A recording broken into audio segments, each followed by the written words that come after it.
the campus minister, CSF at Western Kentucky University. Semi-retired is what he says. I don't believe it.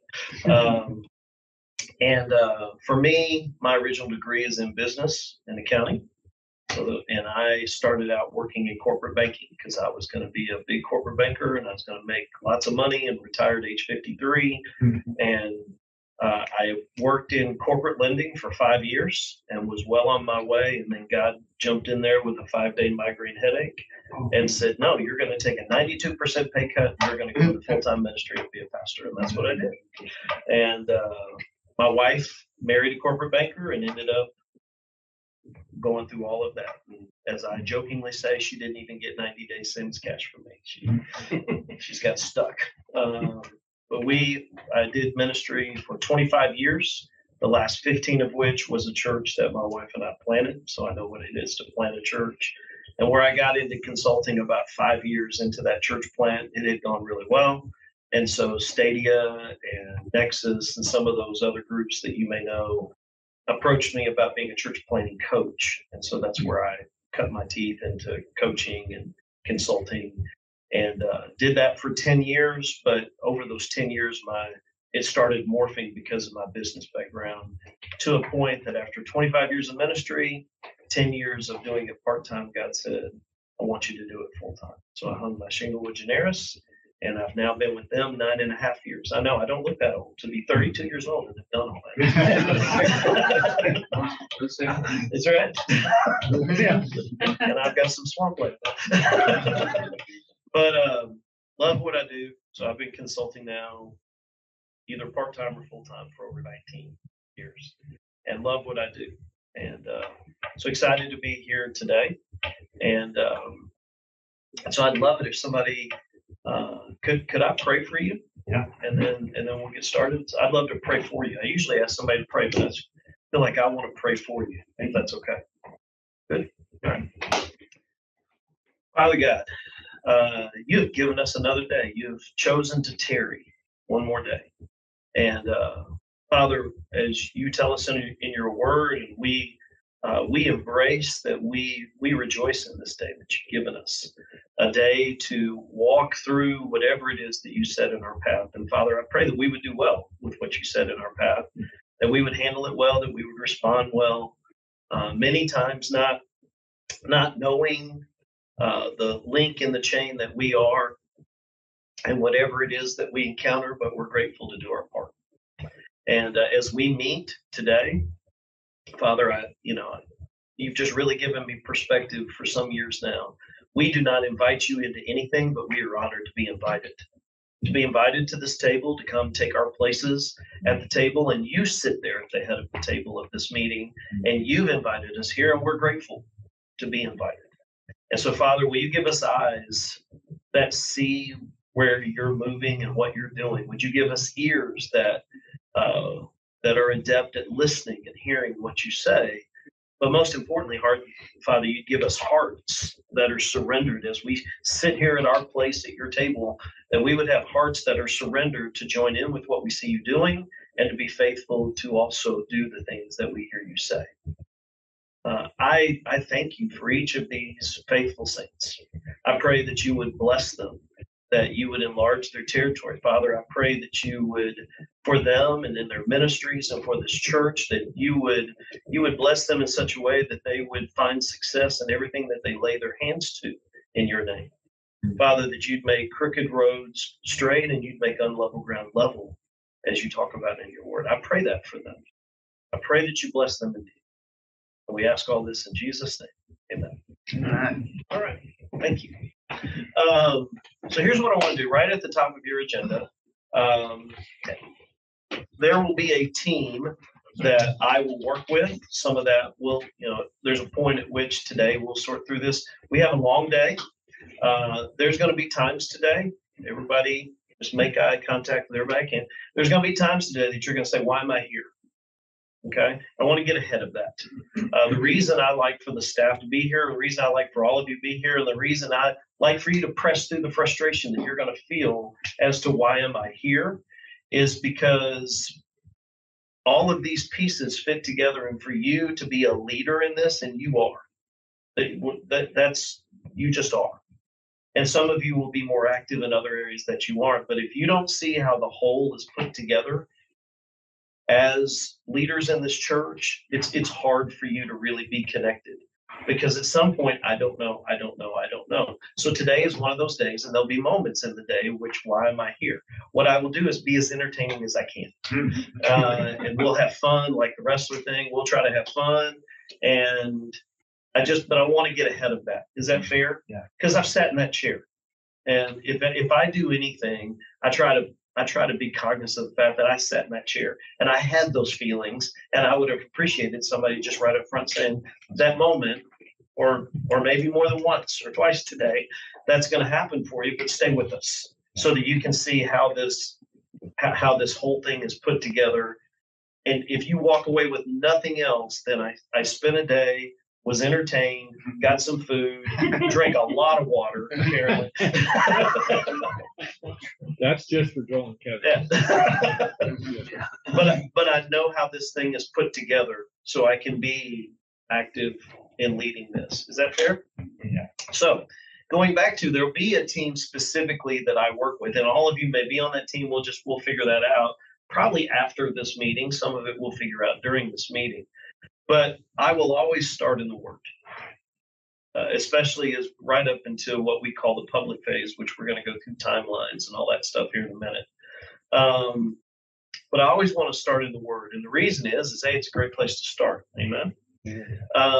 But the other thing is that what I want to do is, for me, anybody a Batman fan? Anybody like Batman? Sure. Anybody? You with me? You like Batman? Okay. For me, Batman is Adam West, though. Like, I go old school. Like, there we go. That's the real one.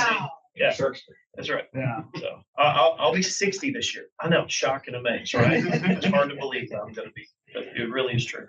And but that's where I really got learned this whole deal, that especially in the TV show, it was comical, but he always had all this stuff in his bat belt, right? And the way I also see the time that we spend in each of these passages that I'm going to share is basically adding tools to your bat belt. That people are going to come to you and ask you questions like, why do we give? Or why is this such a big deal? Or why all different kinds of things that they're going to ask you. And I don't want to just equip you with the right answer. I want to equip you with a passage that you can take them to and say, you know what, that's a great question. Let's go look at God's Word. That's different. It's different than having an answer, than to be able to say, let's go to God's Word. Let's go to Genesis 2:15. Let's go to Philippians 4:17. Let's go to Acts 2:42 through 40. Let's go to these passages and let me show you why this is a big deal. Is that fair? And so the first one that I always start with is this one, is Philippians 4:17. And you probably maybe heard this. This is somewhat popular passage that's become popular. What I love is when you look at verses 10 through 17, what Paul is doing here is Paul is thanking these believers. He's thanking them for giving and helping support him. Side note, and this is especially for you. Okay? But it's for all of you, but I'm really looking at you right now. Yeah. Is we as the church have connected two words together to a point that we've made them synonymous, and they're not. Giving and generosity. Where we say giving and generosity, in the Big C church is what I'm saying, not here.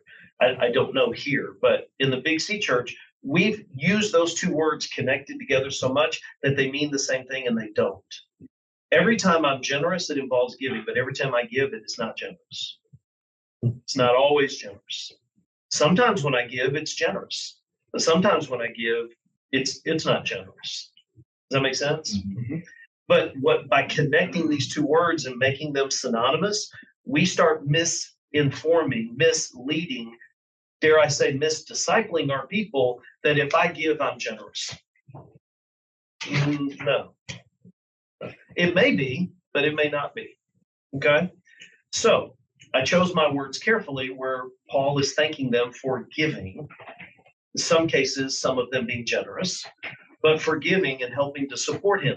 And so he is going through, as Paul only can do. He can't ever just say thank you. Paul has to preach a sermon, a little sermonette here, because Paul is one of these guys that when he's in the room, he thinks he's the smartest guy in the room. And Paul usually was. He was a Pharisee of Pharisees. He was taught by the best. Paul was probably one of the smartest guys ever in Scripture, other than Jesus. I mean, just a sharp, sharp guy. So he's thanking them, but as he's walking through this, he's working his way down to verse 17. And as he works his way down to verse 17, as he's thanking them and asking them to continue in their giving and continue in this and to even grow in this, he lands on verse 17 and he says, basically, I want to be really clear. In fact, what it says, he says, I don't say this because I want to give from you. Rather, I want you to receive a reward for your kindness. The way we surmise it now is what he says is, the reason I'm encouraging you, the reason that I'm admonishing you, that I want you to continue to grow and continue to give and continue in this effort, but understand the reason I'm asking you to do this is not so I'll get more money, not that I'll get more support, or even that the church will get more money. The reason I'm leaning in on this is because it's more about what I want for you than what I want from you. That's what this campaign needs to be centered on with this church. As we build out this campaign, this initiative, it needs to be built off of an understanding that our desire as leaders, that in asking people to make a response, that's the from, right? That's the from. We want something from them. Ultimately, we want them to turn in a card and say, here's my sacrificial to your commitment. But in that from, what's more important is it's what we want for them that comes as a result of this from. Does that make sense? We want them to grow in the Lord. We want them to trust God like they've never trusted him. Not that primarily we can get more money, that we can get money for this campaign, that we can hit our goal, all this stuff. What we want them is we want them to trust God like they've never trusted him before, because that's good for them. Set the money aside. Does that make sense? And really, that's a big deal to get that sorted out in your head as a leader, that's why we're doing it. Because primarily you go into something about this and it's about the money. And it's got to be about more than that, because the Great Commission doesn't say go into all the world and get more donors. It says go into all the world and convince people to accept Jesus Christ as their Savior. And then it says, and then help them become fully devoted followers of Jesus Christ. Sometimes we don't lean on that as much as we should. It says, don't go save them, just save them, but help them find Christ and then walk out with them, help them become a fully devoted follower of Jesus Christ. That's the part that we're talking about. That's a piece of that, along with their prayer life, along with their understanding of God's word, along with their ability to share their faith, along with all of these spiritual disciplines. Giving is in there. And we're not going to apologize about that. We're not going to apologize about what we're asking. But the reason we don't have to apologize is because it's more about what we want for them than what we want from them. When you have to start apologizing about talking about giving, typically it's because you've got the from in ahead of the for. And you know it. And that's why you're uncomfortable. Versus when we really get settled on that it's more about what I want for you, just like in their prayer life, just like in all of those other spiritual disciplines that we talk about, we have no reticence at all to talk about it. And they have really no reticence to receive it because they see your heart. They see what's going on. Because what's going to happen is primarily to you, but to everyone, what's going to happen is someone may come up and say, whatever your number is, I'm just going to pull a number out of the sky, $5 million. Didn't say it, just plucked it out of the air. So your number's $5 million. So preacher, I loved it when they called me preacher. Don't you love it when they call you preacher? Preacher. Happens more in the South, I think, but definitely Kentucky. But preacher, I write you a check for $5 million. We still doing this? The answer is yes. Yes, we're still doing this. And the reason is because our primary goal is something like 100% participation or 100% all in. See, that's the for. And if you write us a check for $5 million, then we're only really 1% towards our goal, because it's more about what we want for people than what we want from them.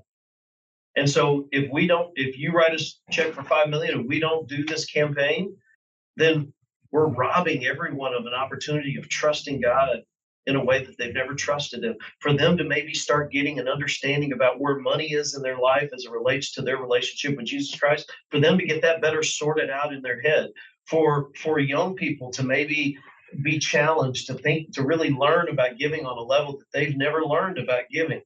For our children in our church to encounter and get excited about what it means to give, and the fact that God has given us, God has given us stuff, and how do we respond to that? Going all the way back to Moses, where Moses wants an army, Moses wants all this stuff, and God says, what's in your hand? Why don't you be responsible with what's in your hand first, and then maybe I'll give you an army, right? See, it's exciting when we think about that. So yes, sir, we receive your $5 million. Are you going to write a check? What are we going to do? Let's deal with that. That was meant to be funnier. Yes, we'd love for you to give $5 million, but also understand this: God has a $50 million vision for His work here. It's not a $5 million vision. It is amazing what God wants to do. See, it's not about the money. That's the reason they want the answer to be no. We would not do this campaign if you write a check for $5 million. They desperately want you to say, no, we won't do it. Because then it's about the money. And then they can continue in their struggle with money and where it is in their life as it relates to God. You see, it's much bigger than about the money. They desperately want you to say, no, we won't do the campaign. And then they're like, aha, I got you. So now I can continue in this dysfunction that I have with these two things. Is that fair? Mm-hmm. All right. Winston Churchill, I don't know what his persuasion was with Christ, but he did say this: we make a living by what we get, we make a life by what we give. It'll preach, I don't know. Again, I don't know, but I'll use it. I'll use it. So, as my hermeneutics professor said in seminary, questions, comments, cries of outrage about that. Anybody? He would lecture for 3 hours straight and then say questions, comments, cries of outrage, and we just stare at him because our brains were liquefied. I have a question. Yeah. Okay. Love what you're saying. Yeah. It's that process of getting them there. Yeah. What sort of steps or thoughts do you have about that? So that's what we're going to do today. Okay. That's a good question. Yeah. I'm sorry. Just like going out there. We got 5.5 hours of an answer. Because I've encountered that, and I like to go down the disciplines that you got to do this as part of God. Yeah. It's part about you growing and maturing. And that's why I think putting this campaign together in such a way, quite honestly, Bill and I have talked about this. I mean, that's how I got my place at the table to even be considered for this. But what the primary goal is that we choose over a giving goal. Mm-hmm. How we approach the public phase when we get to that point, and how it's talked about on Sunday morning. How we introduce this to your leaders and how we help them understand, what are we doing? Why are we doing it? Why are we doing it now? What's it going to cost? What do you want me to do? But then enlisting them to come and then help us to take this to the folks, and I'll show you in a minute, who are engaged in your church, and then ultimately then taking that to the people in the congregation of this church. So it is a multi-tiered process in which we want to get there, and that's what it takes. And that's why when churches call me still now, want to do this campaign, can you lead us through? We'll do a campaign this fall. Can you? I'm like, no, I can't. No, I can't do that. Why not? And how long does it take? It takes about 6-8 months to get there, to build it out and to get there right. You can't get there in 30 days. Yeah. And we can. It won't be good, and your people will feel ripped apart. I'm going to show you here in a minute. 54% of people in the average church I work with give nothing. You can't get them there in 30 days. You can't. It's a longer process to get them there. Cool. A great question. Anybody? Anything else? All right. Well, then let's get going here.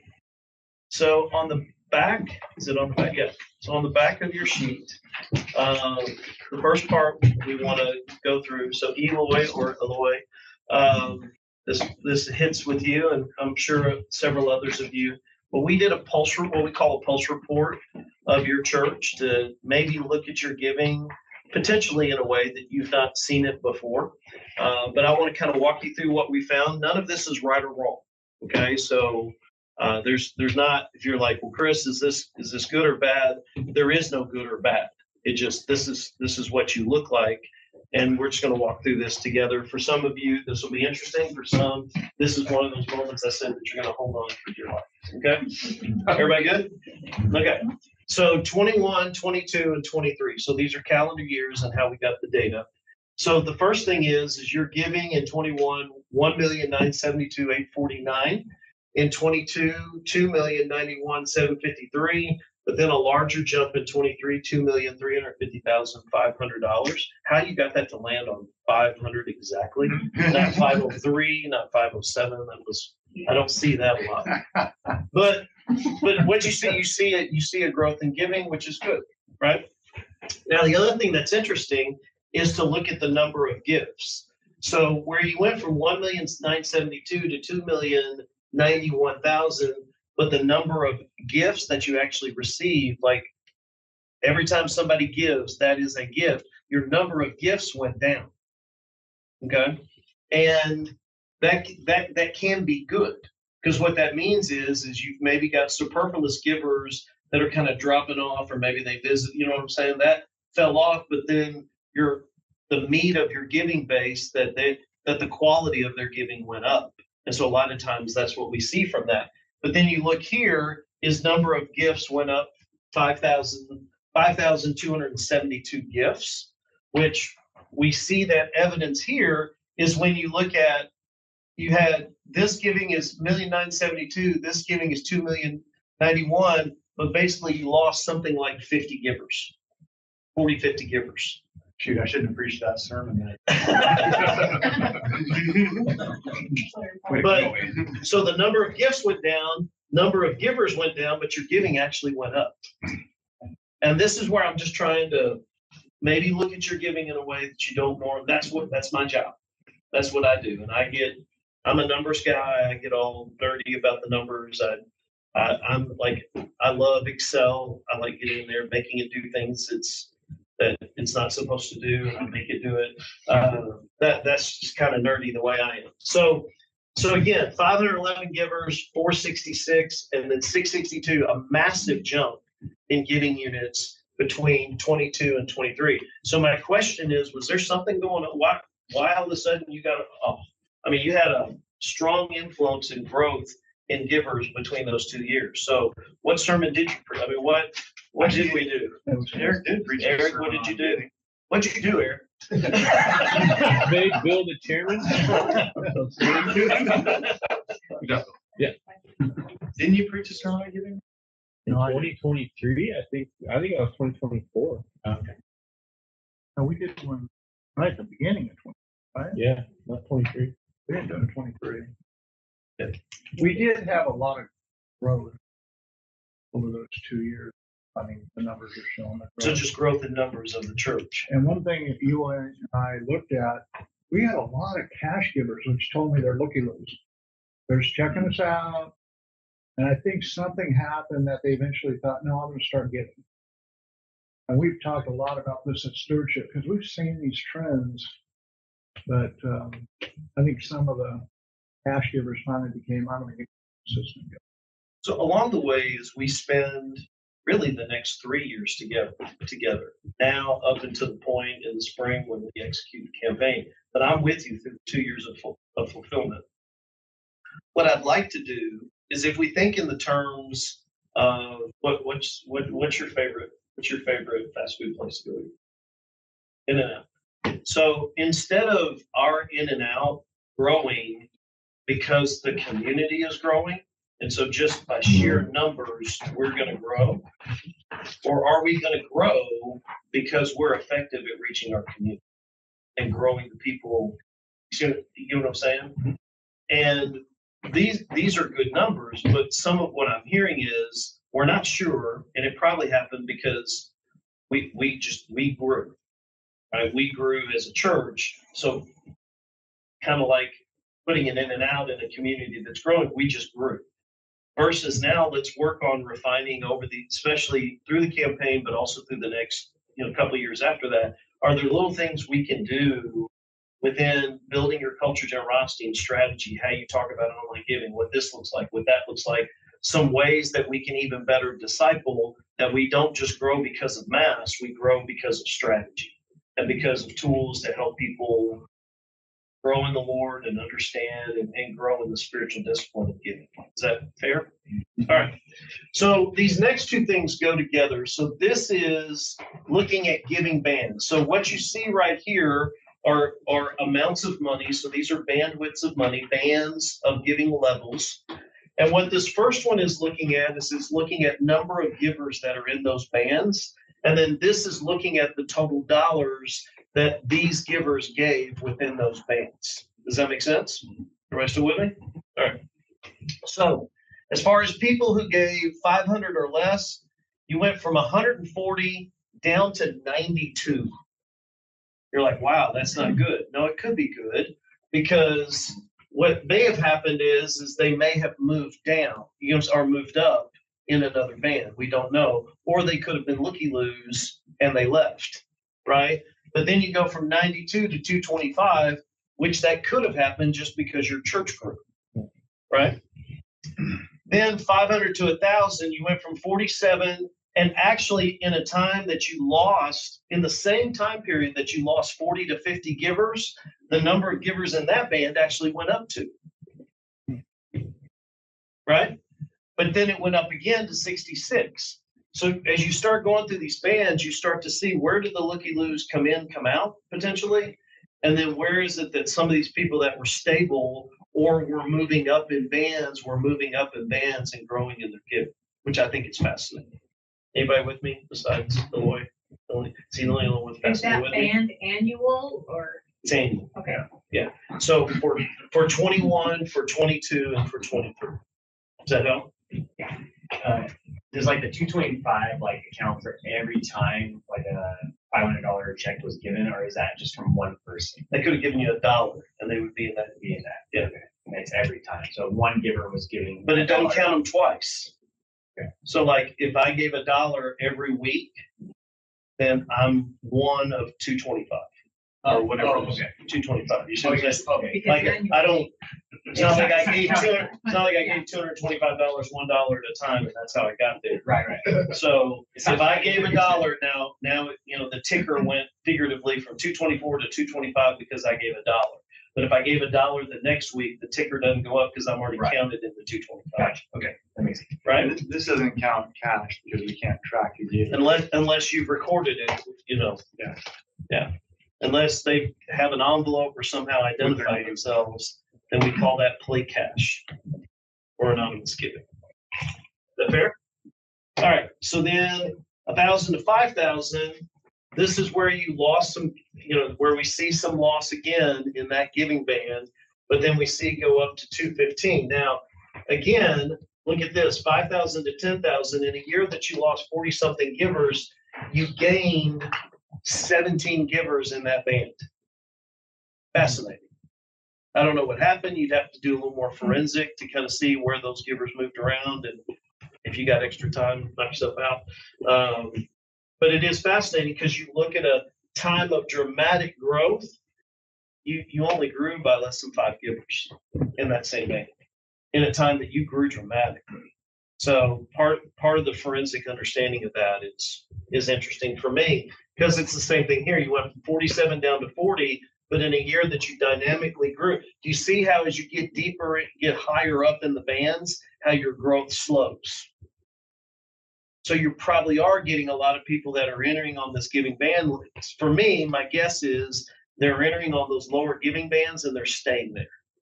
So the great thing potentially about a campaign is can we engage them to think about moving up? And rather than tipping, to really consider what does it mean for me to think about how should I honor the Lord with my giving? What is it He expects? What would that look like? What would it look like for me to trust Him like I've never trusted Him before? Does that make sense? And then you went in it again. declined in giving, but this went up by 5 givers and then went up again by another 3 givers. And then this looks super consistent, which in that very top band, that's not uncommon. But it's also something that as we look, we can look at the metrics even more, but some of it is to look and see what your dependency ratios look like.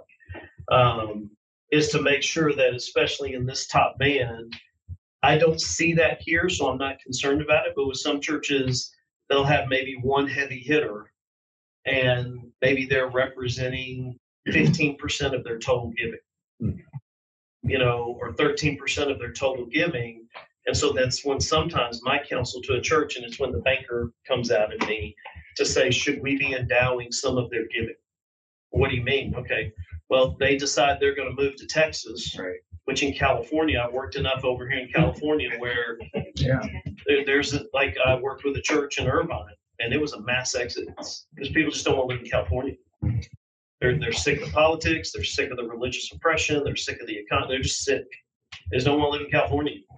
And so specifically in that area, I mean, it was particularly bad in that area. And so they're going to Colorado and they're going to Texas. That's where they're going. And so this particular church who was in California, and my thing is you really need to think about endowing the giving. Like you need to get down to where you don't depend on this giver, because if they pack up and go to Dallas, that's going to be a massive hit to your budget. You need to take the hit now and endow that money so that if they decide to leave, well, what if they don't leave? Then you've got it sitting right there for you to draw off of. But actively in budget, I would pull some of that out to lower your dependency on, because your dependency ratio is high. And I don't see that here, but it's always something to think about. Is that fair? Mm-hmm. All right. So then this is showing this same thing, but it's showing it to you in dollars. So you see here where your giving naturally went down in this band, but then it goes back up, but the number of givers is dramatic. So that tells you just simply by math, the amount of money that you're talking about. I think, you gave $1. Well, it's not going to move the needle that much. So that's not uncommon. Go all the way down to the bottom, and you see this one giver that you gave, but just by virtue of the fact that giver was, that one giver that you gave was over a $50,000 a year giver. And when you're looking at when you're looking at giving units and you look at giving bands, this starts giving you a better picture of what we look like, because then you see it doesn't look like you lost a giver here, but looks like somebody dropped their giving down by $10,000 a year. So what's going on there? What do we notice those things? Are we paying attention to those things? We're going to get down into this part here in a minute, but is there anything going on here? Is it that they had a job change? Is it that their business was affected? Are they going through a divorce? Especially if this is a net 10,000. Did someone's giving drop off more than 10,000 a year, but somebody else's giving went up, and so we're only seeing a net effect of 10,000. You see what I'm saying? Yeah. And these are the things that pastorally, that's for me why giving is so fascinating, because I sat in that lead chair for 25 years. Yeah, we have no clue who gives what. You do though. Yeah, I'm just letting you know. Yeah, and let me talk about that in just a minute. Can I? I want to respond to that. Okay. Yeah, but it's a matter of what's going on here. To where we at least identify is there something happening here pastorally that we need to pay attention to? Because here's what I know, and most of my churches are what you described. However, giving is typically the leading indicator of pastoral need and spiritual growth. Giving will tell you typically quicker than anything else will. If someone is spiraling, giving will typically show you before a small group may even find out. If someone is spiraling, giving will tell you before they'll ever say. In fact, many times giving will tell you before the next thing that tells you is that they're not here anymore. They'll start to reduce their giving on their way out the door. Yeah. And my thing is to look, and I'm not going to interfere with your culture. So I'll get ahead of this and I'm going to talk about it down here. I don't want to come change your culture of who can or can't see giving. But I am saying whoever can or can't see it can we add some components that would help us be better with pastoral care? Because if the youth say, my mom and dad are going through a hard time, are you going to bring that back to a staff meeting and say, hey, the Jenkins family is hurting right now. We need to pray for them, need to minister to them. Is that not something you would do? Then why can't giving be the same thing? If giving tells us that the Jenkins, that somebody probably ought to get coffee with them, not talk about their giving, but somebody ought to get coffee with them because the kids told you that their marriage is in trouble. Giving, Eloy told us that, I'm not going to tell you how much they give, but I'm telling you, somebody needs to get coffee with them. There's something's going on. Is that fair? Yeah. Because I don't want to disrupt your culture, and I don't want to disrupt that you can see giving. But it would be good to come in on staff meeting, and maybe there's a list of 2 names that these people need a pastoral call. Somebody needs to get coffee. Somebody needs to connect with these folks, and more than likely they'll take it as Holy Spirit and just Holy Spirit work through giving. But they'll say, wow, Pastor, it's ironic that you called me. We're really struggling right now. True story. Pastor called on a guy, got coffee with him, and the guy said, it is amazing that, it's got to be God that you called me and that you wanted to meet with me. I'm going bankrupt. My wife is leaving me. Well, yeah, giving is what told us.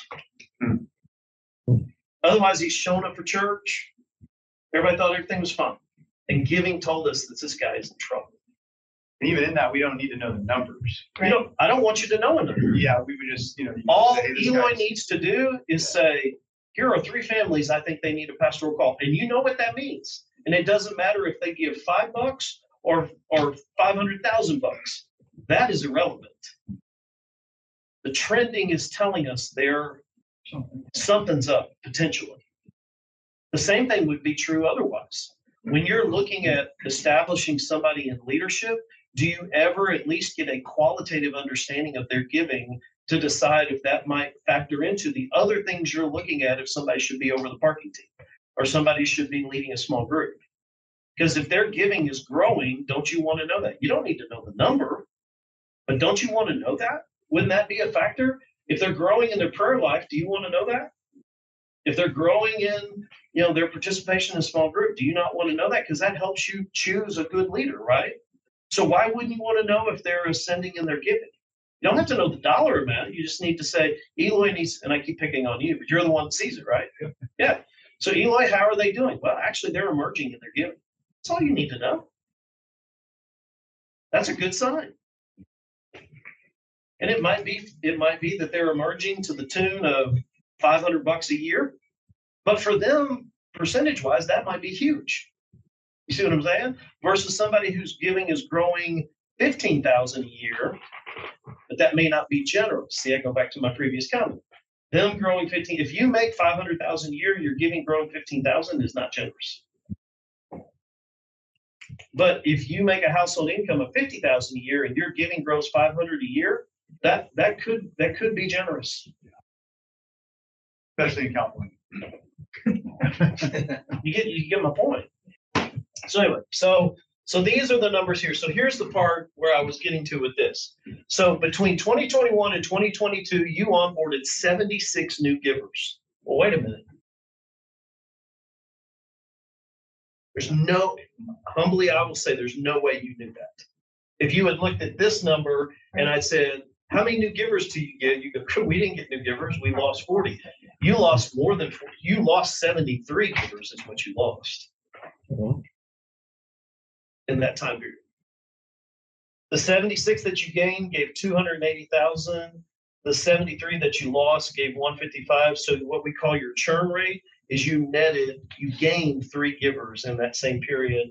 And that net gain was 124,000. So the 3 that you gained were significant. Now, I will readily admit the ones that you lost could be somebody who gave $1, checked out your church for a week or 2, and then left. But my question is to you, and to the question that you asked, of those 73, how many were people that were visiting, checked us out, they gave something, they left? Okay, net that number out. Are there 25 people in here that why did they leave?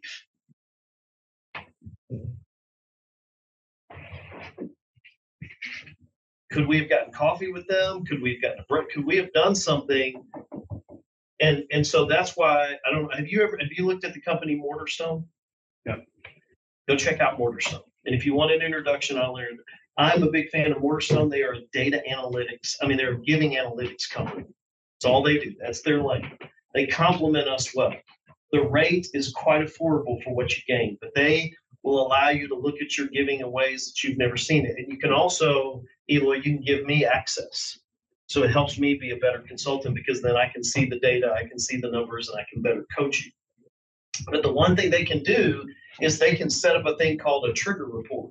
And a trigger report looks at your entire giving base because you're uploading your giving data into there for your sake so you can see it, so Eloy can see it.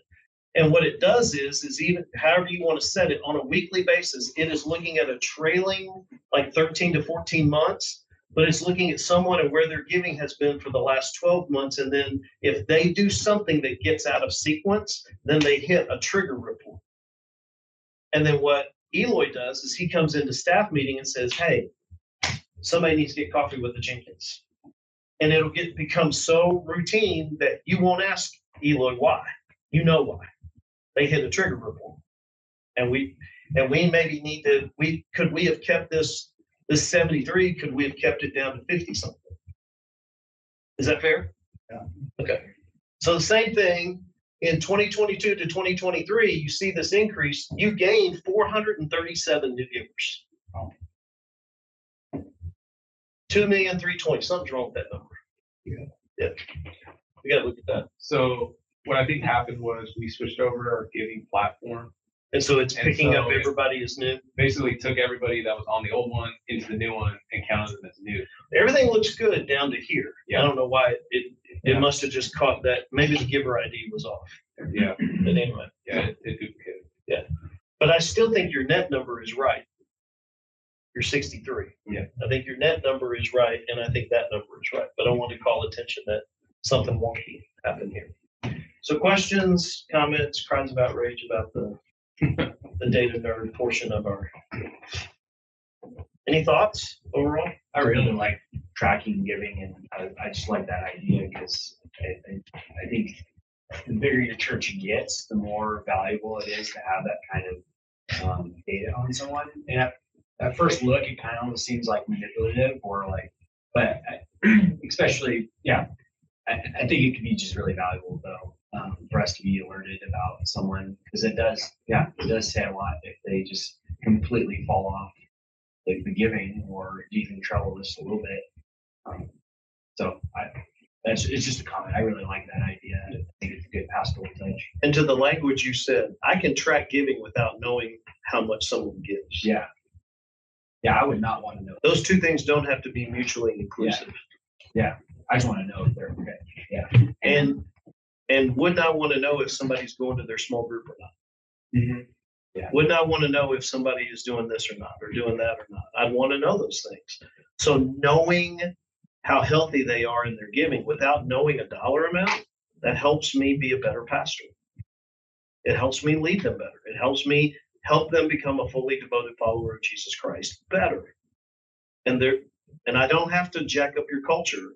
I don't have to jack up your polity for you to still embrace that and in a way that matches up with everything you want to be and not forcing you to be anything you don't want to do. Is that fair? And for me, that's where I'm making the connection of what we want for them. Mm-hmm. That's why we track it. I think it's intriguing because I've been at two other churches. And it seems like the higher givers are the ones that talk directly to the pastor. Mm-hmm. And it's almost like we need that throughout, not just the high giver. So they are very comfortable. Yeah. They deal with numbers all the time. They don't want to talk about it.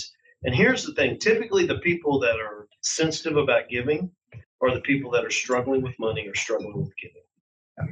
They're the ones that take the Matthew passage and completely misteach that. Yeah.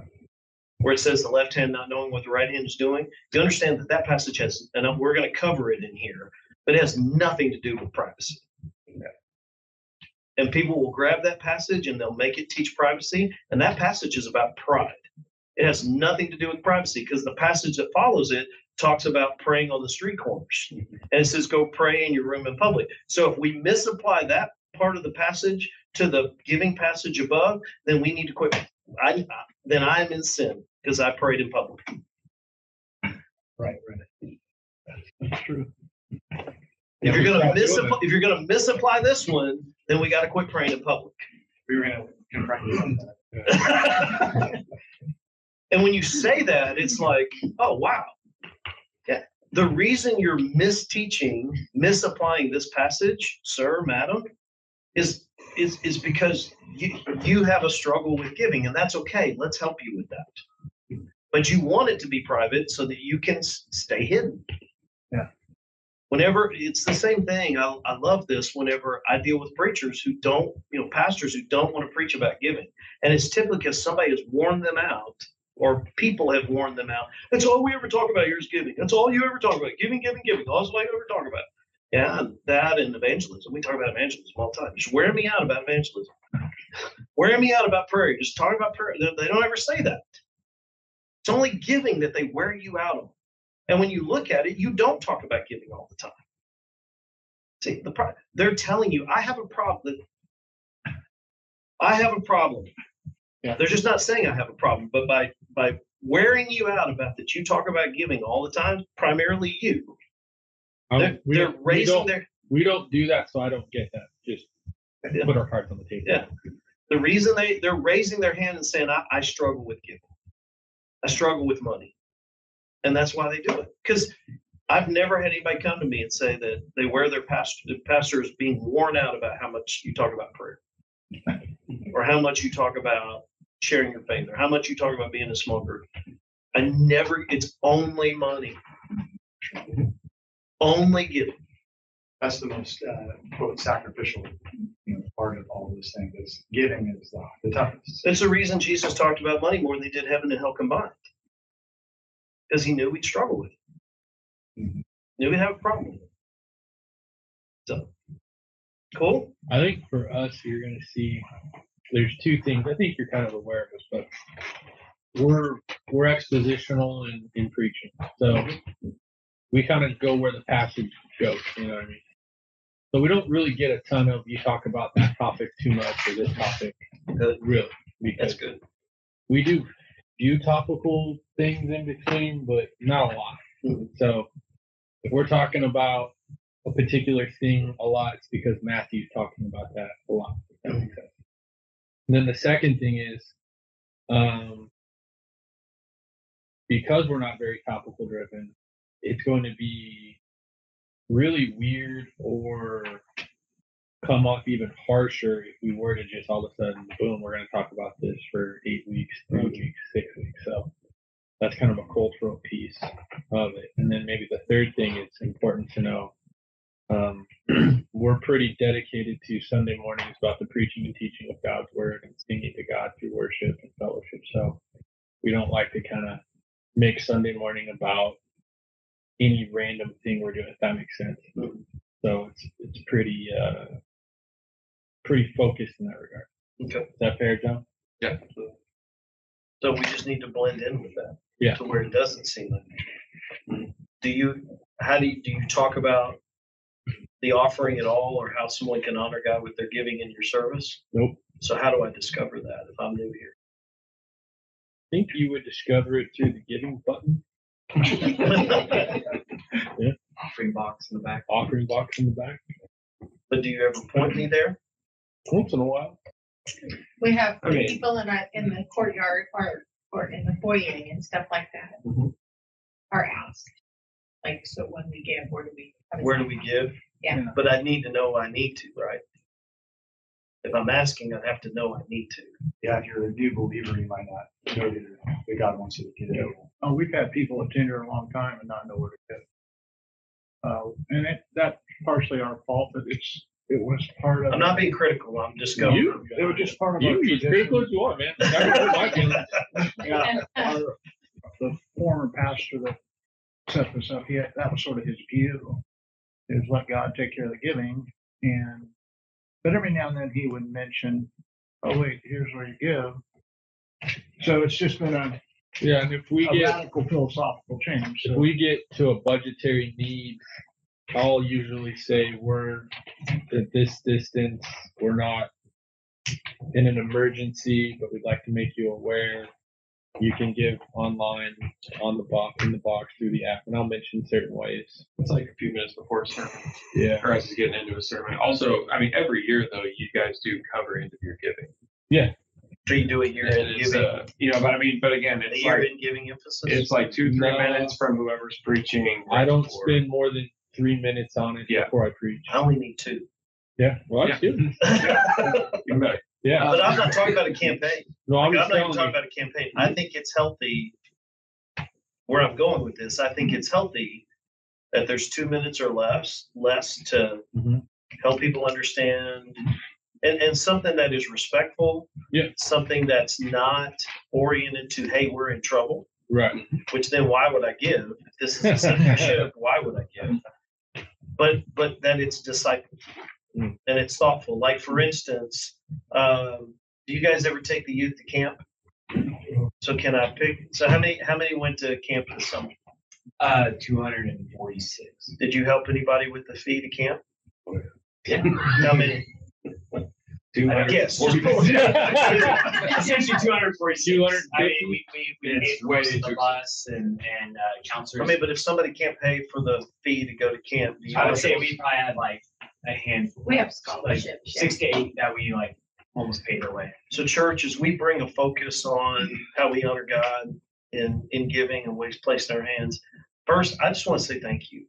We had 246 kids go to camp this summer and be able to have a deeper encounter with God.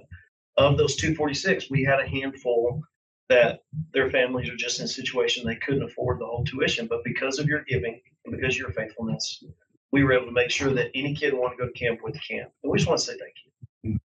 And behind me is a slide that says how you can give, or even a QR code that takes you, and then that's it. And I'm saying thank you. I'm not even telling you to give. I'm just saying thank you. Yeah, we probably need to be more strategic with that. And here's the thing. Let me say it this way. If the United Way could have 52 weeks a year, 52 opportunities to say thank you, they jump at the chance to do it. And the church has it. Big C Church, not just here. Big C Church has it, and we don't, and we just don't. We don't take advantage of it to say thank you. In most cases. Well, we do that with missions, but camp's a good catch because we'll have a report for the end of year missions, and we'll say thank you because, I mean, I can't remember a time we've not been fully funded for every trip. You know, even when Mexico wasn't, I said something, and then you were, right? Yeah. And so we usually say thank you to that, but camp, that's never dawned on us. I think For it's me. So I'm gonna pick on you. Yes, I'm talking to thank you for all. Yeah. Can you think off the top of your head a time where you learned about giving and why it's important? Financial Peace University. I went through that course. And what did it teach you? What happened? What did that show you? Kind of affirmed some things I already knew or given, but then also saving, like try to have $1,000 you save, as well as hopefully paying out debt and saving up for in case you need it. So another offering moment you could do is to say, church, as we just every Sunday we like to have time to talk about, how giving and generosity.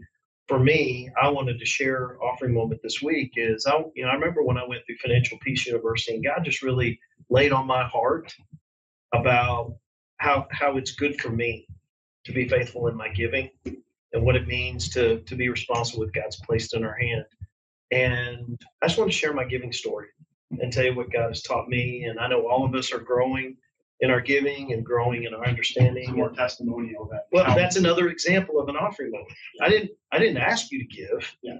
I presented an opportunity for you to also grow in your giving. And the slide behind me said, here's how you can jump into that if you want to jump into that.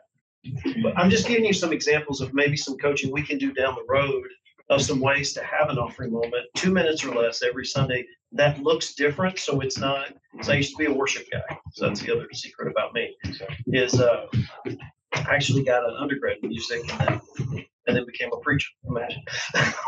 But but how we can do it in a way that's, it's not the same thing every Sunday, but it's life-giving, and it's a zero pressure. It's all opportunity. Just like when you would want, equal to when you would want to lean into people being in a small group or being in this or being in that. Hold it with that same respect and regard of opportunity. That's fair. But we'll talk about it more. We got other things we need to talk about. All right. So everybody good so far? Real quick, this is Joe Appleton. He's the chairman on our elder board. That's Jason. He's outreach, local and global. Okay. Good to meet both. Sorry, I'm late. I had a 9 o'clock one. That's all right. How are we doing bathroom breaks? Just go when we need to? Just go when you need to. You need to raise your hand. Yeah. When he tells you I see that hand, you can go. You have to take a bottle of water with you, because we got some water we got to work our way through. We are woefully behind in our water quota consumption. All right, so here's what I want to do. I want to walk through an understanding of the difference, and you'll see on the notes that I gave you, I tried to give you a lot of these illustrations so you wouldn't have to try to draw these things out yourself. Just a way of saying that I love you, and you don't have to draw all that stuff out, but you can kind of follow along, and then you can make particular notes for your own sake as we go through this. But I want to explain the difference starting out between a capital campaign and a one fund campaign. Is that cool? I think it'd be good for all of you to understand, because depending on the route that you go, and you still have a choice as to the route you want to go. My understanding is you want to do a one fund. Is that correct? Yeah. But I want you at least to know the differences between the two. So as you can see here, you've got people in your church, and what you're asking them to do is you're asking them to give so that you can execute your ministry plan. I am on a crusade that I do not like the word budget.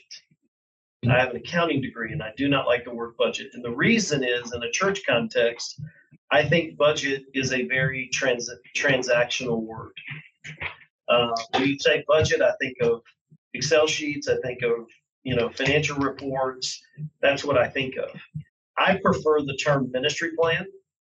And because when you say ministry plan, I think more transformationally. I think about ministry. And if you want to get into the nuts and bolts, for those accountants that are with me, a ministry plan is a better description of what a church budget is, because it's your plan for ministry. Some associate staff members, I know there's none of those in this room right here, but some associate staff members feel like a budget says, I get this money no matter what happens, I get it, and that's not how that works. The money doesn't come in, you don't get it. A budget is a plan. And so that's why I like the term ministry plan. I think it's a more transformational term, and one I'd suggest that you consider maybe making that term, especially when you talk to your church, our ministry plan, how we continue in our ministry plan versus budget.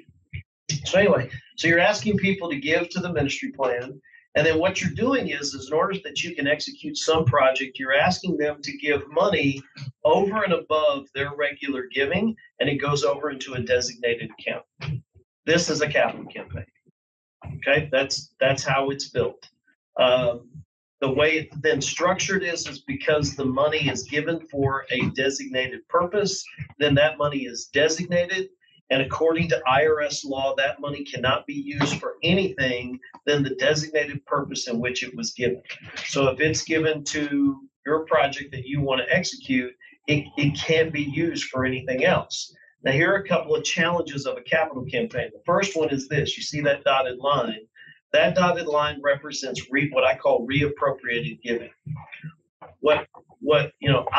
I still do capital campaigns. Probably 25% of the work I do is capital campaign work. I've got two clients this fall, and we're doing a capital campaign with them.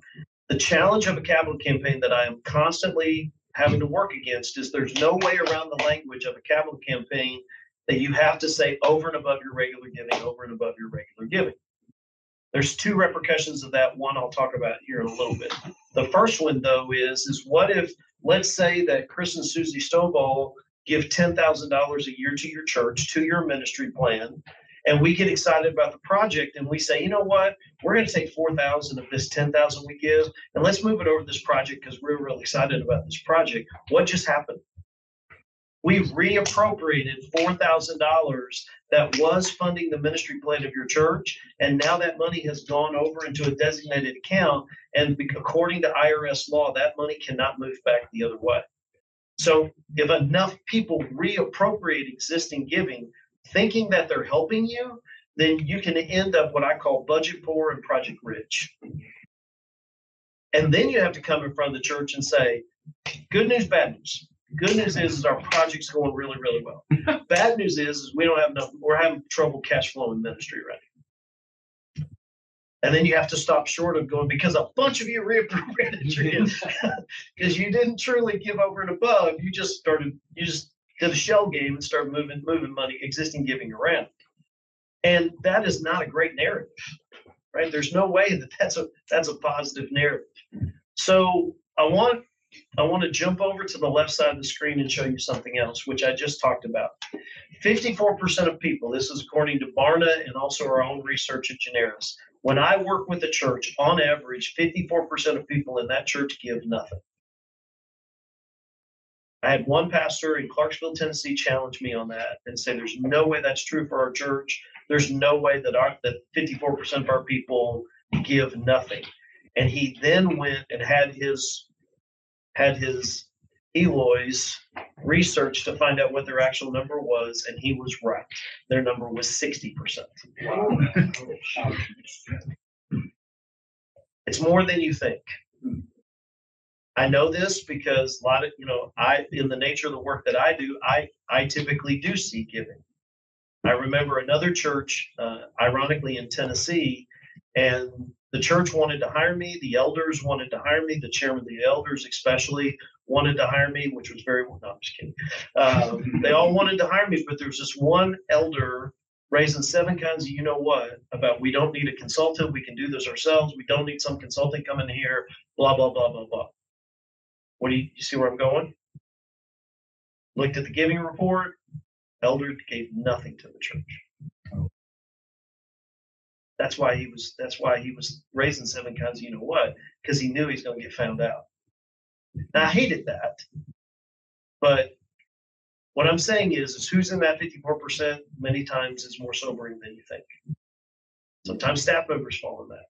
Sometimes elders fall in that. And then even just the general population, sometimes it's more people than what you think. And that's why it's important, not necessarily that we know how much, but that everybody's in to what we talked about earlier, right? There's some level of accountability that you can't lead people where you're not willing to go. It just doesn't work that way. There's a level of accountability, I believe, that needs to be in place.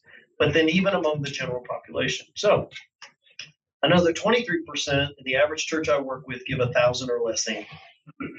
So the 80-20 rule is still alive and well in the church, where 23% of people the churches that I work with give 1,000 or more annually. So here is the sobering comparison. Starbucks says that their average customer spends $2,185 on coffee a year. The younger people in this room are not even bothered by that.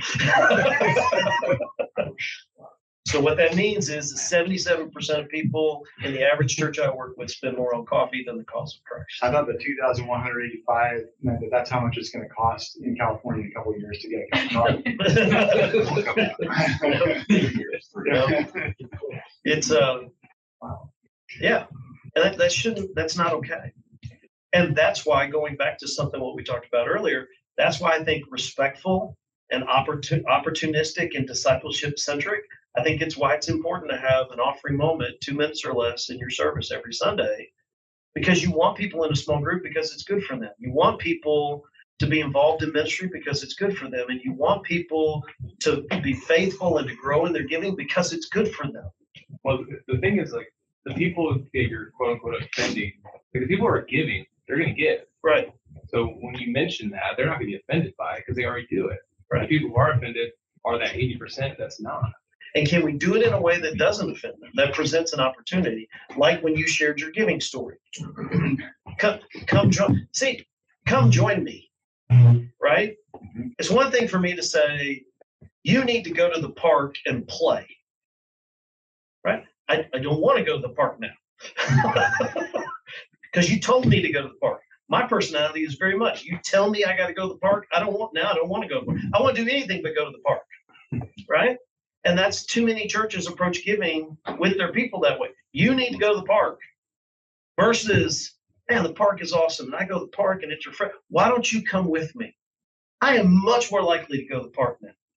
That's what your offering moment should be. Your offering moment ought to be inviting them to something that I want to do. It's good for me to do. And that you've said thank you. Out of the 52 weeks of the year, 25 of those you've said thank you or more. Right? Like with the youth camp thing, right? There's other things there's a bazillion things we can say thank you for. Missions, like you talked about, there's a bazillion things. So all that said, here's the thing, is when you look over here, what did I say the main crux of the language of a capital campaign is? Over and above, over and above, over and above. So what's the subtle reality that's staring at you on the screen? If I'm in that 54% and you say, hey, we want you to give over and above your regular giving, then 54% of people in your church are going, you're not talking to me. Because I don't give. And if you're not giving, you need to start giving. Here's a good way to start giving, maybe. But if it's a capital campaign, we want you to start giving in a way that the New Testament does not describe, because it's designated giving. Acts chapter 4 is where we found, and I'm going to show you here in a minute, the one fund, is it says that people came and set their offerings at the apostles' feet and gave out of a faithfulness to Christ. There was no designated giving. That's the New Testament example. And the challenge of inviting new givers into strictly a capital campaign is that they're now participating in designated giving. You see what I'm saying? Mm-hmm. So what we came up with is that the way a one fund works is we look at what is it going to take to run. It's going to be a 2-year giving period that we're asking people to consider sacrificially to elevate their giving or begin giving, to do that for 2 years. That's the commitment we're asking them to make. Okay. So in that same time period, what's it going to take to run your church for the next 2 years? Your budget right now is what?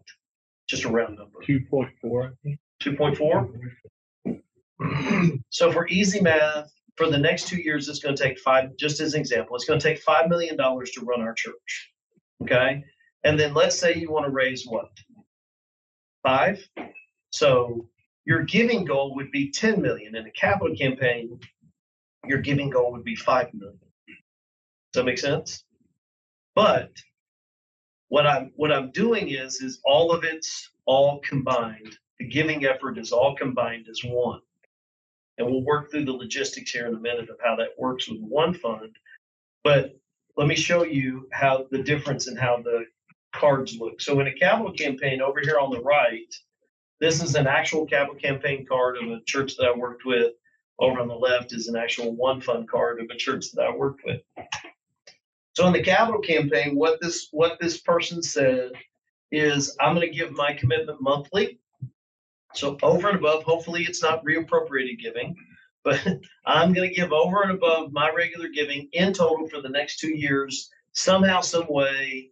In this case, they're saying monthly. I'm going to give you $10,000 over and above what I normally give for the project. Does that make sense? Okay. Over on this other side, this card is different, because the way this card works is what's being said here is the first question on the card is different. The first question, what this card says is, what do you currently give on an annual basis to the church? So in this case, this person is saying, Chris and Susie are saying, I give $10,000 a year to the church. What is your current level of giving? See, this card doesn't ask that. Okay. And then it says, what would you add to this number now in order for us to accomplish this 2-year vision of our church? Because the beauty of a one fund is it's not just about your project. It's now about everything you're doing. This is your complete 2-year vision for the church. The project is included in that. You see what I'm saying? So now everything counts. Everything is, whatever you call this initiative, whatever you call this campaign, everything counts. So the youth thing that we talked about earlier, it's a part of it. Everything is a part of that whole. Okay. So in order for us to accomplish this 2-year vision, what would you add to this number for us to be able to make a run at this for the next 2 years? to do this. So you add these two amounts together, and then in this case, it's $15,000. It's a 2-year giving period, so you multiply this by 2 so that we can get to a total 2-year commitment to understand what their 2-year commitment is. So 2 times 15, 30, so 30,000. And then right here, some people ask, right here is a line on that card that says if you want to give a one-time amount, or even more so, here's interesting for a lot of people to learn, 95 to 98% of people's wealth is something other than cash. If I really want to make a significant gift to something, then probably it's stocks or security or some other kind of asset. Do you see what I'm saying? And so someone may want to give from that 95 to 98%, right? They may have a one-time amount of cash, but most people have some other type of stored resource that they can give from. And here's the other thing. Many times they're not thinking about it. They're not even considering that they could give from that. And when that idea is suggested to them, I've watched people go, you know what, we could do that. I didn't even think about that. And it's a win-win-win. Like with stock, they don't pay capital gains. It helps their bottom line. I mean, everybody wins. Right? So anyway, but I just want you to know, in a one fund, there's a place for one-time amounts, stored resources, that sort of thing. So this person is saying, okay, so my total gift is for this, with my regular giving included, is $30,000. Now, here's the first thing I want you to know. Remember the 54%, right? There's a place to write my zero. There's not a place to write my zero over here. Over here, if we do this in a discipled way, then we can even say, some of you are thinking about, you're struggling with filling out a card because you realize at the top of that card, you'd have to write zero. What I'm telling you is we're excited. Go get a Sharpie and put a big fat zero up there because it's what you're going to write here that we get excited about.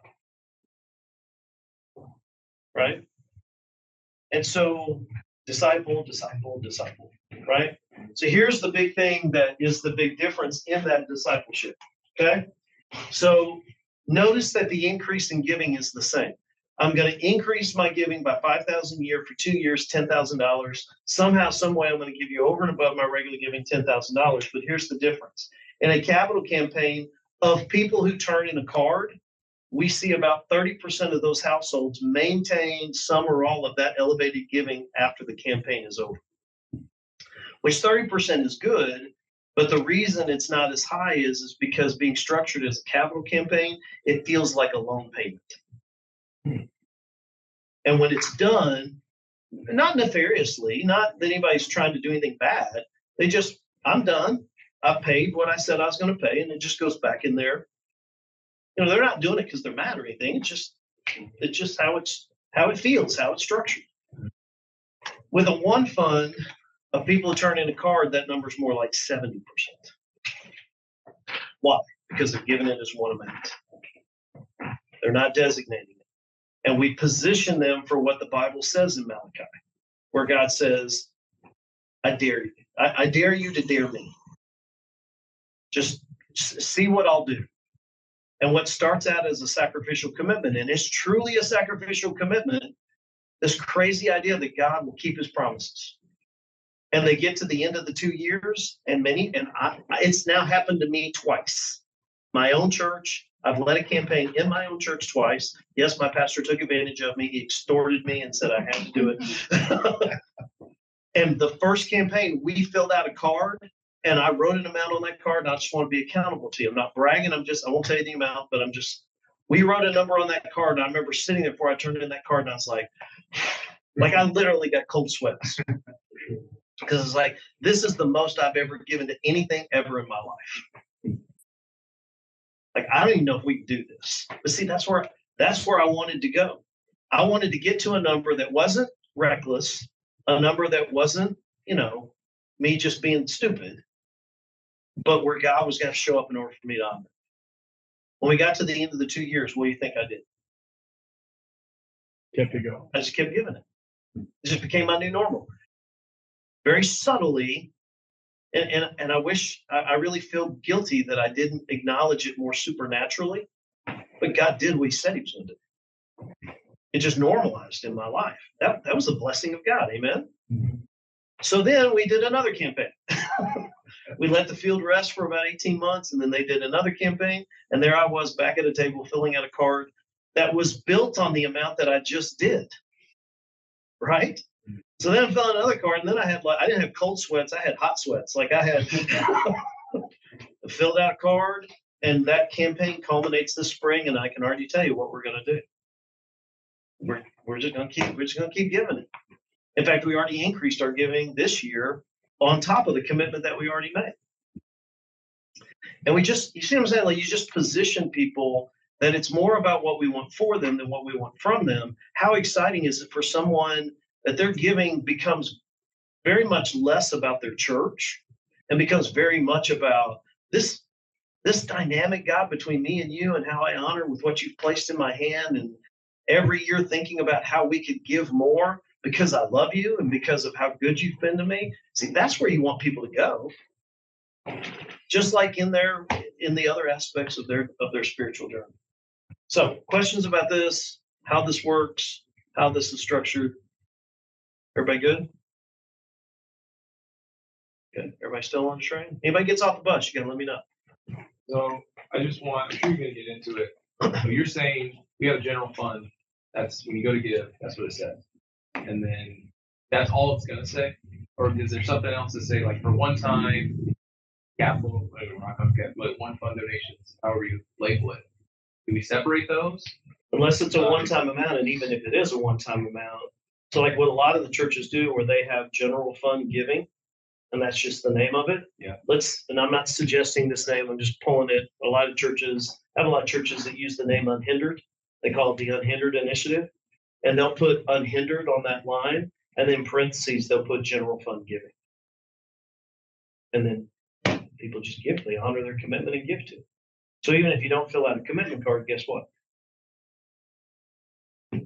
You're in.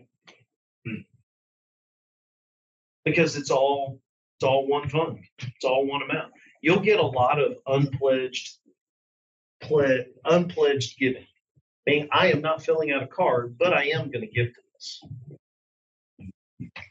And that's okay. They feel embarrassed about filling out a card or for whatever reason. Or they planted their flag on not filling out a card, and okay. Here's a question for you. So Did that help you? Yeah. I'm not disagreeing with you.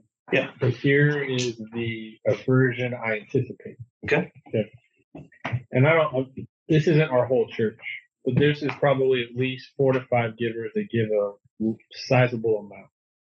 Because normally I'll get the meeting, what can I give to? And the first words out of their mouth are, I don't want to give to the general fund. Okay. You know what I mean? I want to give to something legacy, I don't want to give to missions, I want to, and it's like this aversion to operating costs. Okay. You know what I mean? I'm with you. Okay, so I'm sure ready. you're probably going to tell me there's it's in how you package it, or Right. But that's kind of at least from, and there's more people that think like that, but those are the people saying it to my face. So let's say your goal is $5 million. As long as somebody's not going to give you more than $5 million, we receive the gift. And here's the thing. It's like, you're going to love this. This is like financial water displacement. So let's say somebody wants to make a $500,000 gift. They want to make a $500,000 gift. And I don't want it to go to the general fund. I want it to go to this project. Right. Cool. We're going to cash the check, receive the gift. But then when it goes in, it's now, accounting terms, it is now restricted giving. Mm-hmm. You get what I'm saying? It's been tagged, but not just tagged. It's by IRS definition, it is a designated gift. And so it's going to go in that building fund, but it's going to go in the building fund surrounded by all these other funds that are unrestricted because it's true one fund giving. So when that $500,000 gift goes in that building fund, there's unrestricted funds now that water displacement, now they can go and fund what they need to fund because this person dropped a $500,000 gift on us. And what I would suggest to Eloy is to say, use that $500,000 first on that project. Get your books clean and it was designated, so use that first on an architect or paving or, whatever you got it, whatever your costs are in your project. Last in, first out, because that's designated. So let's use that 500,000, because what's also going in there, the way a one fund works is here's your ministry plan need for this week. And because of the commitments you're giving is here. So that delta, you're just raking that difference over into that same building fund, but it's unrestricted funds. So when that designated gift goes in, it's going in with a pool of unrestricted funds, but it's restricted. But it's still everybody's happy. The money So went to the project. You just say yes. Yeah. Okay. Yeah. That's all I need to know. But if they ask to say yes, it's going to be used for the project. I'm helping more so him understand what that looks That was like. actually much more quick. I got it.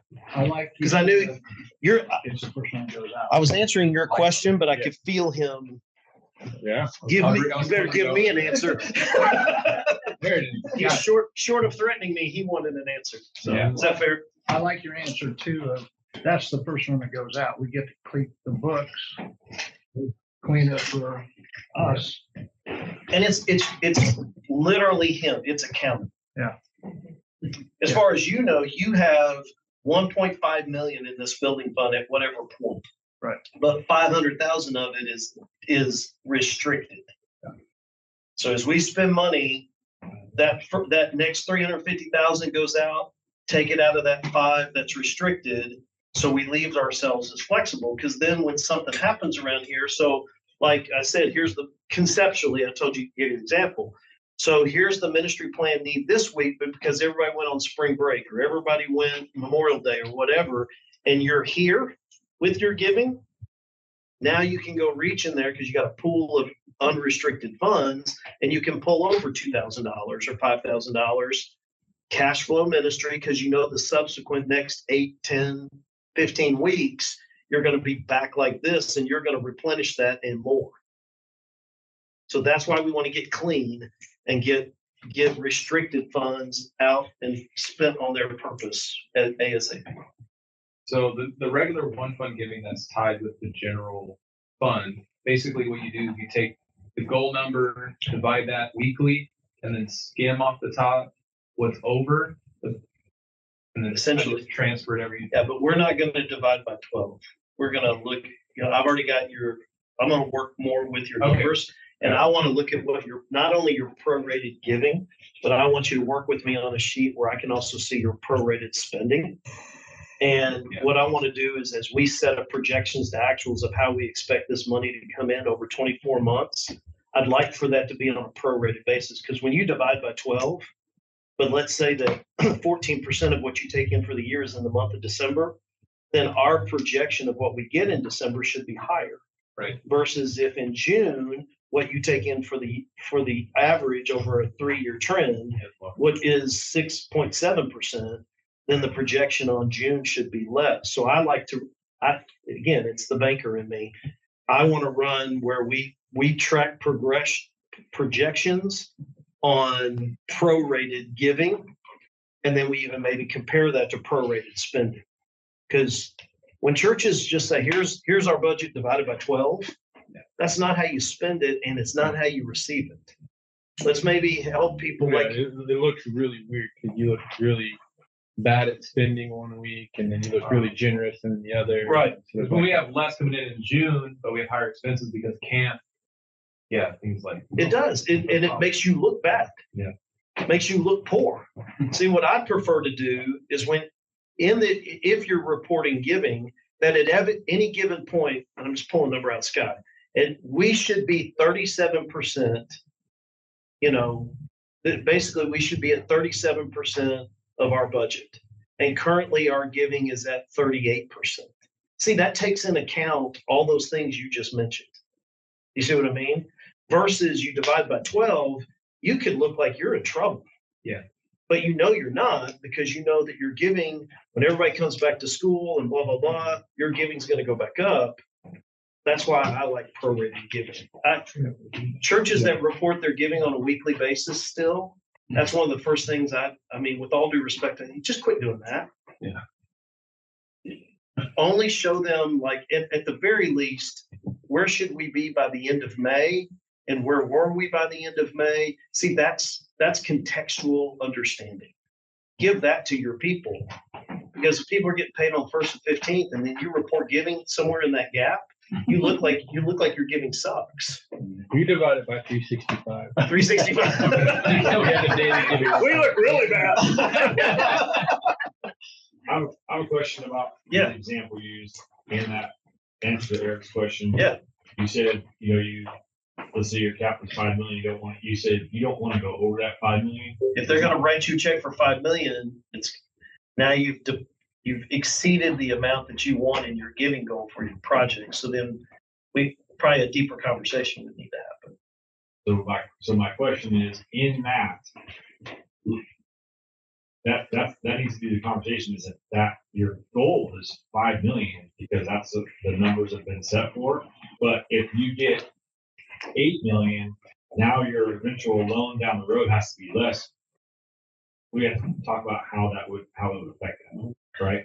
Because I see what you're saying is the 5 million is the designated funds. Yeah. They have to designate that fund, right? Right. But just because we go in a project, just because you go over 5 million doesn't mean your total project fund is 5 million. Your total project fund could be 10 million. Yeah. But you're looking for this. Does that make sense? Yeah, and in fairness, I picked that number arbitrarily. As long as the unrestricted fund balance is enough to that disbursement that I gave an example, as long as what's in that building fund, there's enough unrestricted funds in there to allow for that disbursement to happen. That's where we more so have an eye on what your ministry plan is to make sure that when that $5 million gift goes in there, and praise Jesus, I hope it happens. But when it goes in there, that there's enough there to disperse and cover our budget. And I'd want to have some understanding, is this truly over and above? Like, is that 5 million truly over and above? If it's not, let's just be measured. And we're going to receive it, but we're just going to have to pay attention to where we are with unrestricted giving. But here's what I'll say, with some exception, and I hear what you're saying, usually those givers are fairly isolated, where most big givers in that conversation, they don't want to compromise the ministry plan either. And so there's usually an understanding in that. I use 5 million as a marker because on a $10 million goal, it was the amount of the project. But I hope you exceed that goal. I hope so. I know you have some givers that are excited. So what other questions do you have? But do they lead the ministry? The person who leads the ministry, that's a ministry champion for me. And so then it's a matter of identifying who these people are and then identifying an event or events, depending on how many ministry champions we start figuring out that you have. Like, for instance, how much staff do you have? How many's on staff? Can somebody keep a running total of this for me? 26. So what? 25, 26. Are they all married? No. How many aren't? Just a round number. It's ever changing. Like 4 or 5, 6. yeah. It's ever changing. They're married and they're what? No. What? Whoa. Whoa. I got some getting married. Hold on a second. Sorry about that. Less than 5. This is a progressive church. I Yeah. Good portion, Today. a good portion are part-time or half our staff too. Got you. All right. So good portions, which so are they? But they're ministry staff. I think of childcare and all that. Yeah. No. Ministry staff. um, Just a guess. I mean, I don't need. I'm just trying to get an idea. We're like 14. Yeah, about 14. All right. So 14. Let's say they're all married. So that's 28. Can somebody jot that down somewhere and we keep a running total? So how many elders do you have? 6 or 9? Well, the pastors are also elders, so 6 like So 3, elders that aren't staff. So net. So 5. 5. There we go. Are they all married? Yes. All right. So that's 10. So add 10 to that. So how many small groups do you have? I mean, it depends on what you Adult small groups. you got. Life groups, you got men's Bible studies, you got women's Bible studies, you have classes. So, I mean, like probably 50 to 60. Okay. So what would be a net number when you take out, and just a guess, you take out staff who probably lead groups, you take out elders who lead groups, and then some people may lead more than one group. What's the net number, would you guess? 50 or 55. That'd be net? I'm talking about people leading groups. Yeah. Yeah. 50 net of elders and staff and leading multiple Yeah, groups. I mean, not a lot of elders lead groups, not a lot of staff lead groups. I mean, Okay. some do. All right. So assuming they're all married, that's 100. Okay. Now, can you think of a guess of how many people would lead an area of ministry who's not already on that list? In our own ministries. They lead an entire area of ministry. So not a leader in a ministry or an aspect of a ministry. They lead an area of ministry. Like they're over your greeters, they're over the parking team, they're over. See what I'm saying? Like they lead an entire area of ministry that's not identified in that group. That's probably it. Because like, Natalie oversees the hospitality, so so she'd be the leader of that, but she's on staff, or I don't know if she was in that number, the 14 staff. So Natalie would be one. Like within within high school ministry, I have 2 adults that lead our small groups, like in that entire area of high school ministry, and then I have an entire 2 adults that lead all of our leadership. Is that what you're asking? But you're the leader of youth ministry. Yeah, but all. So of high school. I'm counting you. Okay. Yeah, I see where you're going. So what is that? About 140? I'm 124. 124. So Jim, and we just did a quick, just to give you an idea. You've got about 124 people in that group. More than likely, you're looking at needing to do 2 events, and we'll talk more about events in a little bit, but we'll keep that number. But just to give you some concept of what we want to do is we want to invite those folks to an event exclusively for that group. Okay, probably 2 different events, so they can get a choice of which one they want to come to, right? And we want to communicate to them, this is what this initiative is, this is what we're doing, this is why we're doing it, this is what it's going to cost, this is what we want you to do. I've learned the value of this more in the last 9.5 years than I ever did in my 25 years of ministry. When I was no longer actively the pastor of a church and I got to do something in 25 years that I hadn't been able to do in 25 years, you know what that was? Got to pick my church. Church always picked me. I never picked my church, so I got to pick my church. And to be accountable, especially to you as a lead pastor, is I'm a trustee of the church. I lead a small group. I lead, I'm not, unfortunately, some of us don't step out of ministry well, and we go in the back row and we don't help, right? I preach when I'm asked to preach. I do all those things. And here's the thing. I love the value that my church holds, that nothing is ever said from that stage that I'm surprised by. That they, as a leader, as one of the leaders in the church, and I'm a lay leader in my church, that they always allow me the opportunity to learn things before my sheep do. So that you don't say something from the stage and I go like this. So to the men in my small group, what does that face mean? Something's wrong. I don't like it. It could mean a lot of things. I can tell you what that face means. That face means, I didn't know that. And I'm thinking about it. But to someone sitting in the same row with me, they look at that face and they could interpret something completely different. That face doesn't ever happen because my church honors a value of making sure that the leaders in the church, that we always have an opportunity to know significant things before our sheep do. So then I'm able to get my head, my heart wrapped around something before it ever goes out to the sheep. Does that make sense? So that's why the ministry champion events are so important, because then after those events, we say, now come join us. Help us as we then communicate this to the engaged folks in your church. So who are the engaged folks? They're the people that serve in a ministry. They're the people that are in a small group. They're generally said they're the people who do something other than just show up for worship. They do something, right? Now, to be honest, and just to be crystal clear, We probably, by the time we get to that stage, we will whatever that strategy looks like, and we will develop that strategy together. Okay. Thing about Generis is we are not a cookie cutter company. Yes, we have process, but what that looks like and when it happens and how many and the flavor of that and the color of it and all of those things we custom build to match your DNA. So it looks like you, it sounds like you.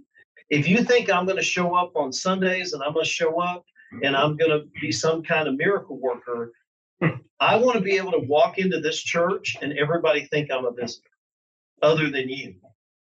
I love it when I go, sometimes my clients will ask me to come visit and I walk in and people think I'm a visitor and then somebody like you, Chris, what's going on? They're like, I wonder who he is. How did they know him? You know, and that's fun for me. Here's the reason why I don't go to events. When we start building out your events, you know, unless you tell me, Chris, you have to come, I don't go. Why do I, like, for instance, the Ministry Champion events? Why do I not go? Because if I go, someone will figure out that one of these things is not like the other and it's me. And they'll ask you, who's that guy? Oh, that's our consultant. I just took the authenticity of this event down because you're doing what I say. I learned, and some of my consultants agree with me, and it's okay that they're wrong. You'll get that later. I've learned that by showing up, it's no longer you doing something and people go, wow, this is organized and this looks good and this is great. This event was so exciting, blah, blah, blah, to you're doing what he said. That's a big difference. And so here's my thing. I want to be known and loved by you. I don't, and not that you would, and I'm not lobbying for this. If I were to ever come preach, I just want to be a guest preacher. I don't want to be, you can say I'm a coach, you can say I'm a lot of things, but don't tie me necessarily to the initiative. Because I want it to be you. I don't want, because you're the people they trust. They don't trust me. They don't know me. Does that make sense? Okay. So we'll do an engage strategy to where, with the Ministry Champions' help, we're targeting the engaged folks, the people in small groups. We're trying to get them to come. In fact, what we will tell the Ministry Champions is they'll say, well, do I need to come to those events? And we will say, absolutely. Don't send them, bring them. Don't send your small group, bring your small group. Don't send the people that serve in your ministry with you. Don't send your youth folks, bring them.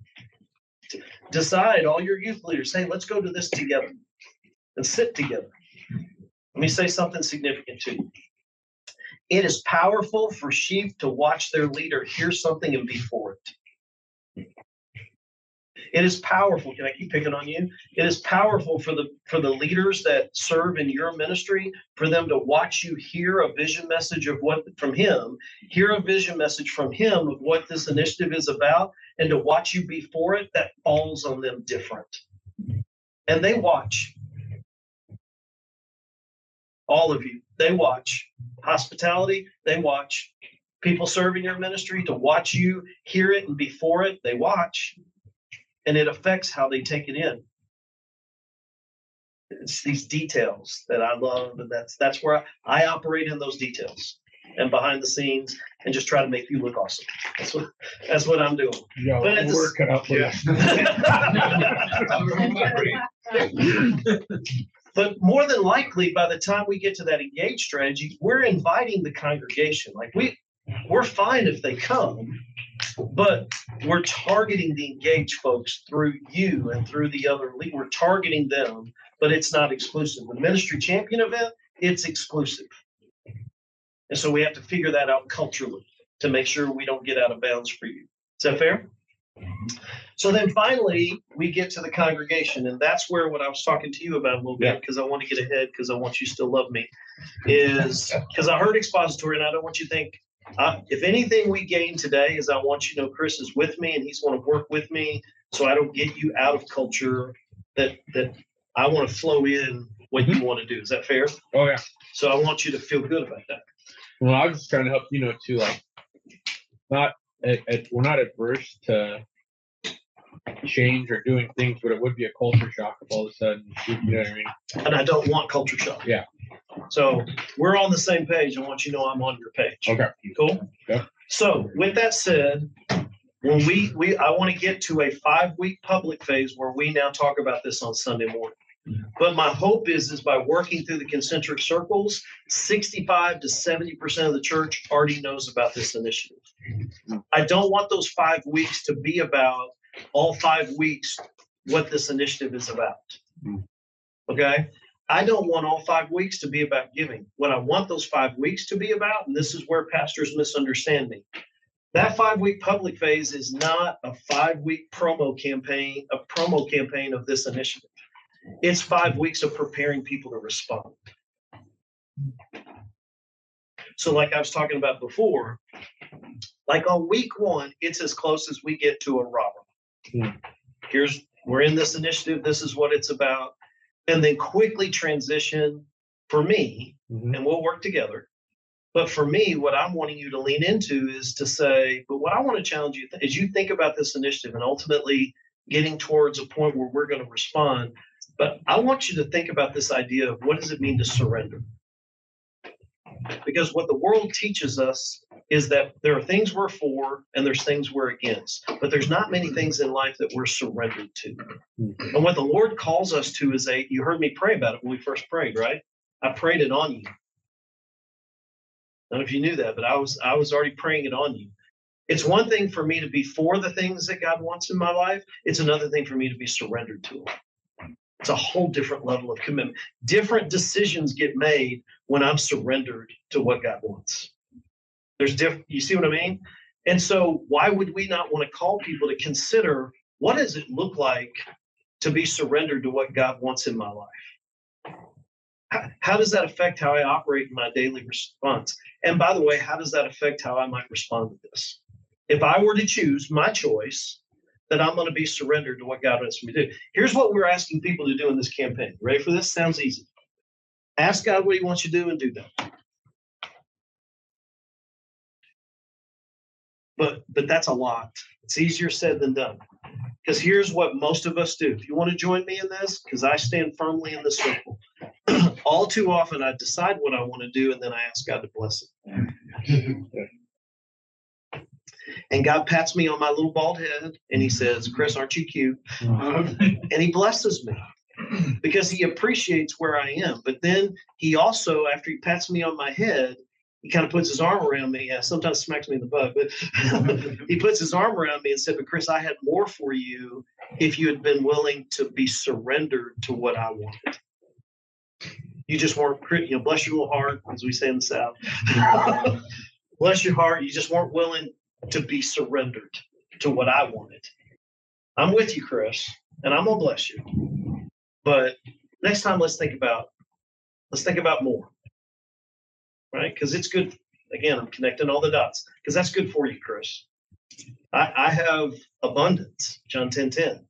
I have that for you, abundant life, if you'll just trust me, right?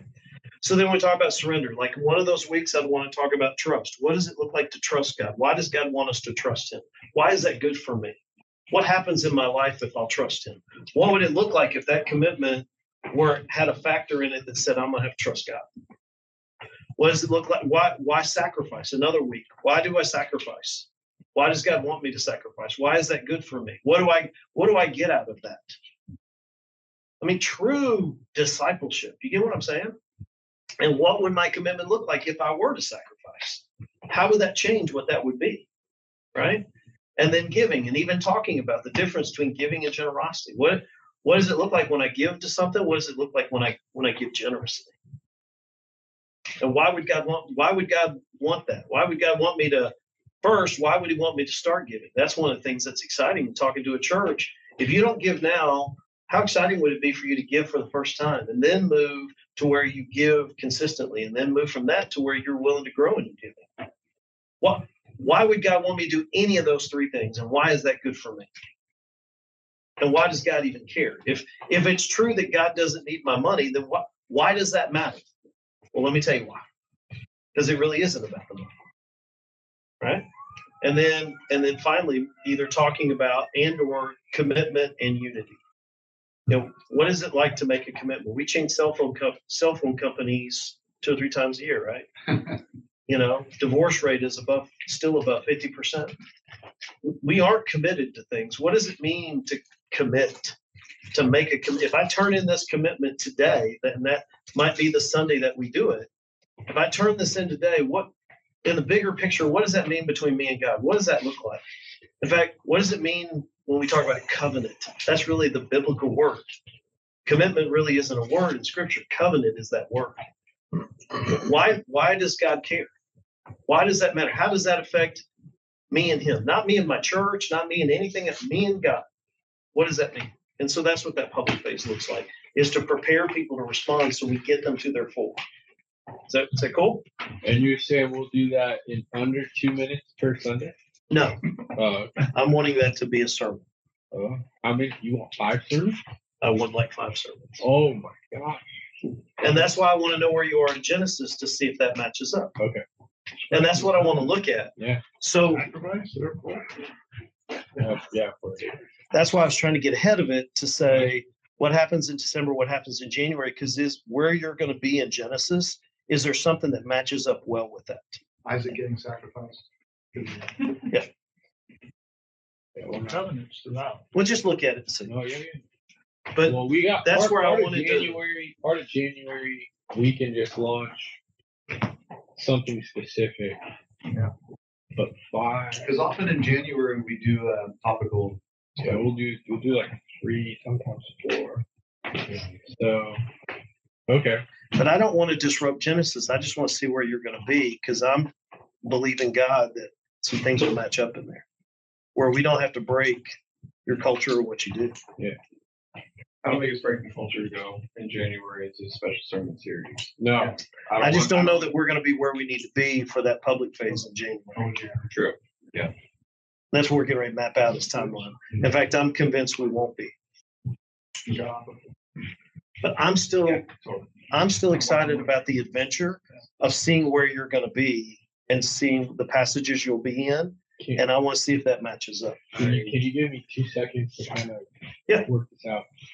John, if we add a sermon or a week on the front end right now, that'll move the sacrifice of Isaac off December 29th, start a sermon series, and then the first sermon back into Genesis would be sacrifice of Isaac. So if we went 3 and then boom, that'd be 4. I mean, we could guide it into that passage. Which part? The end of the series you're talking about, and then go into Isaac. No. Okay, so right now Isaac is December 29th. Right? Good. Yeah. Following me? Yeah. We need a sermon to bump that down a week. Sure. So that's, why John's my favorite guy, right? So then January, we'd go 1, 2, 3, possibly 4, and then the next sermon back into Genesis would be Isaac. Yeah. Yeah, that's great. So when we build timeline, let's see how that matches up. Okay. Right. Yeah. And also, do the 5 need to be consecutive? Like 5 Sundays, or can it be, 10 Sundays? I want to intersperse. I've never not done them consecutive. I'll answer it that way. There's a lot to that answer. All right. So the last thing I want to show you, the triangles. So you see ministry champion, engaged congregation, ministry champion, engaged congregation. This triangle represents number of people in your church. This represents what they give. Okay. So part of the reason we follow this same timeline is because Scripture says, be wise as serpents and innocent as doves. The reality is that the ministry champions are represented by about this amount of your church, and they give about this amount of the money, that 80-20. They're in that 23%. Does that make sense? The engaged folks represent about that much of the total church body, and they give about proportionally that amount of the money. So the congregation represents about that much of the church, and they give about that much of the money. You'll hear me along the way say different things that we're doing, and we're saying, let's not make a mistake at the top of the triangle. This is why. Okay? Just from a practical standpoint. We need to make sure those ministry champions are locked in on what we're doing, where we're going, what are we doing, why are we doing it, why are we doing it now, what's it going to cost, what do you want me to do? Okay? Everybody with me? That's why that message has to be, the message you kept talking about at the beginning, it has to be the same for that group. Everybody's saying the same. all the way through the 2 years of fulfillment. Right. When you talk about this initiative, it is the same, it's consistently the same thing. Because here's what happened. If it doesn't, and I know it's never happened in this church, but in other churches it has happened. Is you get bored with something and you decide to say the same thing a different way. Sure. That's not what you said. And we're trending in a negative direction. Because who didn't raise their hand and think, but thinks that? We have to be insanely consistent that after we say these 3 to 4 sentences, you can be as creative as you want to in talking about this initiative, but say these 3 to 4 sentences first. So it anchors people that this thing is not changing. It is the same every single time. And I'm telling you, it's a secret sauce. When people look at, especially Generis initiatives, and they say, what's really the secret there? One of the secrets is very simple. Just keep saying the same thing over and over and over. You can be creative after those 3 or 4 sentences, but those first 3 or 4 sentences, when you refer to this initiative, that's what they need to hear. And it anchors people. Like this is not moving. This is good. I can count on this. I feel good about it. Cool. All right. So now we're going to build out these circles and see if any of this can match up. And if not, we'll work through it. We'll figure it out. All right. So here we go. So I need 12 circles. Ooh, I started out good. I usually draw amoebas. There's an amoeba.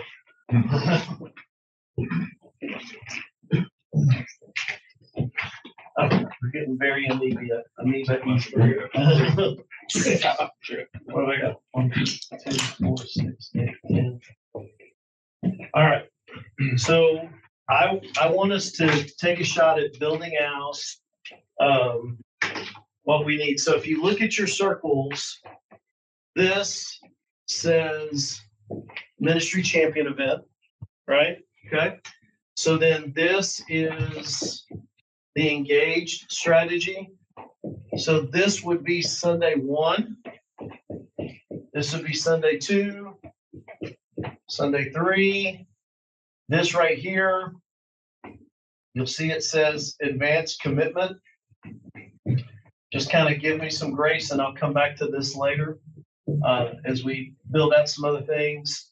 Sunday 4, Sunday 5, which is our commitment Sunday. Okay. And then we typically have an open week. And then this is celebration Sunday, or celebration, say this better. Celebration announcement. Okay. And then we'll talk more about this, but this is a refresh. And then this is culmination. Okay. So this is the basic, more of those concentric circles. This is the more detailed of this. So in looking at this, it's a matter of how do we start making all of this line up where these dates fit in, where we not only give your people, the people, one of the things I'm thinking about is these people that I'm hearing from you that are ready to give to this now, and trying to work on that timing, but then to position you where you're ready to move into your public phase when you're ready to move into your public phase, but not doing it so fast that these people that are in that 54%, that 23%, that 77% that I talked about, we're not pushing them so fast that at some point they just say, you know what, this isn't for me. Then we're not anywhere near to our 4. Does that make sense? So the first question is this: how typically in a spring initiative, typically this happens in January, 1st of January. Okay. And then typically this happens in the remainder of January and February. So then this is happening sometime mid-February to late February, because we're trying to get to here before Easter on a spring. Because what you want to do is have the commitment response done before you get to, in some cases, Palm Sunday, in most cases before Easter. So when you come out of Easter and you have these CEOs, Christmas, Easter only folks, who you want to stick with you, you don't want to immediately be in anything that even remotely looks like a giving series. You don't want to be in that. Does that make sense? Yeah. So it's better to have that commitment response where it's more your committed folks prior to Easter. Okay. Now we could accelerate this more because what I'm hearing is that there is a group of ministry champions that we need to talk to before the end of this year. Without a doubt. So that's what let's work on that understanding first. We, some of the crazy tax laws in California. People go, hey, I've got extra, I gotta give. And that's usually November, late November, early December. Is when they're talking about that? That's when they're giving. That's when they're They're getting. throwing it down. Yeah. So we have 3 times that Eli and I have studied. I forgot the first one that Eli was. March. Then November and December. Those are our 3 biggest giving. Which is pretty typical. Yeah. Because Easter sparks giving, Yeah. spring sparks giving, Yeah. and then end of year. Which, despite crazy California laws, there's most people end of the year, especially people who have DAFs, donor advised funds, things like that. They're wanting to give as well, things like that. And we've encountered a couple of the bigger givers that said, hey, I need to do something soon. And I don't know if they're being generous or if it's just, I need a tax write-off. These probably are more tax write-off people. They'd rather give it to us than to government. Yeah, to something else. That might be a form of generosity. Yeah, that one's a hard one. So, like you said, maybe there's some form of soft start where it's still in that quiet phase. Or could we do your ministry champion events before the end of the year? And then move your whole I think we timeline up? could. Yeah. It just means as we sit here in August, let's say we're going to do those in November, we potentially lose a month. Like if we were to do those ministry champion events in January, well, that put a month and a half in play to work on those events. So eyes wide open, and I'm fine with it. We just have to know on some of the pre-work before the ministry champion event, developing out the narrative, stuff like that. And it's fine. You just have to know eyes wide open. We have to accelerate a little bit so that we're ready for those events. Yeah, we do better with acceleration. December, I think for us, I was at the late laugh. I was with you. I was waiting on everybody else. I was afraid to laugh for a second. December, I think for us would be hard anyway. It's a really busy season. Seems to be, if we try to do anything in December, it's really hard to pull off. So in the month of November, how late in November can we go? What night, what day could we get of those 120, 130 people? What was the ministry champion number? Oh, 124. 124. So to get as, 90% of that 124, what night, what day, and what time during that day, how late in November could we identify to get them? At least the week before Thanksgiving, but I think even like 2 weeks before And Thanksgiving. people, if you don't have your calendars open, get them open. Yeah. This isn't all swim. So, As we get close to Thanksgiving, people start checking out. Sure. Like one of the things I look at whenever I'm looking at these kind of things is I'm always having to pay attention to Thanksgiving break. Yep. Because across the country, and I work all over the country. Some school systems take the whole week of Thanksgiving off. Some school systems take Wednesday, Thursday, Friday off. Well, you take the whole week off, then the weekend before that is dead. The whole last week of November now is the week of Thanksgiving. When is Thanksgiving? 28. The 20th.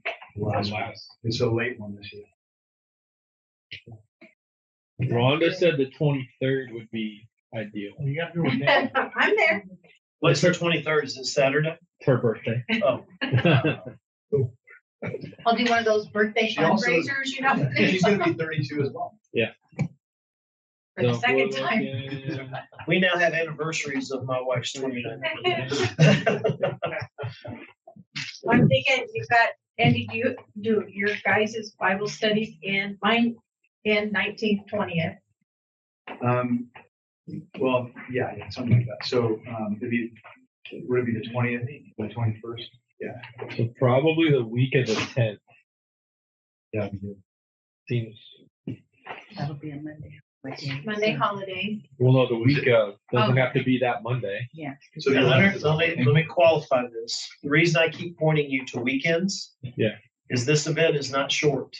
It's 2.5 hours. That's probably the 15th is a Friday, the 16th is a Saturday.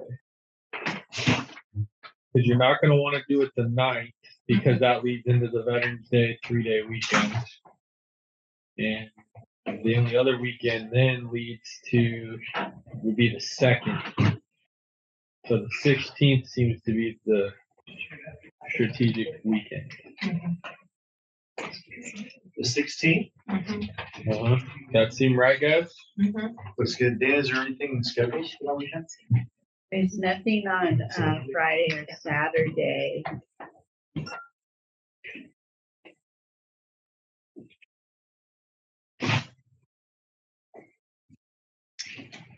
Any big games going on? Yeah, it's football season, that's for sure. Yeah. Don hasn't So ascribed what do that you have to Sunday, avoid but- football season with? What's that? What's that? What's the football dynamic here? What do you have to avoid? What do you have to pay? Mostly 2 weeks before Super Bowl and Super Bowl. Well, and kids, high school football, Friday. a lot of kids That's a are Friday night. there.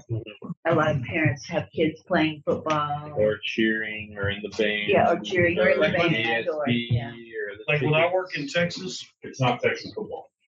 Yeah. but when I work in Not that Texas, big. the South, what's the Alabama home schedule? What's the Yeah. Texas home schedule? Like I have to pay attention to all that kind of stuff. It's not that bad. but USC's it's- not what I like to have. You're being like whatever game is on the weekend. What I love about my job is this moment where I'm learning your culture. Like I have to learn you. You're helping me learn. So I know what things I have to pay attention to. So what's the date we like? The 16th of November, I think. What is that? The Saturday? Saturday. Okay.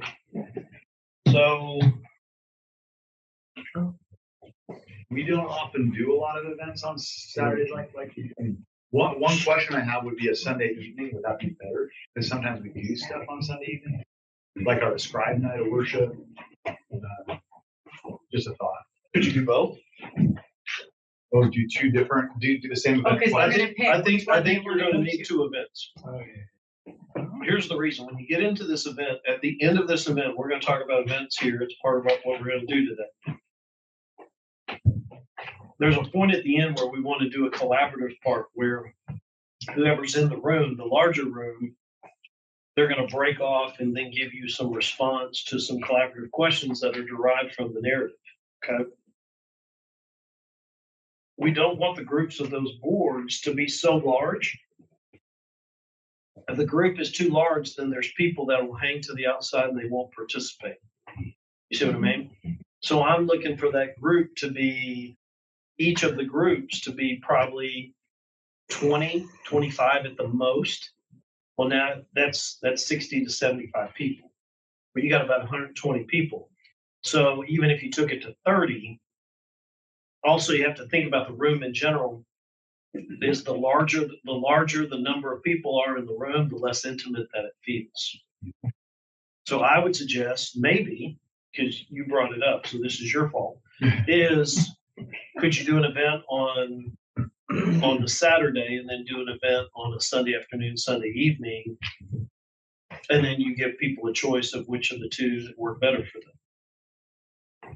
I've actually got a lot of my clients, they'll do two in one day. So they'll do one at 10 in the morning and do a brunch kind of a thing. And they'll go from 10, they just count it 3 hours. Okay. So 11, 12, 1, and then they'll go take a nap.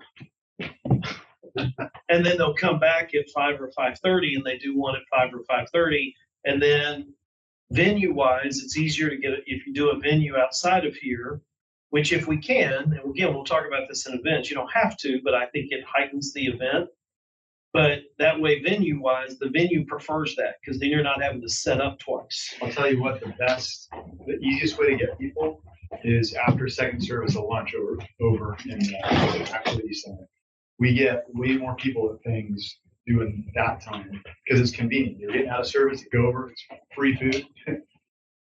So if you're talking about, it doesn't have to be like a dinner, it can be a lunch or a brunch. Mhm. We could, I'm just saying. It's long enough that it's hard to avoid a meal. Yeah, I just think that could be a good time spot to do it. 17th after second service is one of the time spots. And the only thing is their kids are will have brought with them. And the only pushback that I get from some churches is, okay, we brought our kids to service. They were in some kind of care during service, and now another 2.5 hours to 3 hours. I mean, that's like 5 hours that they're going to be. That's pretty long. I'm not shooting it down. I I'm don't just think we want trying to to get look ahead like of something we've run into. Yeah, Our meetings. yeah. Yes, the preference to have it off-site, if we had it in a different venue. Is the preference? Yeah. I thought you were making a statement. Yes, that would be the preference. We want this to look like something we don't do regularly. I'm not saying you have to, but when you do it here, it's another leader meeting. Right. We want this to be set upon. So if we can go offsite, it would be better.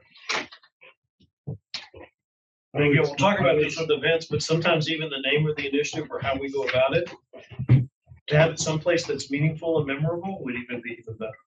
How do we explain that to them why it's not a church? Sometimes the mystery is our friend.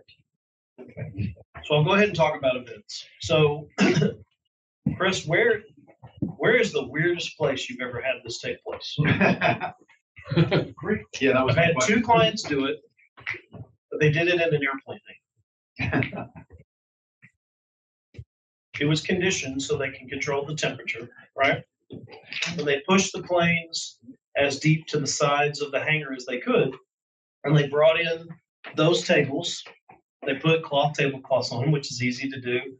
Did the Edison lights, the string lights, all that stuff. People are coming in, and they are thinking, why are we at an airplane thing? Because we have not picked a better place than this. And they ate their meal.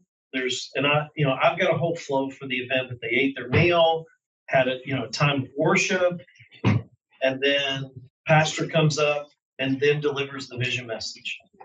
And what he said was, glad all of you could be here tonight. I know what a lot of you are thinking is, what are we doing in an airplane day? And let me tell you the reason we're here. We have some exciting things we want to share with you tonight, but this is the place where things take off.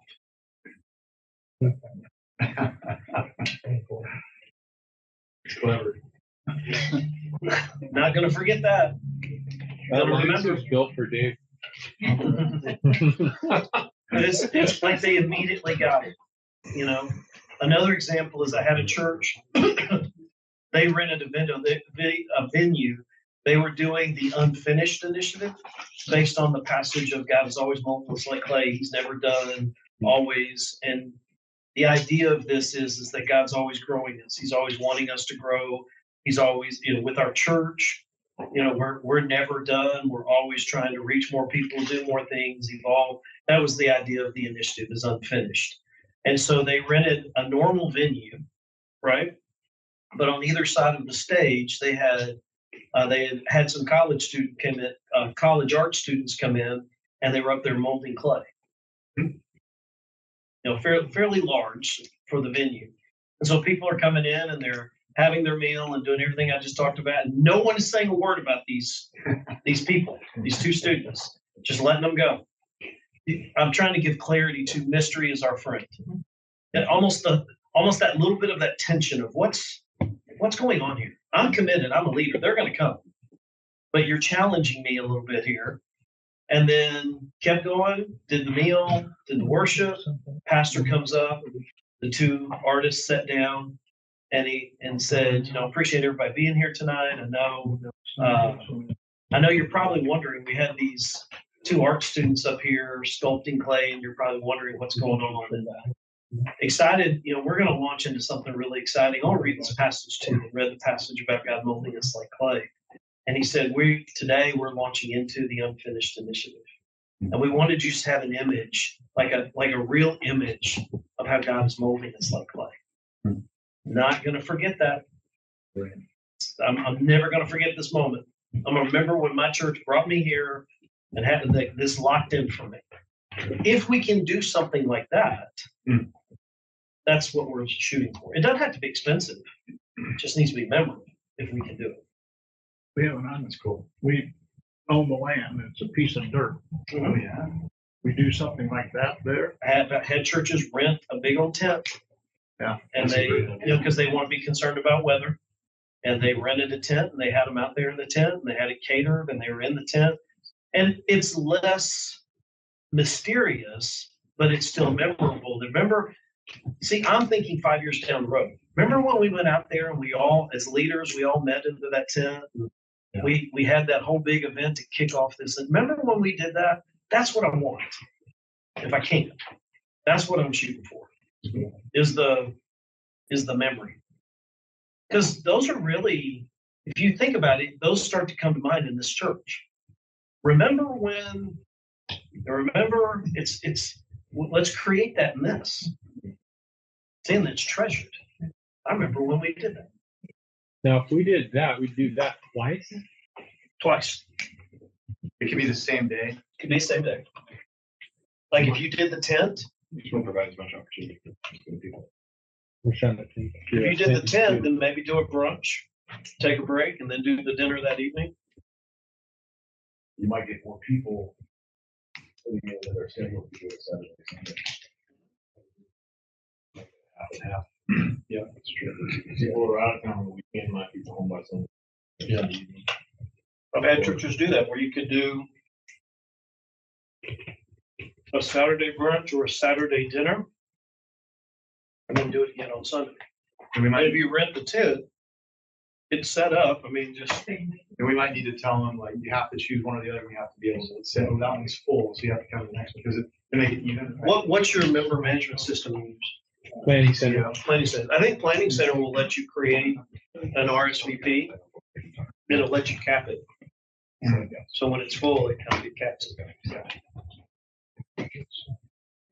And you have to be careful about the cap number because for the most part, you're going to want staff at both. So then you have to, so it's not 124, it's more like 150-ish, because there's probably some people we forgot, but again, we were doing it for the sake of our planning. But when you say that he's coming to both, you're probably coming to both. I mean, most everybody in this room is probably coming to both. So then already you have to double count that, which is fun. And we have, in a lot of these small groups, we have more than one leader.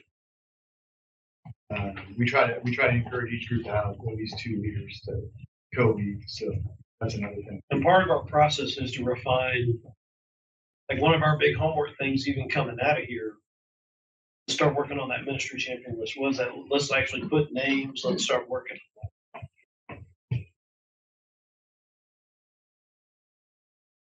So what do we like? We still like 11-16? I think we like 11-17.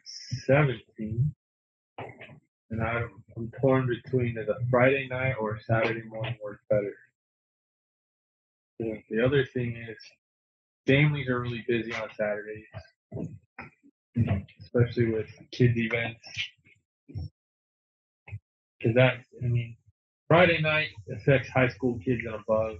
Saturdays, all the little kids and middle kids and big kids. What about like a breakfast? Because we don't get awesome turnouts for men's breakfast, but you are 80 or 90 guys. A breakfast. The other advantage of a brunch, if you have senior adults, they usually like to be done and back before the sun goes down. Mm-hmm. If we do that Friday night, Saturday, or Friday evening, Sunday evening, have the option for Friday night go Sunday. Yeah. Mm-hmm. Right. You're not trying to get everybody on. those are the options. Yeah. The question would be staff and, you know, that So it's 11:15 and 11:17. Well, here's the thing, we're making a plan. It's not that we can't, play with it. Friday night football in November, like. What Joe's saying is if you can't make the Friday night, you'd make the Sunday night. How many more people do you think would make that Sunday then instead of that Friday?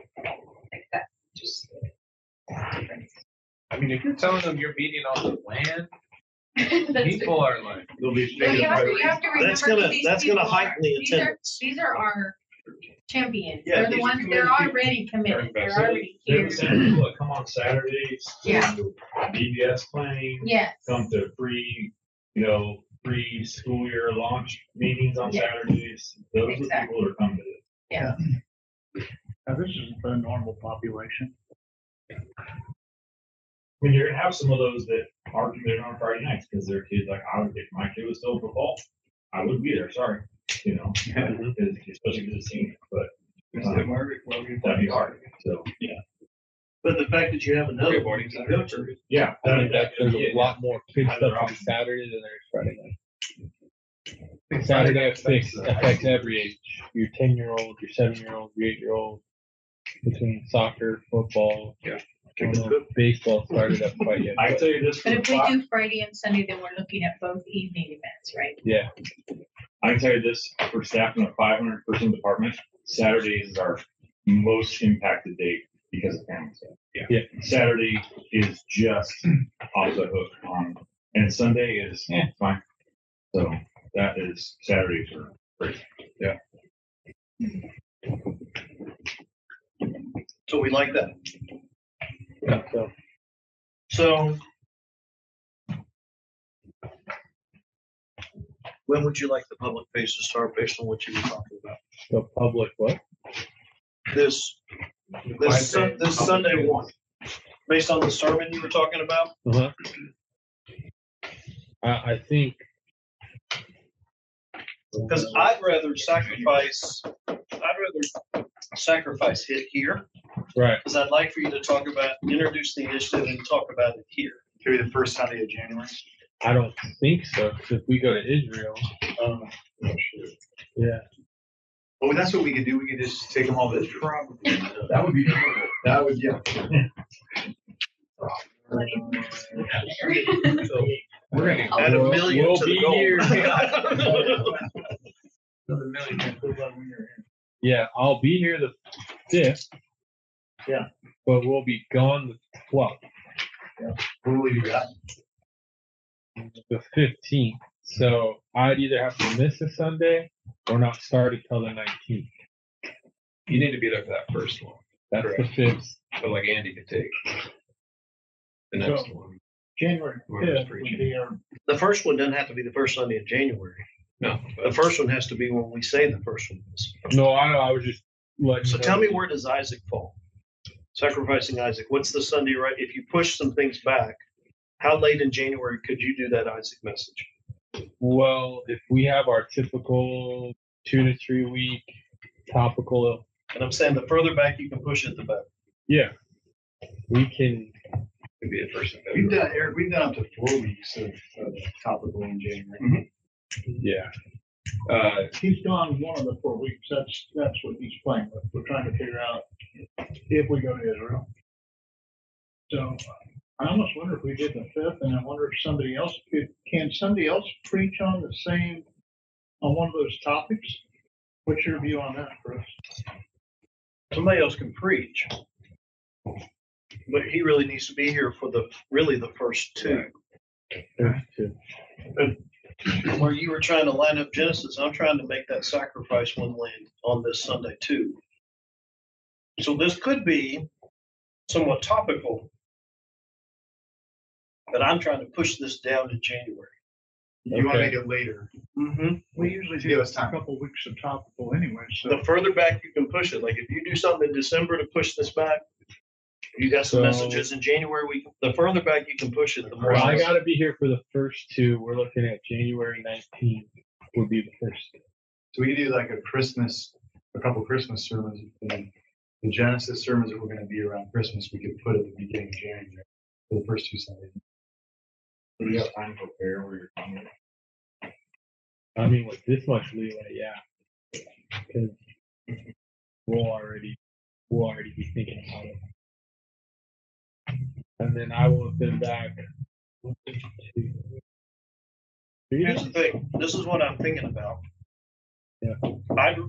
We really need to execute this strategy prior to that Sunday.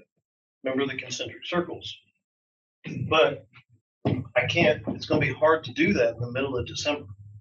Yeah. That's the challenge. And so that's why I'm trying to push things. Well, I mean, I'd ideally, love it if this message, if this were the first 2 Sundays in February and give you the month of January to do that engage strategy. Yeah, we usually do the month of January, but I don't think it's that big of a stretch to do a special sermon series in February. You know, oh, you mean like stay in Genesis through January and then do a special one in February? Yeah. We could do that. Or midway, like when you get back, Eric, on the 19th, we started.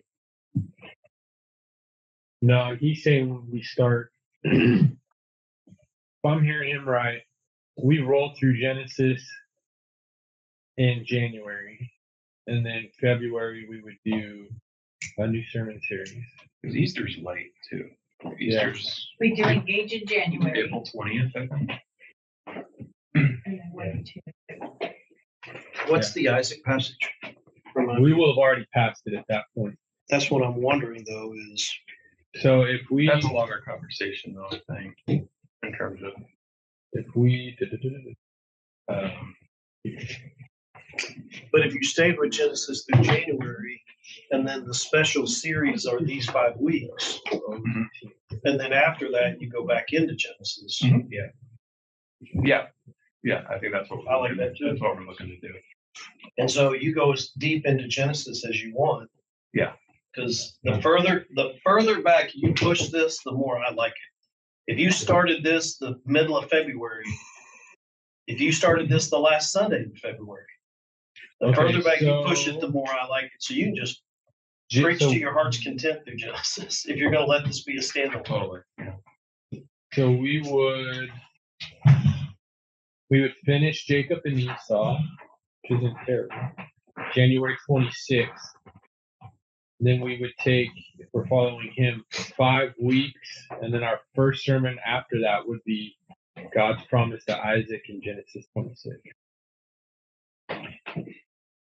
So we would preach. Would there be another natural stopping point after the God's promise to Isaac? Hold on. So we would do. February actually has 4 Sundays. 2, 4. You got free traders over the nation. No question. What are those dates? I have them on the spreadsheet for last Sunday, February.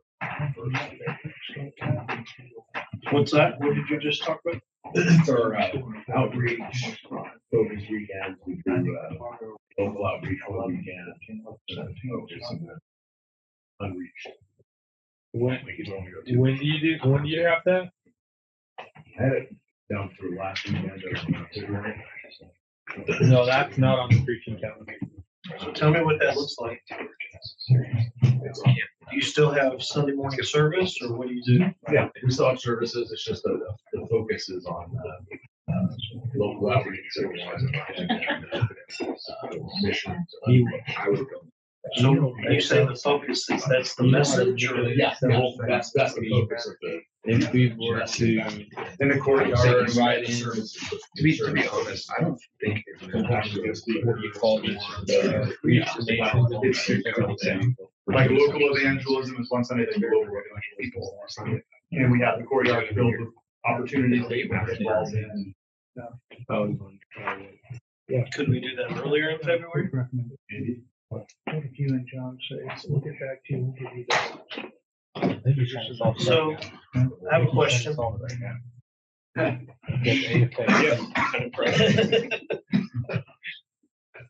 Yeah. So these 2 weeks on missions. Uh-huh. So could you preach through Genesis Uh-huh. through the end of January? Right.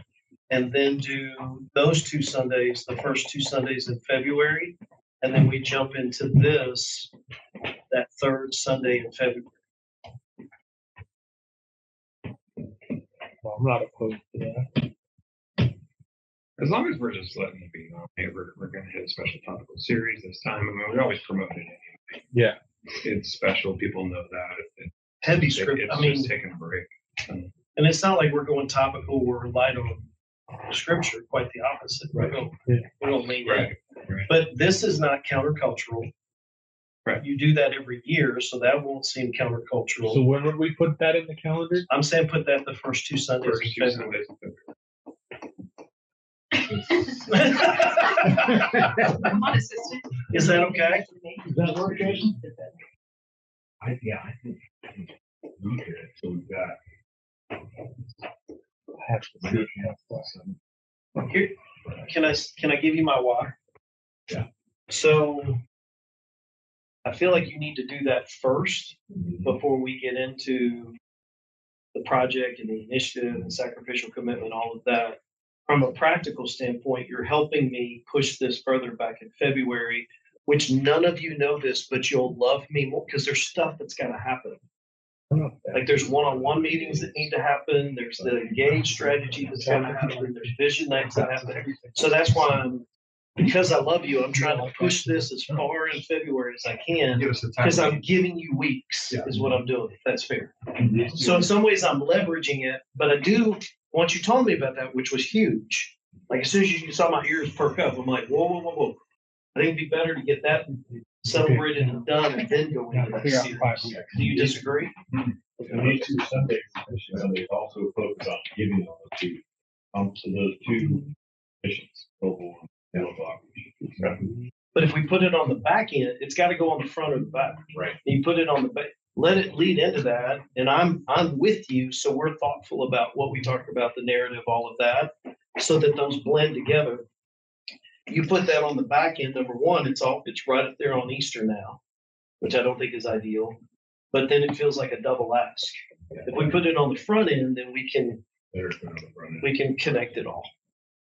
I don't want people to feel like they're getting gouged. Right. Yeah. We're asking for this, now we're asking for this, and then after Easter we're going to be back and asking for again. You know, I don't. Unmature givers or non-givers, that's what they're going to think. Right. So we got to look through that lens because committed givers, somebody said it, it's not going to bother them, but it'll bother the others. I totally agree with what you're saying. I think it's doable.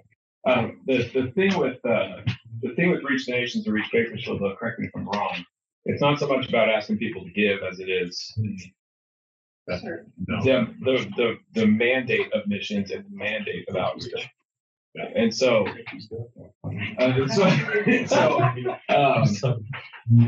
if we are, my point is, if we're taking those first 2 Sundays, which are typically pretty heavy on being involved in missions, it's less about giving, is my point, financially, and more about our biblical mandates. Yeah. And then jumping, I don't know if I'm just bringing this up as a concern. If we come right on the heels of that, now we're also talking about these other biblical mandates of surrender, trust, giving, all those sorts of things. If the 2 don't, but as when we're launching this on Sunday, water each other down. See, I think it can complement it though, because we can refer back to it as a one fund. Yeah. And we're thoughtful about what we say those first 2 weeks. We don't just and I'm a part of that, but we're thoughtful about what we say or don't say, knowing where we're going to land on that Sunday one in this, that they complement each other and we don't overcook it. So then if we have 2 Sundays, which are heavy on surrender, and then we go into a Sunday on surrender, that's my point. Maybe we could do Reach the Nations and Reach Bakersfield in January. Well, hold on. So, all right. So if we go January through Genesis, right? So last Sunday in January is Jacob and Esau. Then we go reach the Bakersfield, reach the nations on the 2nd and 9th of February. February 16th would be when we would launch this. Okay. Because I think from a preaching perspective, if I just was given nations and Bakersfield, I would say God's design is to reach those through the church.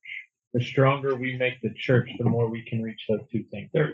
So, I mean, to me, that's how you would preach it. Yep. I mean, that's just what Natalie told me. flow. And So- I need to flow. From working from that perspective, I think that works. That works great. The only drawback is with some high schoolers on that section. That would be, is 7. But, I mean, there's gonna have to be. Can give. Some. That's the high school. Yeah. Where do they go to camp? Hume Lake. And what would they do out there at the lake? Reach the nation. Hopefully, hopefully not walk on it. I mean, is there a way to bring the aspect of what we're doing here simultaneously there? They have their own program. No, I They think have their own program. That's what I didn't know. it would be. It's just one of those unfortunate things, but we're serving a greater, bigger, grander. Okay. So what's this date? What's Sunday 1? That is Second or February third? 16th. 2/16. That's a good flow. You can take note of that for my. All right. So then this is going to be Preaching. I'm just gonna throw out one more Excel. thing that I see on the calendar. President's Day is 17th. It is a 3-day weekend. Yeah, we're gonna have some people. There's never a good time. Do we have, is attendance low on those? Some kids go to camp. Yeah, I think just kids go to camp. I don't know that we really, that attendance seems to drop on those days. Does it not? It hasn't dropped very much during the summer. Yeah, it's true. It may not be a thing. I just saw it on the calendar. Yeah. There's no way around it. Yeah. What? Yeah. That time of year, you're just gonna run into the holiday after holiday. right. So then this is 2/21. Thank you. So here are your Sundays: 16/23, March 2nd, March 9th, March 16th. March 2nd, March 9, and March You want 18. Why you don't like it? Uh, He's working miracles over here. 16. It was Yeah. sketchy, but that impressed me. Oh, you Cool. can go. Are we good?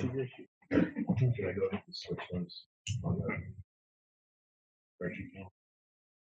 You already did it Got to refresh. for the preaching calendar. I don't know about. Not the preaching calendar, what the spreadsheet will fix. Oh, Just go. I do not know if that's spreadsheet. It's pretty important. No, I Alright. try not to make things worse. So we good here? I These think so. dates? Think so. Yeah. Here's the thing. This is a beginning. This marinates and something jumps up. We're at least adjusting from something rather than at some point we got to make a schedule, so then we can adjust from that. So And you're talking about, I just thought about this. We're focused on people that might not be here on those Sundays, but we can also point those people to, I know this doesn't get this, doesn't it? So we can also point them to, hey, we really need you to make sure you watch this sermon on YouTube if you're not here that week. We have a pretty consistent YouTube fan base. So I don't know what you say that fan, that's whatever you call that. Viewership? I don't know. What's the lesser of evils there? Viewership. We had a couple hundred. I don't know. By fan, I mean people that like YouTube, not people that like us. You're not getting older. So let me explain this. So the open week sermon series, you move on. You're back into Genesis. On the 23rd? Yeah. Okay, God's promise that we're good. And so then The next Sunday, is it a 4 or a 3? It's 3, but it's Mother's Day. And March they do 30th? pay, never mind. In your March. Read it all. Mother's Day. Rhonda's trying to get her birthday and 2 Mother's Days. Wow. In my house, it's Mother's Day. Every day. All right, so starting 323 sermon series wise, you move on. Yeah. Now, the reason what we're looking to do is on March the 30th, during the service, we want to make a celebration announcement announcing the starting point of the initiative, meaning people have turned in cards. And so having an open week, because knowing how people's attendance is, it gives essentially between 316 and 329 or 328, it gives a chance for other cards to come trickling in so that their commitment can be a part of the starting point. So here's another little bit of coaching. We will not announce a total. We will not announce what has been committed. We won't use any of those terms because those terms sound closed, like you missed your opportunity. We now have the total. Like, all right, then I can't turn in a commitment. You see what I'm saying? Mm-hmm. But by announcing a starting point, that now I can still turn in my card. I can still be a part of this. If I'm struggling and still trying to think through this, like I'm still trying to wrestle this out with God, that door is open. And the other reality is over the next 2 years, as you're fulfilling this, you're going to have new people in your church. Just a lot of things are going to happen. We want that door to stay open where people can join us anywhere along the way. And so we're very careful about the language that we use. But for your sake, this is not the service itself, but it's an announcement within the service where we celebrate this. Is that cool? Yeah. Right. It's Isaac's Promise Part 2. There you go. Good reason. Is that a good idea to have somebody come and give a testimony and say, hey, we decided to give? Or what do you think? My favorite way to do this is we get a bunch of kids and teenagers on stage, each with a piece of poster board that has the number on it, the celebration total on it. And we have them turn the cards over one at a time from right to left, and it builds excitement. And then we shoot off confetti, and we have pastors zip line down the middle of this. Just like any You know other. that zip line was good. We've done that before. But It wasn't a zip line, it was a repellent. you know what I'm saying? It's just we find a way to celebrate in that moment, in that 3 to 5 minutes that we do that You announcement. said 2. I offer him one. Feel bad. You only have like 2 kids. He's like, no, he's feel like I'm selling a car. You said 2. Start with the decimal. Well, if I hold you to 2, I know we'll get 5. So, but if I get 5, we'll be at 15. 100%. All right. So does this make sense? To answer your question? All right. So then in the spring of 22. Yeah, 2250, that'd be good. 2250. In the spring of 26, and then the spring Would it be the spring of 25? of 20. No, because we're gonna do this in 25. Now, I don't know if this matters at all, but one idea we have is to do Easter on the location. Okay. Does that tie into this at all? Potentially. Okay. Easter's really on 420? Yep. Yeah. Great. All right. But yeah. Okay. So the spring of 26, which is a year from when you did all of this, Right. I will want to do the refresh of this initiative because we're at the midway point. Okay. And I will be, instead of asking for 5 weeks, I'm going to be asking for 4 weeks. 4 is better than 5. And I want to revisit this from a standpoint of those who made a commitment a year ago that they would make a commitment to finish strong. For some people, they may want to increase their commitment, and that opportunity is there, but mainly we want them to finish strong. But then thirdly, it's our official time that anybody that's new in the church, come join us in this journey for these remaining 12 months. But it's also a way of we will continue, and when we get on the other side of this, I'm gonna go over a complete fulfillment strategy of how not to overcook this, but keep energy in the initiative. But this is a pronounced time at that midway point to put energy in the initiative that sustains us for those remaining 12 months. Okay? So I'm just getting ahead of thinking, like we did 5 weeks here, I'm going to be looking for 4 weeks in spring of 26. Cool? Mm-hmm. In the spring of 27, I'm looking for 1 Sunday. But I want the whole service. And I want it to be a blowout celebration of what did God do over these last 2 years. Project, yes, but just I want us to tell stories of what God taught me, how God changed me, that we celebrate everything God did through the initiative. And so we take a Sunday and culminate. Because here's the thing, when we get to the end of this initiative, the end of the 2-year fulfillment, and if we just let this thing go gentle into this good night, one of the worst things that could happen is whatever happened to that whatever initiative. And the next comments that follow that are usually not positive. Right? What I want you to be able to do 3 years, 5 years, 8 years down the road, that you're able to do another initiative built on the success of this one, and you can point to a Sunday that we celebrated everything God did. And how he worked in our people and how he changed us, how he took us to a new place, so that you can point to a win that you very much celebrated. And both of these are sometime within, Easter moves around, all this stuff moves around, but I'm looking for 4 weeks that's around the springtime, that's around that same time. I'm looking for a Sunday in here that's somewhere in that mix that's along that same period of time. Okay? Everybody good? All right. So the one thing that we haven't done is advanced commitments. And what this is advanced commitment is a service. It's a worship service. So you already gave me a hint that you like to do that on Sundays. Is it hot in here or is it just me? Yeah.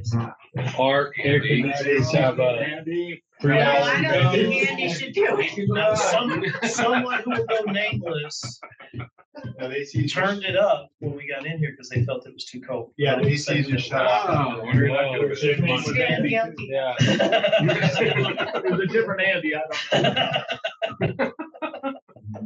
I don't know. My office is at 64, so don't look at me. That's why he's got penguins in there. So here's the thing is you talked about that you do special worship nights on Sunday nights, right? So now I'm thinking about maybe considering March the 2nd for that. By the way, do you have a big spring break thing? Yes. When is that, by the way? Leading up Is to that in Easter. April or where is that? The week before Easter. Yeah, so that would start So Sunday. that's on into April. Sunday, the 13th of April to the 20th of April. Right, it doesn't affect me. Move on. So you deal with it. So the ministry champions, one of the things I'm wanting us to do is between when we have that event and when we get to here, I'm wanting us to do one-on-one meetings with our ministry champions. So who does the one-on-one meetings? I don't know. We have to figure that out. But what it is a follow-up after they attend the ministry champion event. First, to go in to their home and to say, it's very Socratic, and I will do a training on how you do these meetings. But Bill, what's your wife's name? Bradley. Bradley. No. Why? His wife's name, Patsy. Patsy. I thought Bradley was We are way more liberal than you thought. My wife's nickname is Fred, I'm so. working on the second couple. Yeah, all right. So say again. Patsy. So I would go in Bill and Patsy's home and I'd say, hey, thanks for coming to the Ministry Champion event. Here's what I'd love to do. You know, in this, whatever the name of the initiative is, tell me about the things that you heard that night that you're really excited about, you know, as far as what this initiative is about. Tell me what you're really excited about. What I'm listening for is I'm listening for how accurately they say back to me that this is what this initiative is about, because he's a ministry champion. When somebody comes up to him and says, so tell me about this, whatever, you know, this unhindered initiative, tell me about that. What Bill's getting ready to say to me now is what he's going to say to them. And so when Bill only gets, there's two components typically to what your one fund, there'll be two components. One is the ministry plan for the next 2 years. The other component is going to be the project, right? And Bill's probably going to talk about the project. I mean, it's probably what he's going to talk about. And then I'm able to say, you know what? I'm excited about that too. Bill, also the other part of this is where we're, you know, the other half of this is talking about how we want to make sure we sustain and continue to do the ministry plan of our church. Why do you think that's important? Now I just formed what Bill is probably going to say when somebody asks him about it, but I'm doing it Socratically. I ask questions. I'm letting him practice to me what he's going to say. You see what I mean? That's half the one-on-one. The other half of the one-on-one is not an ask. So to have you roll back if you think I'm getting ready to ask him for money, I'm not.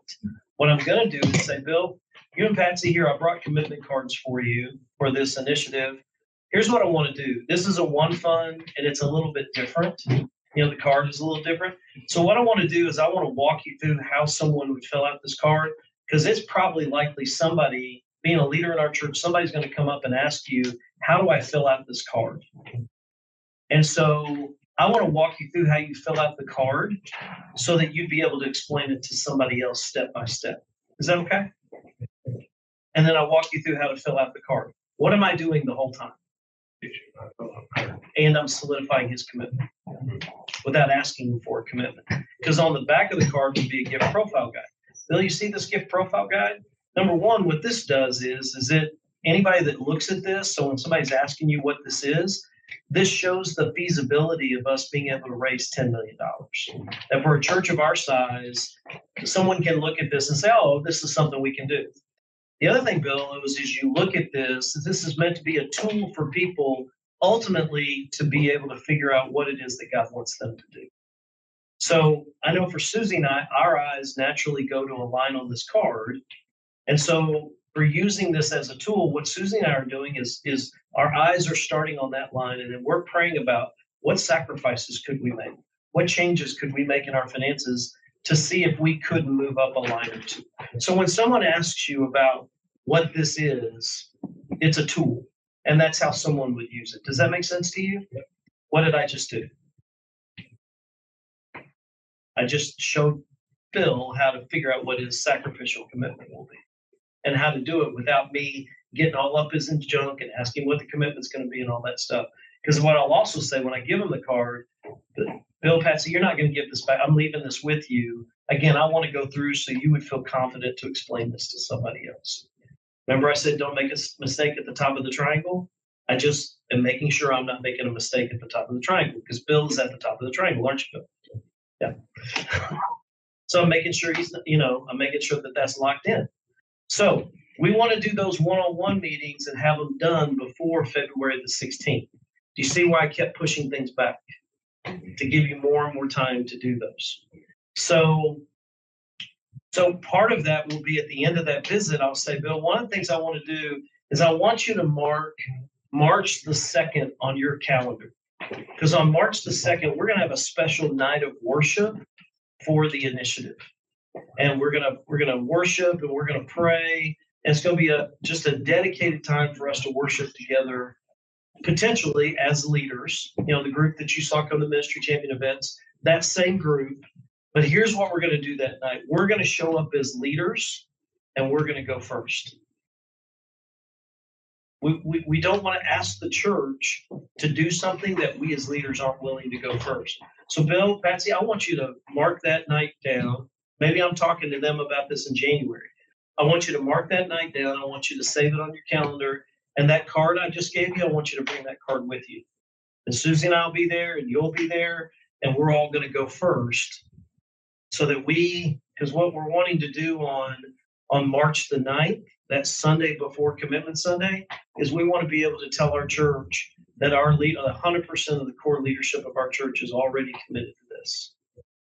So the church knows that we as leaders would never ask them to do anything that we're not willing to go first.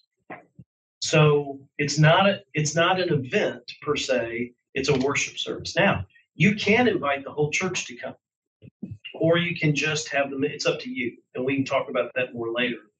But that's what that event is. And it needs to happen before March the 9th so that we can make that announcement during the service as we're prepping for March the 16th. So is March the 2nd? Well, first you have questions about that. And then secondly is March the 2nd, as you said, you do special nights of worship on Sunday nights. Does that work, or what does that look like? And then what questions do you have about that? So the second, let's say a night, Sunday night, that's normally when we do like a worship night. We would invite the top of the triangle, but not limited to. Yeah, Right. you can do either or. I've got some churches that don't have what you're talking about. It would be a standalone time of worship, and they only invite their ministry champions, and it's meant to be more intimate of just the leaders. Okay, but I have some churches that have regularly, they have a night of worship, and they just invite everybody to come, but their leaders know you're coming to do this and to go first. And then during the service, for instance, whoever your executive director would be, during that service, as we get to that point, or possibly even you would say, we're getting ready to have a time where our leaders came here tonight ready to go first. And we don't want anybody to feel under compulsion. If you're not ready, you came here to worship and pray, but you're not ready to make your commitment yet. We don't want anybody to feel any pressure to do that. Your time will be March the 16th, but our leaders came here tonight ready to go first. And so we're going to pray, and then we're going to invite our leaders, and then anyone else that you feel like, okay, God said on your heart, you're ready. That's how you'd speak to it generally if you're going to have just everybody there. And then what, there's like a box or something, people walk up and a basket or a box or a pickup truck with a tailgate. Or, it's like John's playing his guitar, people are walking up and putting stuff in. You drop money in my case. Sorry, we got a whole couple of piano. Oh yeah. That's not enough. Let's do it again. Spirit saying one more. One more. Okay, so that night is like, do you repackage? This is what we're doing. This is why we're trying to do it. You guys are the tip of the spear kind of thing in that. We're grateful, thankful. So we're gonna now's the time you can actually do that, and then the rest of the night's like responding in worship. Yeah, I would say the message in that can be that, Okay. but generally it's more so you speaking from your heart, of you saying, not telling what your commitment would be, but talking about the process God's taken you and your family through. Okay. So we've been thinking about this. These are the things that God has walked us through, and turning in this card is going to be hard, because this, as I said, it may be this true for you. This is the most I've ever given to anything. This is the most I've ever trusted God as it relates to resources and money. I've never trusted Him like I'm trusting Him now. That's as powerful as anything else that you can say. But we're excited to go first. We're excited, as your pastor, I'm excited to go first. But I'm more excited about what God's going to teach me, what God's going to show me. I mean, this is going to be hard. As I walk this out, God, I can promise you, the evil one's going to try to jump up and try to mess this up. Because the last thing he wants me to do is to honor this. And I'm bound and determined to honor it. Stuff like that. And we can talk through that message and what that looks like. But by then, they know what this initiative is about. You're not having to revisit that hard. Okay. Because they're even the general congregation, they're 3 weeks into that. And the one-on-ones reaffirm that. And the one-on-ones all happened before that. Yeah. It happened before 216, ideally, And the one-on-ones are with the triangle. with the triangle, with that ministry champion list. So we're trying to do, what's our number? Rhonda's not here. 124. So we're trying to have 124 one-on-ones between. 60. Yeah, Okay. because that's with spouses, Okay. yeah. And then we 60. probably can do the staff as one. Okay. So then that takes about 20 off the board. So you're looking at about 40. Oh, yeah, that's doable. Shelby can knock out 20 of those. So Yeah. Oh, yeah. Child. That's the secret weapon. There's the wrestler right there. Where she can They're their baby. You show up with that baby, they're gonna fill out that Uh-huh. card. Yeah. You can even say, "Do And you want to she'll hold still my be on an baby?" extended No, honeymoon. The baby needs a nursery.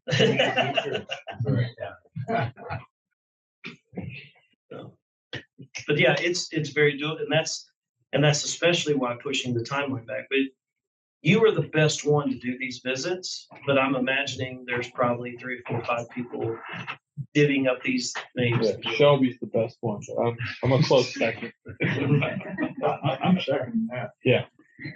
It's a deal show. I'm popular. That's why. Okay, Ron Burgundy. In case you didn't know, I'm kind of a big deal. All right, so do we like 3-2? Is that okay? Does anyone have access to our calendar?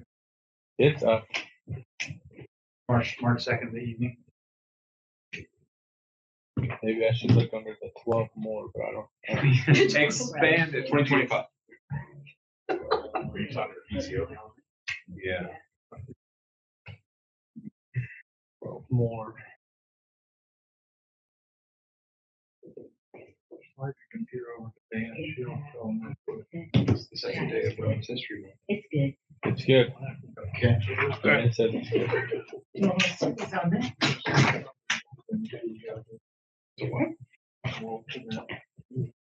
National Woke Sunday. Oh, yeah. Better check the European calendar.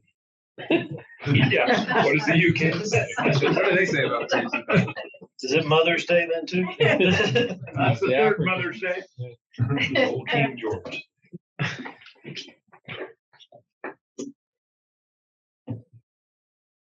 All right. Send that to Linda Johnson so I don't get chastised. So, all right. So now we're going to pick up pace. So initiative leadership team. These are the people. So here's your timeline. So we're good. I'll get out of the way. You're way under.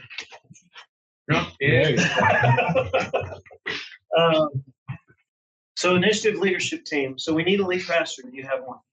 You got maybe. I'd vote for that one. For at least 2 minutes, we have. I think the thumbs are kind of.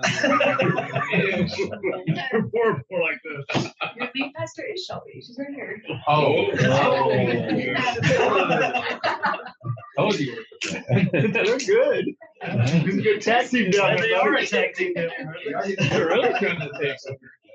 All right. So executive director. So it can be a staff member, but it also can be a layperson, and many times it's effective to have a layperson in this role. But this is who the executive director is. If they're willing to be on this team and do a lot, that's a bonus. What I need from them is the executive director is typically, I need a person of high influence. What's your average attendance? How do you count? So like adults in the worship service or total people? Yeah, whatever. Just give me the perspective that either one. 900. 900.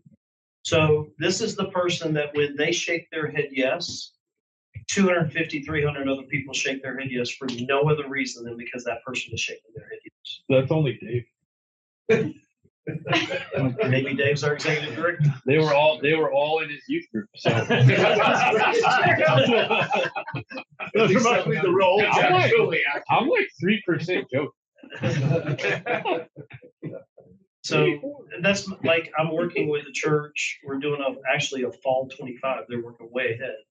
But their associate pastor, their number 2 person, he's been of the, I think 35 years of the church, he's been there 30.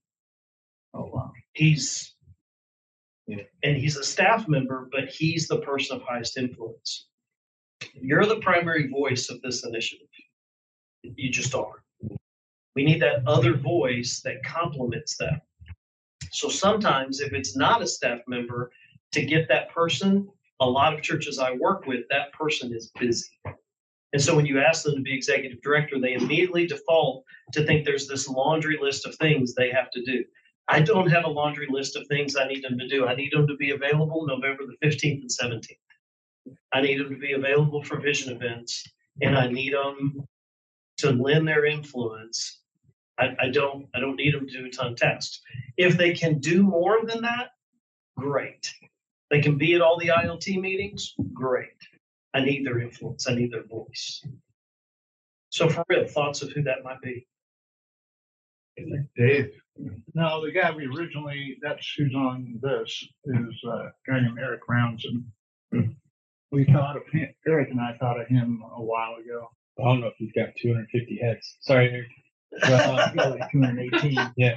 218. I'm just saying, he's got this amazing energy about him. He does. That from the laity side, I think most people view me as on the employed side. So I think it depends on what, I will probably be involved in that no matter what. Mhm. I'm just saying he could be And you can have 2. Yeah. And the 2 of you together, and one of you each bring different aspects of influence to this. I mean, there are no rules in how we build this, and so we custom build this to fit you. And I've had cases where there's more than one, right? Andy burps and everything. He goes, oh, Andy. I was thinking, he knows everybody's name too, and they know it. Andy knows everybody in the whole church. It's getting to where that's not the case anymore. He knows 98%. I'll leave that to you, but that's who I Okay. need, or the people I need. Okay. Okay. The project manager is somebody high, they get stuff done, and they're able to they're really my boots on the ground to make sure the rest of this ILT, that everybody is supported and loved and everything's getting done the way it needs to get done.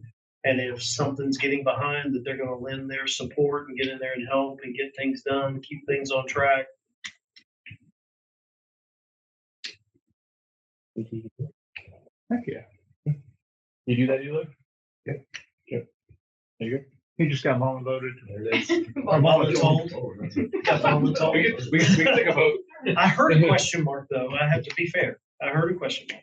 So Well, yeah, it'll affect Dave the most because he helps Dave. So I was confirming with Dave that he wasn't shooting himself in the foot. I'm sort of consumed with the construction side right now. We meet with the contractors, the people that are donated the land. So, yeah, we'll keep playing. We'll just keep going. We can plug and take. okay. So next is administrative, right? So administrative director is somebody who knows where all the emails are. They know where all the addresses are. They make sure things get He's out. already looking at his pitch. That's pretty awesome. She knows. Wow, that was easy. Anybody want to vote on this one? They know where all the bodies are buried. They know all that. You know where the bodies are buried? Okay, so it's good to go. You still haven't told me that. She even knows who buried the body. It's on a need to know basis, and you don't need to know. That's what they keep telling me. All right, communications lead. And we're going to go through this in more detail, but there is print comms, there are video comms, and there are digital comms that have to get done. Communications is probably one of the hardest jobs because it encompasses so much stuff. Now, I will say this, and we're gonna go through comms in more detail in a minute. But the good news is once we build out the narrative, I write all the content. So you don't have to write content. But everything's got to get designed, videos have got to get shot, edited, ready to go. Digital comms have to happen, all that kind of stuff. So is that you? Sort of. It would be, but I won't be here, but we might be able to figure it out. It'll be at both ends. We have another lady Yeah. that's gonna work with her. Because she wants to take a vacation and. What? And so, But depending how much we can front load it and like get some plans. yeah, And then. Well, we're gonna have to front load a lot because Yeah. a lot of this first round of all of this, which is the biggest part of it, has got to be ready and in the can to hand out 11:15. Yeah. Yeah, I think I'll this, still be here. yeah, I think loosely, I'm committed to making sure Shelby doesn't get overwhelmed before she goes. But I think what I'm hearing is Natalie and Miriam, maybe the three of you make a great team. And then Natalie and Miriam they'll have enough in place they can run with what's there when Shelby goes off. That's what I'm hearing. That sound right, Shelby?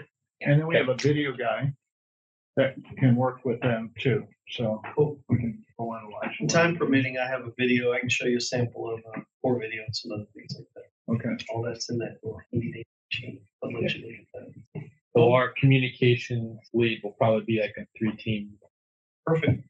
Sound good? Perfect. And then events. So we need the ministry champion event is 85% of this job.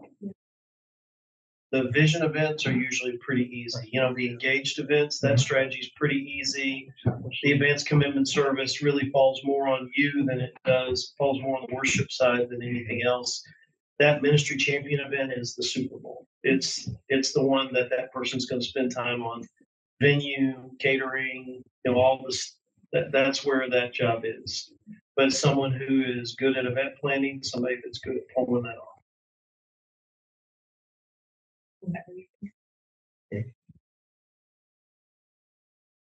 You say Joe back there? No. We voted for you, Joe. Does it have to be someone on staff or can you bring? Don't have to be stuff. Or- That's up to you. I don't have someone in mind. I just. I don't know. Who's she from? What? Debris. Stacy? Stacy. Maybe, Stacy. That's why she did it. That's true. Yeah. We got some people that are outside the church, or not outside, but I mean, on that first tier, we could contact. Now, the one thing to think about, and it's not that big a deal, but to be thoughtful about, and these, I get mired in the details and experience plays out here. Just don't get so far out on a tier that they're doing something that they know they wouldn't be invited to. Because smart people figure that out pretty quick. It's the subtleties of how that happens. Like, for instance, with the Ministry Champion event, I early on in my career, had a couple of churches that with the event, they wanted the youth to come and be servers for the event, to help with that event, to help clear tables and hand, just be servers for the event. But the problem is they asked youth to be servers whose parents weren't invited to the event. So when the youth went home and they said, "Where were you?" "Oh, I was at church doing this event." "Oh, what event?" And then they quickly realized they weren't invited. So sometimes when you said tiers, when it got on my radar, making sure as you reach out in that tier and it's unique to each person, but will they do the math to figure out, I'm now the key person putting on an event that if I weren't the key person, I wouldn't be invited to this event. Yeah. So, and it can be more than one person. I would say not more than two. Here's what I'm trying to avoid, other than maybe staff, is when we do an ILT meeting, that I'm meeting with 20 people. Because what happens is the old days of an initiative steering team of 20 people, it's hard to get going, because then we have to sort through, 8 different opinions in the room before we can move forward. Does that make sense? I'd rather have 2 people over events or a single person over events. And then if they've got 2 or 3 people helping them, let them deal with the 2 or 3 people. You know, they come to this meeting so that they have, and then they're also, if they bring their 2 or 3 people to the meeting, that's when, to what I said earlier, those 2 or 3 people are sitting there for 3/4 of the meeting going, why am I here? But the person that is the key leader over events, they know why they're there because they need to see how their piece fits into the bigger picture. Okay. Yeah. I think this might be a change of direction here. Or thought. Natalie probably throws the best party, to be honest. I mean, to be very honest, like, and that matters. And I Chris, didn't look over there, but when you said Yeah. hospitality, I wondered if it was her, but I didn't yeah, say her that. is probably Chris combined. Right? She's also throwing a party. Yeah. October. That's true. Which is right up on this. Yeah. She can rope in JT to help them. How about we have the event at her wedding? That's what we could do. Scrap the wedding. No, Now that the vows are done. it's Now a, that the vows are done. it's a champion wedding. Oh, that's just a thought. I'm not opposed to doing it with someone else. Yeah, that's what I was trying to think Chris will be through. Chris will be good. Chris will be the spreadsheet and PowerPoint. And I'll do that. I think there's a couple. So your main communication is I'll probably be the lead. We and can I'll just create have a like team. designate too when I'm. We'll play with the team and figure out who the one will be here. Is she going to be the point person? I don't know. We'll see. We'll talk to her and see Yeah, if she wants we to. got to check her wedding. Because if she's the point person, I would want her input on who's gonna work with. Just saying. All right. So then the last one is spiritual emphasis lead. So the spiritual emphasis lead, I'm going to try not to look at anybody. But this is the person that we want this thing bound in prayer. And so they're making sure that whatever prayer emphasis that we're doing in this, they're making sure that those things happen and whatever people need to come in play to do that. How this is connected with small groups and making sure that small group leaders are communicating with them and there's connective tissue and what's happening with small groups. They're just making sure that this thing stays primarily transformational and doesn't get primarily transactional. Yeah, That's totally. Yeah. I was trying not to look at you. I thought it was gonna be John. Which, Thank you. Spiritual, so here's what I'm going to say. That might have helped with the executive director. You see what I'm saying? Because you were leaning over this way. Well, he's on the team, and his voice can also be a part of that. So, as you're thinking about, if you're looking still a couple of people like executive director, he's on the team as spiritual emphasis. You've got the people at the table that you need. Potentially. Is that fair? All right. Is there anybody else that needs to be on the team that I didn't mention? Do we need anybody? Well, Eloy will be good because he'll have the finance, but Bill is also our chairman of the stewardship. Do you need I was hoping anybody? somebody's going to bring that up. Yeah. How about if just Bill's on there for my comfort? Okay, Bill, you're on Consultant there. You're the comfort. comforter of him. Yeah, consultant comfort person, and I get Bill. So, is it helpful to have him on the team? I think it is. Oh, I would. What do you think? You Bill should know? I think Bill can do the whole thing by himself. So, could I maybe Yeah. I team that? Yeah. Could he be teamed with him as project manager, and the two of them work that together? They're tied in, which is good.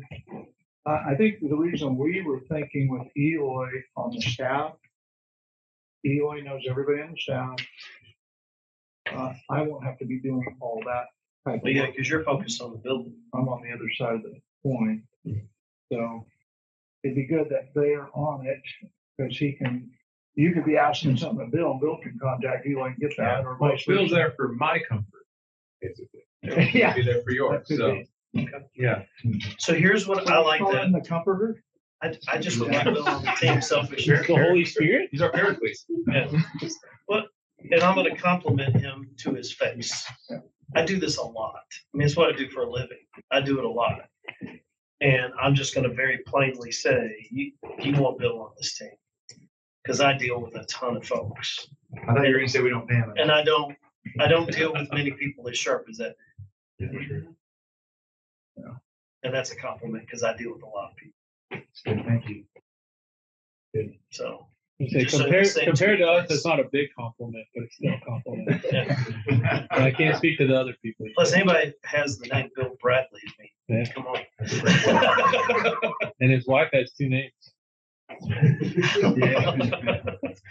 So here's what I need. Whoever's kept track of this, I need an email with ultimately the list of these people and where they line up with. Okay. And here's the thing. I mean, yes, these responsibilities line up, but we work together as a team. We do what we got to do. You get what I'm saying? But I need their name, the position that they're tied with, and their email.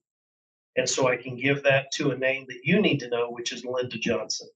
Linda Johnson's my executive assistant. You get an email from Linda. You have heard from the person second to God. Yeah. She's been with me 25 years. She was my executive assistant when I was a pastor, and I drugged her kicking and screaming with me to Generis. And, she can quit anytime she wants to, but like Hotel California, she just can't ever leave.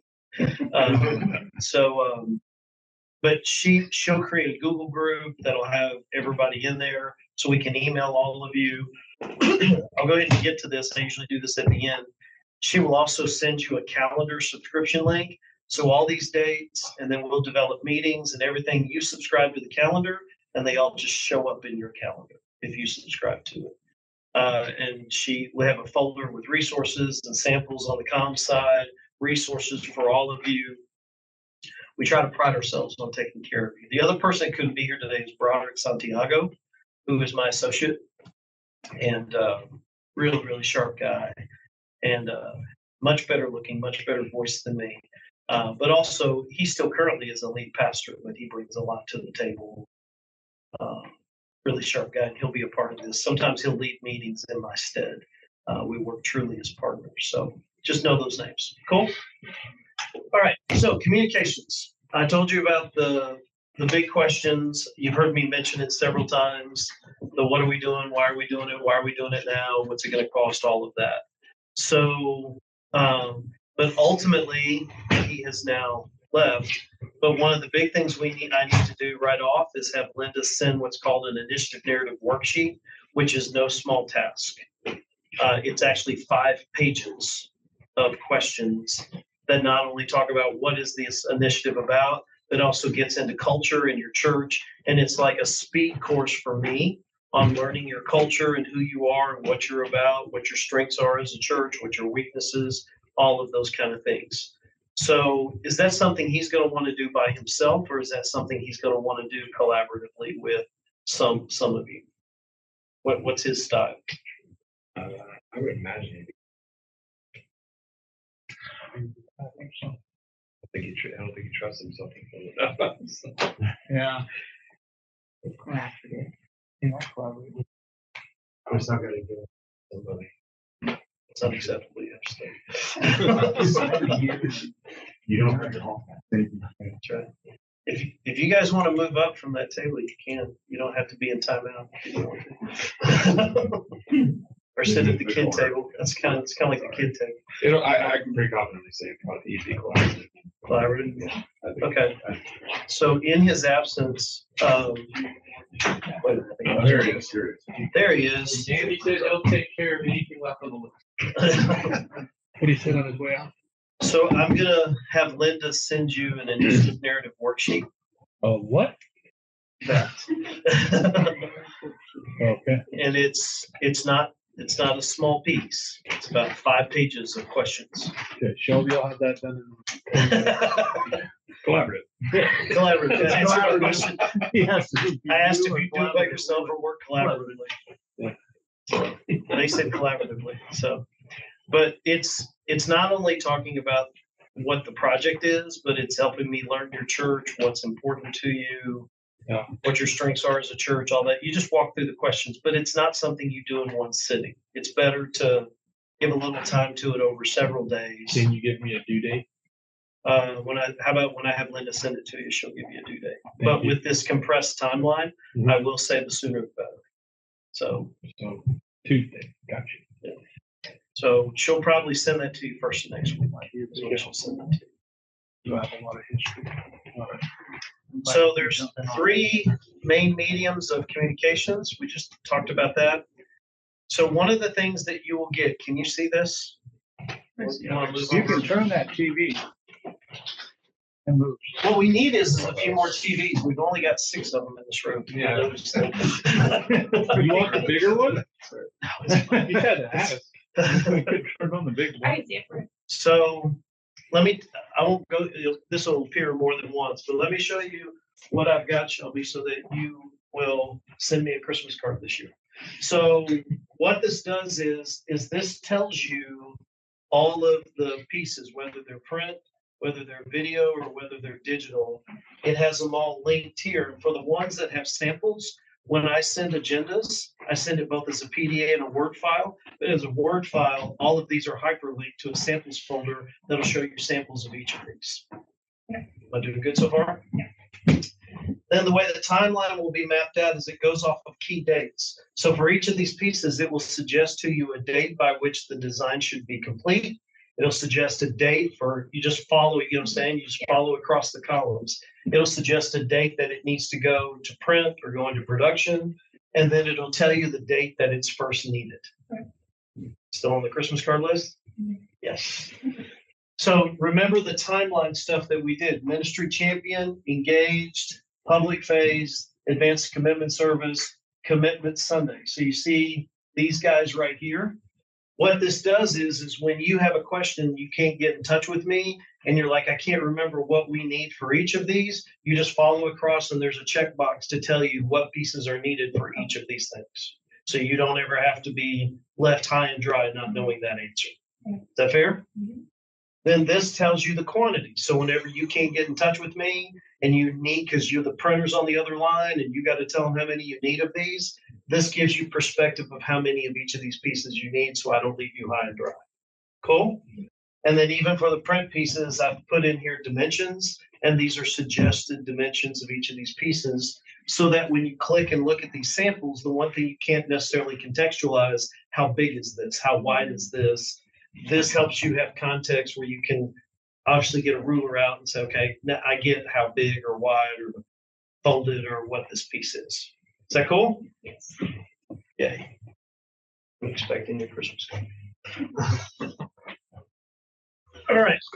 So those are all the print pieces that we'll need, and those arrows are just showing you where those are on that chart. Okay. And this is for round 1. So what is round 1? Round 1 is to get us to this 11:15. That's round 1. Okay. Round 2 is to get us to this. Okay. So let's look at some of these. Oh, there's round 2. So you see see how most of this, per what you were concerned about as far as the baby is concerned, most of this has all got to be in place before that. Right. All right. So this is an example of some different names of initiatives and logos. The initiative, once we develop what we're going to call it, it really needs to have its own branding. It needs to have its own identity, if you will. My favorite on there is We Can't. Is that the one that you were smirking at? Yeah. So this was a hipster church in downtown Raleigh, North Carolina, and the whole idea of by the way, I've never been around so many skinny jeans, beards, and man buns in my life. That's us all the way. 38% of the church was pregnant. Yeah, I mean they were interesting, but they were fun. I'll say that. But it was really thoughtful what they did. You talk about a church that probably one of the most spiritually deep churches I've ever worked with. Ironically, it was them. And they chose their theme because their whole idea was they wanted a theme that was shocking, but that it was thought-provoking, because the whole idea is we can't do this. God will have to do this through us. God will have to show up and do this. And so the We Can't was this kind of in-your-face, but alternative. Like they wanted that reaction. Mm. Like the fact that you'd look at that and go, that's a terrible name, that's why they liked it. Oh, Yeah. So it really worked, ironically. So then banners, we typically need, I'd say church of your size, at least 2, maybe 3 or 4 vertical banners that would be branded with the initiative that for the events, like if we do the tent out on the property, we do a temporary stage, something that we can have up for that. But then as we do these engaged events, we can have them there. But really, you're going to use them for the full 2 years where we can move them around the building and continue to keep the emphasis of the initiative without being like right here in somebody's face. Okay. But I like the sock pullover banners better than I do the pull-up banners. Do you have a preference of what you like? I don't, She's more I of a don't know. pullover kind of girl. I don't have a preference, so. those are- So as a grandfather, I've gotten to where I've fallen out of love for the pull-up banners because I've watched them come unhooked, and when they come unhooked, they slam shut.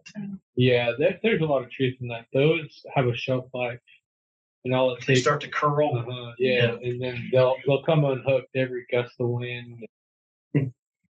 But these, So what are you can those? also, it's basically like a aluminum frame Oh, with a base, and then you just pull the banner over top of it. So the other advantage is you can have other banners, like for the missions emphasis we talked about, Easter, different, and you can pull those over that same frame. gotcha. And then it's easy to store, by the way, because a single tub would hold probably a year's worth of banners, because you're just, it's what I call a sock banner, where you just pull it over the frame. Are those indoor only though?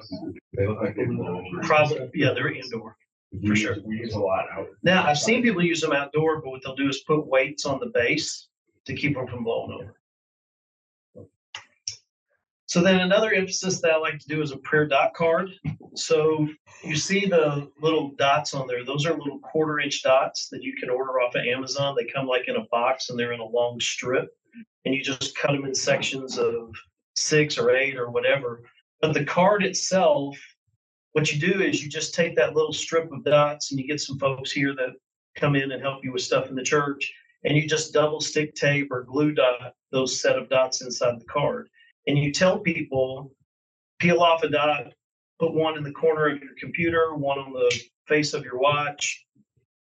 For my wife, put it on your coffee machine, and she will pray the paint off the wall if you put it on her coffee machine. You just put them different places, and it's amazingly simple and it's amazingly effective, because you say, when you see that dot, just pray. Pray about the initiative, pray about your commitment, pray, just pray. And also the back of the card has a rope prayer on it that you can put that card on your desk, you put it on your nightstand. So it serves a double emphasis. And there's other prayer things we do, but this is one that I usually do it with every client just because it's super effective. Cool. This is a vision summary. So imagine, you see that this panel over here to the right, imagine that's like 5.5 by 5.5 inches square. So when it's folded up, that's what it is. So it's not like your dad's trifold, right? Has a cooler look to it. So then that next panel is the back, and then that next panel is the inside fold all the way to the left. So then this bottom part is with it folded all the way out. So this is what we call a vision summary. And so it's exactly that. It is a summary of the vision of what this initiative is about. Someone could take this piece, take everything in probably 90 seconds, something like that, and they'd have a cursory understanding of what this initiative is about. Not only will we use it on the front end to hand out at these first sets of events, but then we'll hold on to them, and then we get on the other side of the commitment response, and we get into your fulfillment. And for instance, when you onboard, what does your onboarding of new people look like? How do you do that? You have a class? Do you have what do you do? What do you have? Like new members? Yeah. If Susan and I start coming here, we get going, and we're like, hey, we want to connect. It's called Fresh Start. How many sessions? Starting Or starting Don't point. get welcome email. When did you start? I work here. They in charge of it too. Hey, why am I talking to you? I'm leaving. Rhonda, walk him through what happened. So, they will either, if they just come and they've checked their child in, or they've come to our welcome booth and filled out a connection card. If they're recognized as new in any way, Dana finds them, and then they get a welcome email, either online visitors here on campus, they'll get a welcome email. They'll be invited several times. Andy, you'll send an email or text them, and then they're invited to Starting Point, which is the first Sunday of every month, to find out what we're about. 1 hour class. 1 hour class. Then when you become a member, it's the two Sunday class. That's what I'm talking about. Yeah. So do you talk about giving in that 2 Sunday class? Mm-hmm. Yep. So where you would talk about giving, once we get into this, I would say pull that out like a component piece, pull that out, and we insert the initiative in that space you already have for that. Mm-hmm. And so, Shelby, this vision summary would be a piece we could give them when we slide in. Because with this being a one fund, you see what I'm saying?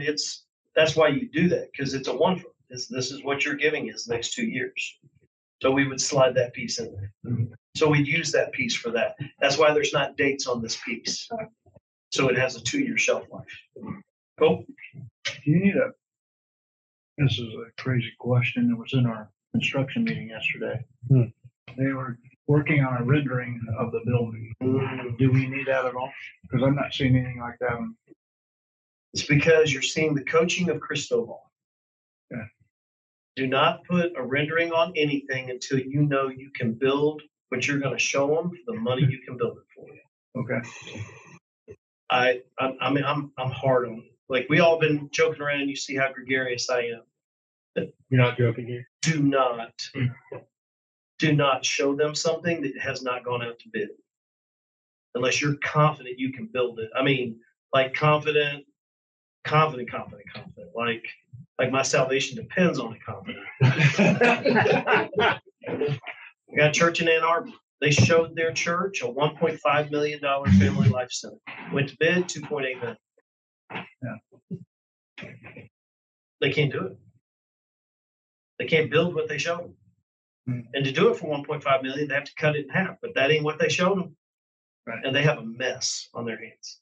And they called me and said, "Chris, what do we do?" And it's everything I could do to not say, I told you so. Told you not to do that.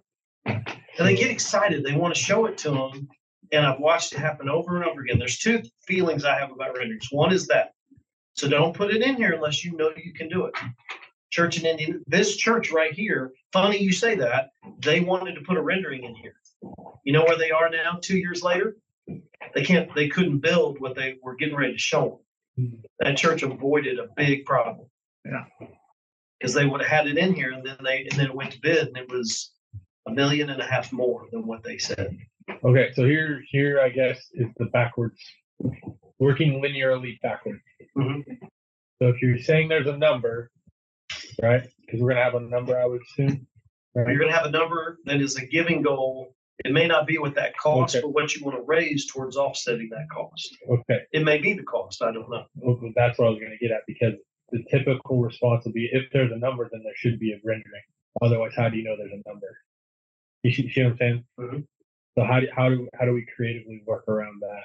So what this says is this descriptively describes what they're going to do, what that facility is going to be, what it narratively says what this is going to be without showing them a picture of it. Okay. Now I have some churches that have pictures in theirs, but they are either they didn't listen to Chris or they're confident they can do it. Okay. Yeah. Well, I agree with you.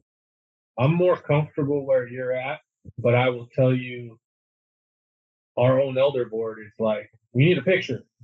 And that's like the one thing they said consistent. Where's our picture? Yeah, but Everyone wants a picture. My point. But this is I wrote down what you said because and we have examples to back. Oh, it's been the death knell of a few of my friends. Oh yeah. Is they got what they thought, and then they had a number, and then the interest rate changed, or the economy changed, and the price went up. Presidential election coming up. I mean, if you guys want a quick study, that's what happened literally to Living Grace. That's why they stayed here. And then by the time it came to, there was a church who stayed here while they were having something remodeled. And then by the time it came to execute, it was double. And then they're trying to chase money and they couldn't. They ended up selling it, never even did one thing in that building. in that building. They never even met there. So let me show you, let me tell you my other story about renderings. So imagine a video game reference. Okay. In a video game, there's a point at which you get energy, you get a life, right? Then to keep going. So if let's say you are now going to show renderings and the architect gives you 6 of them, that architect is going to beg you to show all 6 at once and tell you how awesome that would be. And Chris is going to tell you show 1 or 2. Because when you show 1 or 2, people are going to get excited. It's going to be energy and life. And then when you say, let's say you're going to show them here, and you say, now we're going to, on maybe you show them at a ministry champion event, and you show them at the engaged events. You say on Sunday 1, we're going to have, by then we'll have a new rendering ready to show you. Well, energy. Everybody's excited to see the new rendering. You had it back then. But see, if you show all 6, you get the same amount of energy. If you show a couple and then you hold one back and you show one on Sunday 1, you got 2 boosts of energy out of the same number of renderings. And then you say we're gonna have another one. We're gonna have another one ready for you, Commitment Sunday. And then you show another one there, boost of energy. Celebration Sunday, you show another one. And maybe you space those out. And every time you show a new one, you get a boost of energy. If you show all 6, you get 1 boost of energy. Okay. That's if you show a render. If you show them. Or whenever you show them, I'd still say don't show them all at once. Let's talk, because I'll be with you. Let's talk about what you've got going on and let's space it out so you get the most bang for your buck out of these renderings. Because I watch pastors get disappointed where they show all 6 and then those 6 sit in the foyer and eventually they're tired. Yeah. Wouldn't it be nicer if you had something new to put out over the course of 2 months? The guy yesterday showed us a couple renderings, and it was actually just the entrance. It wasn't even the whole building. Yep. And he said, I wouldn't show more than that. Mm-hmm. I'm like, and I was wondering why. Because he goes, that could all change. And see, we as elders, and I appreciate that because I don't run into that as often as I run into the other. Yeah. Because here's the thing, architects, and I'm not blasting architects, but number one, I like design build firms because if you're design build, you have to own the number you give. Like if you design it, you got to, because you're build, and so you have to live with what you did.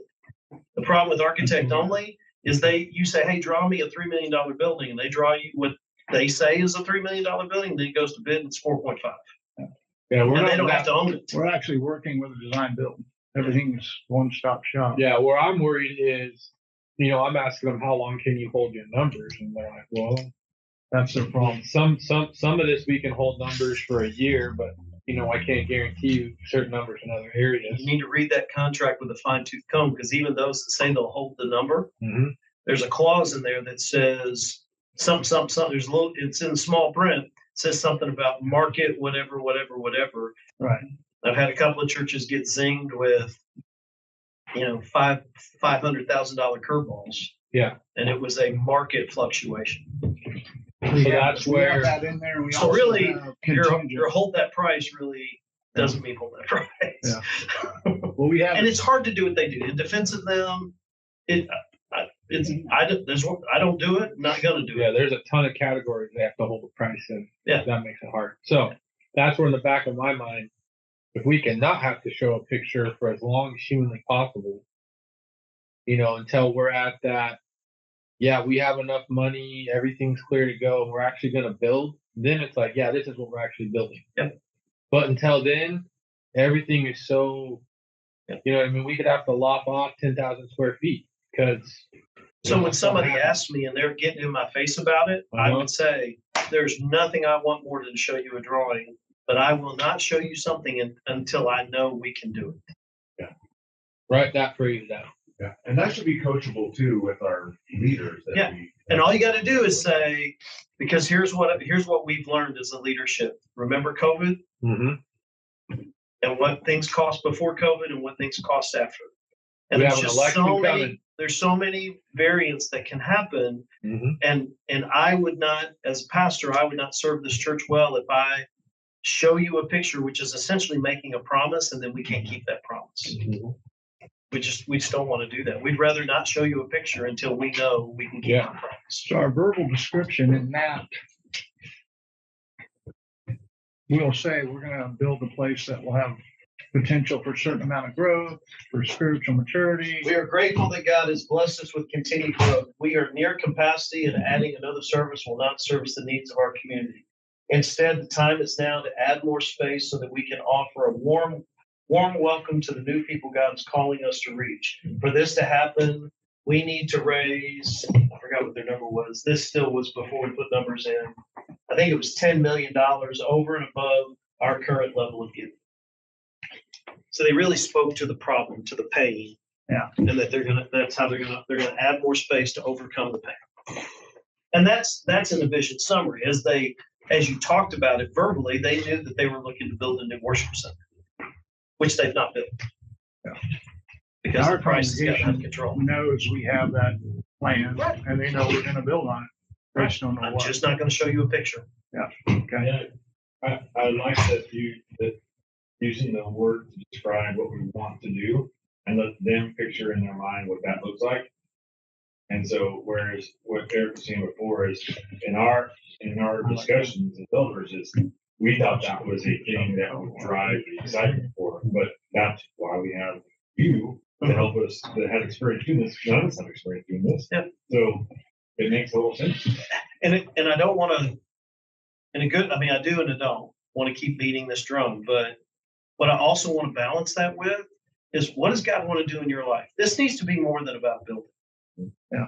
This building is an opportunity to bring a moment to say, how does God want to grow you specifically in this area of giving that He wants you to trust Him like you've never trusted Him, to give like you've never given. What isn't that exciting? I mean, just set the building aside. That's exciting.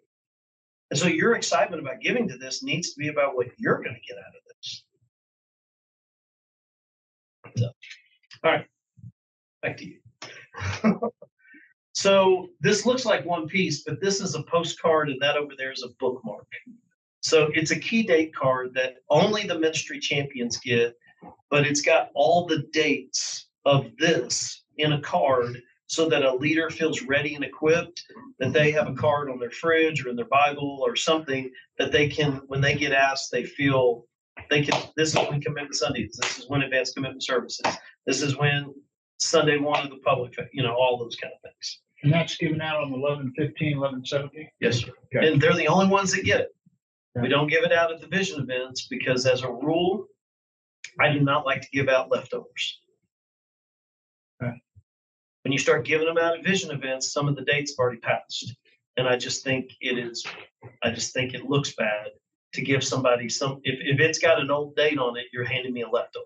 Yeah. And it's a rule I don't like to do.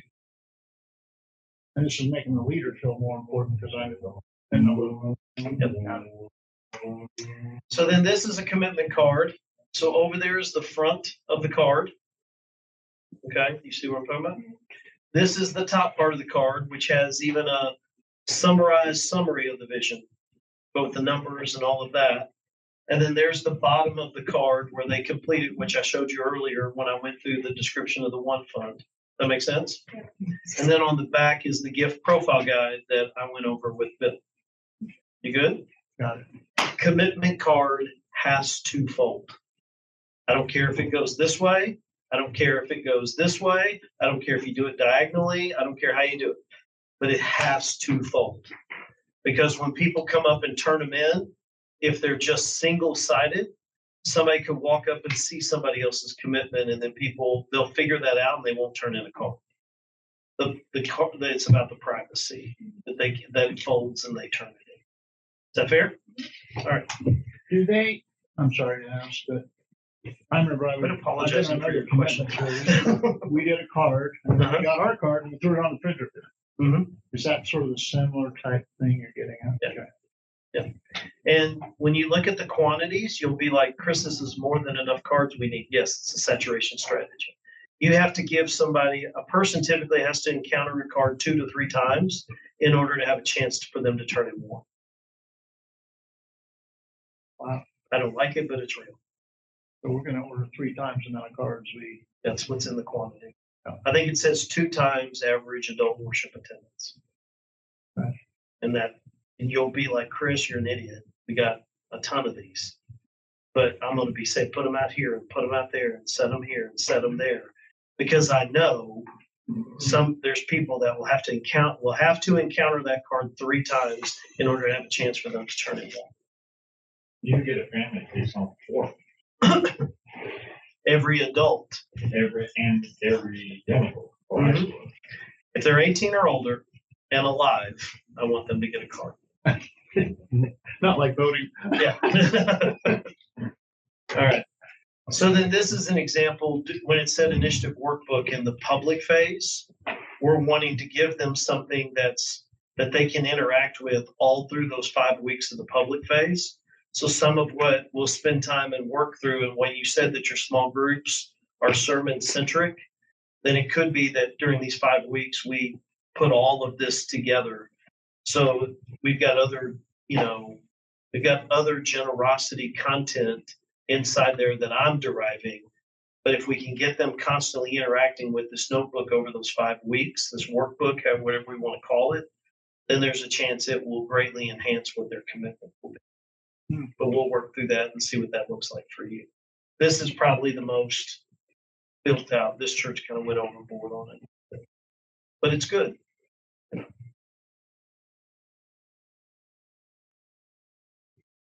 So that's how many pages it is.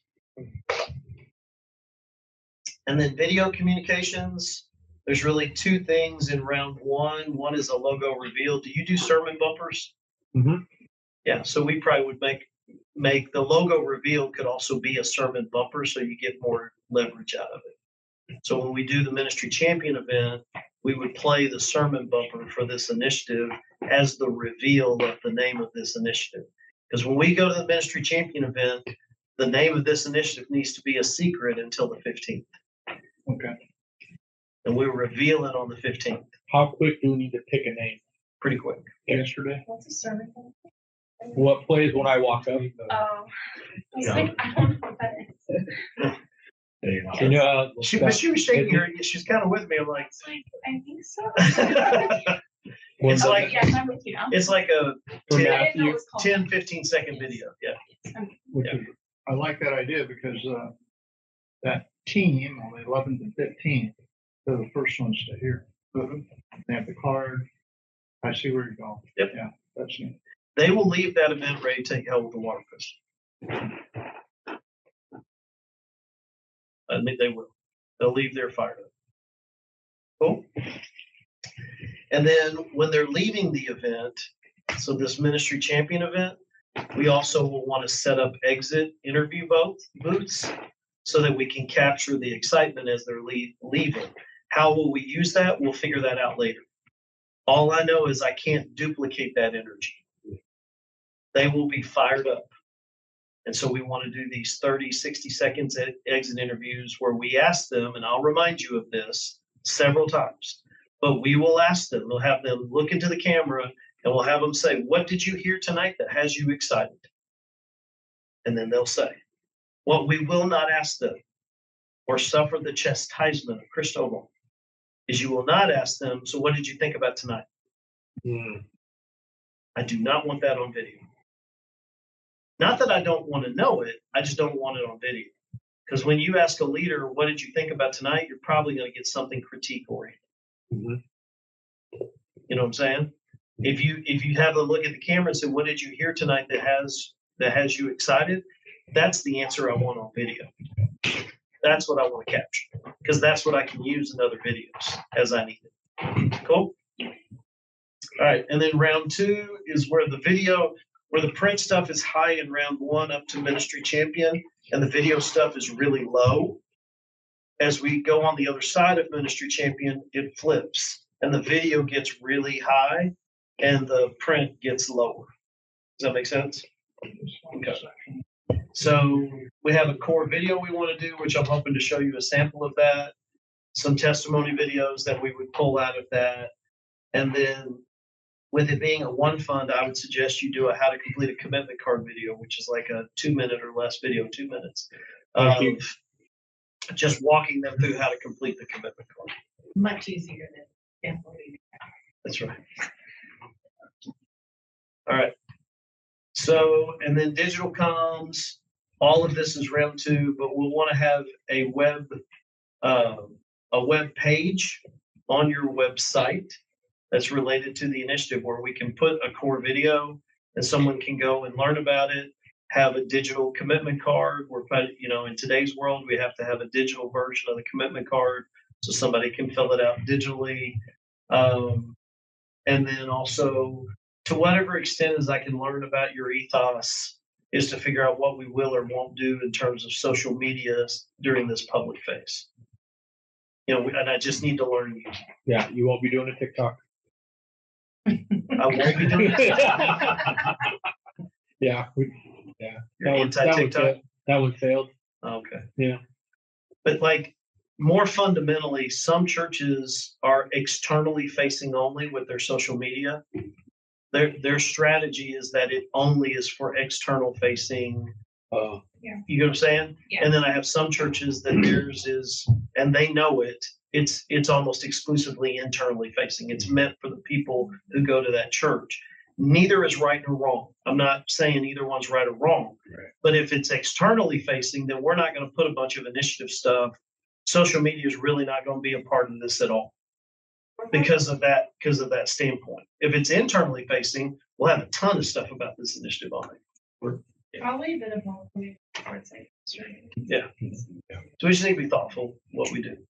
Because we don't say much from the pulpit other than the sermon, we're very heavy on communicating outside of the Sunday morning service. Okay. So we communicate to our people a lot and to those that don't. So we push a lot of stuff out because of that. Cool. And we'll lean into that. Share a lot of stories, all that kind of stuff. All right. So questions, you good? Is that helpful to you? Give you a 30,000-foot view? Good.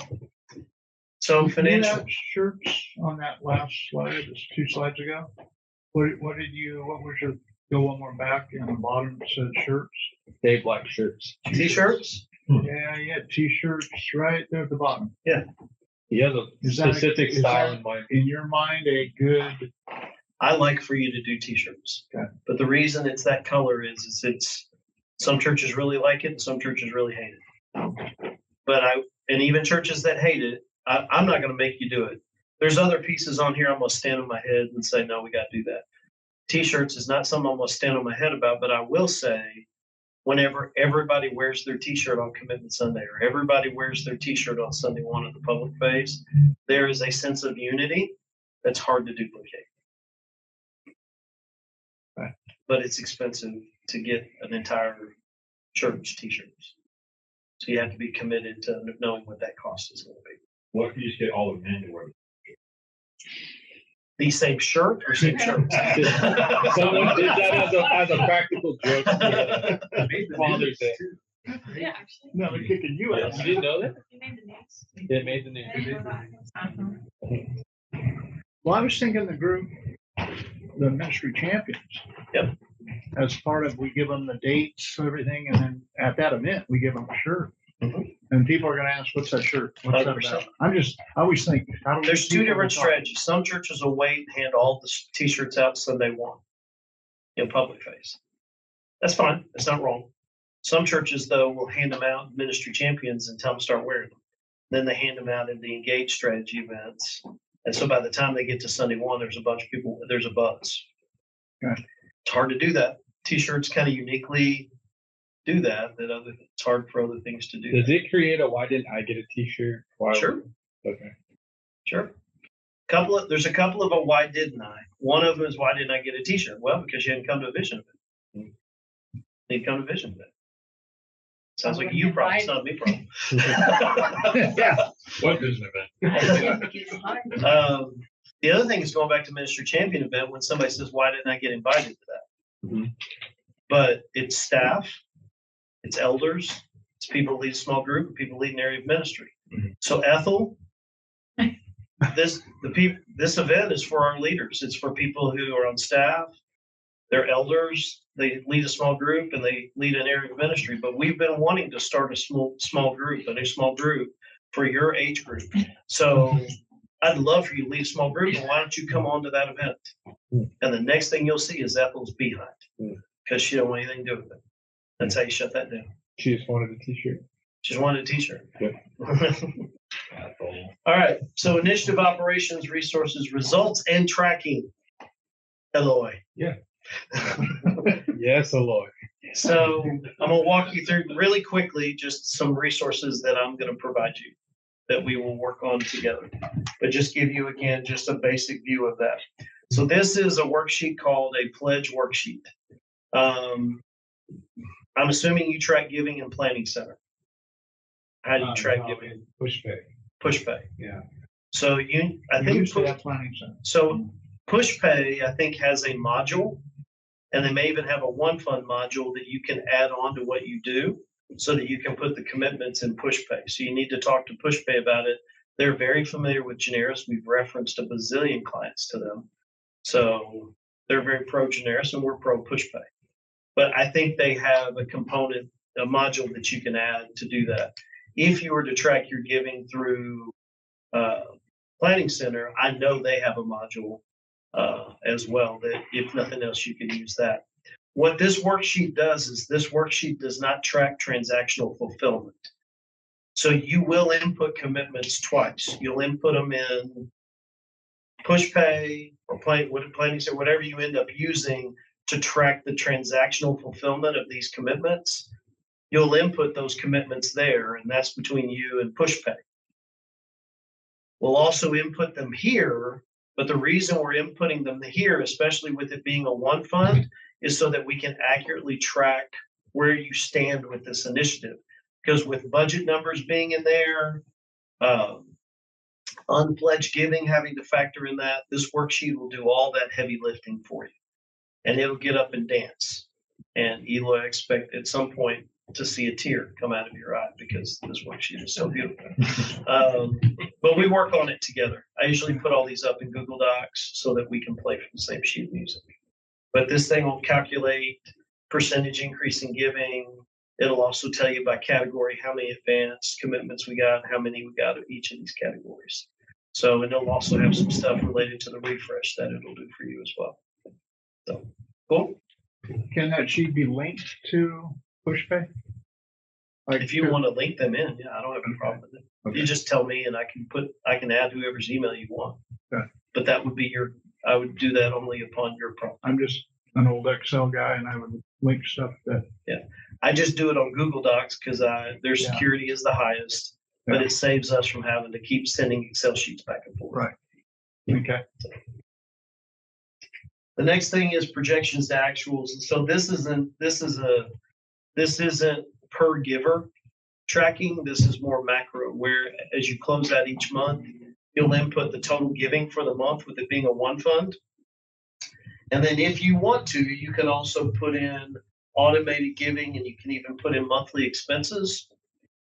And this thing will give you a cursory view of what should be moving over, of unrestricted funds, generally what should be moving over into that unrestricted account. But more so, it's a way that I can track how you're doing in your fulfillment so that for me, I'm a better coach, especially as we do fulfillment meetings. When we get on the other side of Commitment Sunday, we'll actually schedule about 5 to 6 meetings per year for the next 2 years where I'll continue to coach you and meet with you. I'll set all those meetings right after the commitment response. I'll come with 2 years worth of meetings just for the sake of accountability, because many churches have said after Commitment Sunday, we never saw or heard from our consultant again. You'll have dates and times on the calendar. May have to move them, but you'll have them. Right. And so this allows me to coach you better in those moments so I see how you're tracking and see how you're doing.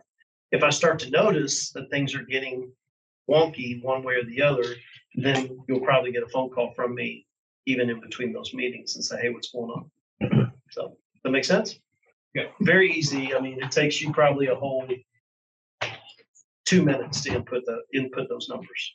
Well, we also have on a spreadsheet, not only one fund, but you know how those designated giving, will that calculate into this some way?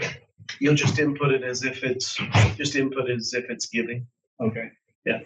We As far as I'm concerned, I just need a total number. Yeah, because it's on our side on the county, on the designated. Right. You'll see it in your stuff. Right. For this, I would tell you to put it in here because I'm looking at because the total number would be the celebration total. Right. So I don't care. I don't care if it's designated or not. Okay. I just know it's a part of that total and I want to see how it's going. Yeah. Cool. Sounds good. So events. And we really talked about a bunch of this. So, you guys kind of backed me into doing this earlier. But with the ministry champion event, typically I like for it to be not here at this church. So it's set apart. I think going out to the property is a great idea if you can pull that off. Again, it's over a meal. It's about 2.5 to 3 hours. Like all the way down to, I would do assigned seating. So at the tables, you would assign who sits at each table. One of the first things we'll do at the beginning is you'll eat right out the gate. You'll welcome everybody, and then the first thing you'll do is eat. And one of the things I'll direct you through is to have people go around the table and share a spiritually defining moment that you've had since you've been at this church. Not in your life, since you've been here. And the reason I want you to do assigned seating is I want you to try to put people at tables that are less familiar with each other. What I don't want best friends sitting together. And the reason is because number one, they know each other's stories. As they're hearing these spiritual defining moments, I want there to be a high probability that they're going to hear stories they don't know. Because that's one of the other reasons why I want you to give sacrificially is so that we can hear more stories get told. The secondary reason I don't want best friends sitting together is because they don't listen as well. They just don't. They get to talking about their own stuff. I need them to be engaged and listening. And if they're busy joking around with their best buddies versus listening, I don't want that. So we're going to control the room. We're primarily doing it because of stories, but we're also doing it because it's effective and it helps them listen better. Is that fair? So the engaged events are typically an hour to an hour and 15 minutes. They're much shorter, but they're basically a watered down ministry champion event. We're pulling out the meal. Where there's a worship element, we pull that out and don't do that at these. You could, but typically we pull those out. There's a collaborative question part I told you about at the end of the ministry champion event. We pull that out. You see what I'm saying? We just kind of compress it down. That a vision event, an engaged strategy event, is just a compressed ministry champion event. You're still doing the same vision message, all of that. The thing is, we schedule this out as we really start getting into the particulars of this in one of the ILT meetings. When are you going to Jerusalem? When are things happening? Because while you're doing one-on-ones, we're also doing this engaged strategy. You're a busy camper in the month of January and February. So my advice to you, because I love you, is get your schedule as skinny as you can. Any superfluous stuff, pull that stuff out for those 2 months. If there's a conference you normally go to and you don't have to go, maybe don't go. Just for those 2 months. Because I want you to still love me. And there's just a lot you have to do in those 2 months. Is that fair? Oh, yeah. All right. One person left. Yeah. More than I had a minute ago. If nothing else, I'm giving you excuse. I have this one pastor. He's like, I am so glad you told me that. I said, why? He goes, because I tell everybody no in the name of Cristobal. Cristobal told me I can't do that. That wasn't what I meant, but anyway. And then advanced commitment service, I pretty much described that. It's a worship service. It can be the whole church or it can be just your ministry champions. I think we've already said on that it'll be the whole church, and that's fine. So, questions about that? We good? All right. And then finally, discipleship, spiritual emphasis. So with prayer, there's all kinds of ideas that we can talk about. The prayer dot cards, which I showed you, is a piece that I really like to do. But we could organize prayer walks on the property, potentially. Designated times of prayer. What's the street address of the new property? There's not a street address, but there's a street name. Maybe? I don't even know if that'll be a street name. What's your street address here? 2801 Act Road. 28. Oh, shoot. So sometimes, like, It has a partial address now. what's that? It's just in Kern County, you go by parcels when they're not developed. So we're like, whatever number it is, it's a long number. So, like, I've got a church, for instance, let's say a church is 123 Cedar Street. So they call their church to pray at 123 every day. And they actually send a church-wide text and call the church to prayer at 123. That's why I was asking, is there something we could grab onto? We could probably get a number like that, or even I can get the actual address. We know what the road's gonna be, and I can get with the city and find out what that number will be. And I'm just pitching ideas. Yeah. You know, but that's an idea that we've done. One of the craziest ideas that actually worked well is the church, you know, like you've got the handicap parking signs. They did their name of their initiative. I think it was I Will. And they did I Will parking spaces. And they put signs up like handicap parking signs, but they were dedicating parking spaces for prayer. And their people would come in either before work or during lunch or after work, and they'd pull in the spaces and pray, and then they'd pull out. And it was just like drive up prayer. I thought it was the dumbest idea in the world. I really did. And it worked. They had trail cams on the thing so they could see when people were buzzing in and out of these things, praying like crazy. I'm like, I would have in a million years never guessed. I thought you were wasting your money, and it worked.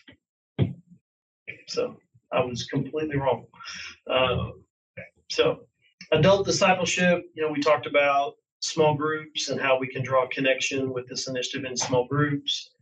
Your public phase essentially represents 29 days. Some churches will do 29 days of whatever, you know, and like I've had some churches that somebody will write a prayer thought, every single 29 prayer thoughts, and they'll send it every morning and call the church to prayer or to read this prayer thought or devotional thought or whatever. Sometimes I've had churches that have pulled excerpts out of the workbook, the journal.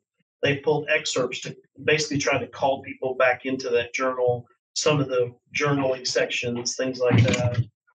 Social media ideas, where churches come up trying to make some kind of trendy thing that they use with social media and that sort of thing. The other thing that we're going to do is, I think I put it in the proposal about Jessica Beeler. Did I have her on the team with that? Yeah. So do you know her name? Mm-hmm. So Jessica Beeler is a big deal. She's kind of like Shelby. She's kind of a big deal. Mm-hmm. Jessica Beeler she and her husband Frank, but she was over family ministry of Elevation Church in North Carolina that has about 80 billion campuses. She was over family ministry and also over all the campuses, ironically. And she and Frank stepped down from there. For a minute, Frank was the CEO of Orange, and she has been a main platform speaker for Orange, and she's a family ministry guru. Mm-hmm. And when they left, she came and she does family ministry coaching and consulting. She just does it under the Generis umbrella. She wanted to be a part of us. Frank since left Orange, and he's now doing something with Phase Strategies, and he's actually starting to work with Generis more in our C-suite. But Jessica is still with us and still does a ton of stuff, but she's speaks at national conferences and all that stuff. All that said, I'm just bragging on her.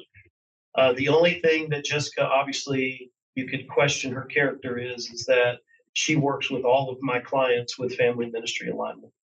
So your family ministry folks will get 2 one-hour coaching sessions via Zoom with Jessica, and she literally will just build out some ideas of how do we connect the youth into this initiative, the kids, how do we connect them? Because number one, it's good for them, but also number two is there's a trickle up. Because when the youth are having to talk to their parents about their connection or what happens with this, when the children are having to talk to their parents about their prayer pals or their this or their that, then there's a trickle up to the parents, and that's a really, really good thing. And so Jessica will do all that with you guys. And I'm telling you, she's an absolute rock star. If you don't believe me, just go look her up on the internet. She's got all kinds of things going on. She's amazing. So she just got told there's someone who's a bigger deal than you. So yeah. You missed it. You're gonna have to look her up. Have to look up Jessica Beeler. So any questions about any of that? Helpful to you? All right. So I told you a little bit about administrative support. So I need those names, the positions on the IoT, and the email addresses ASAP. So I can get that to Linda, and then Linda, whoever's on that team, will get emails connecting them into the Google group and getting things up and going. The initiative leadership team meetings, I like to meet every 3 to 4 weeks. So I'd like to get a meeting up and going in the next 3 to 4 weeks, especially with our timeline. We need to meet sooner than later. We may even meet a little more often up to November and then space it out a little more after November, just to make sure we hit the mark that we need to hit, if that's fair.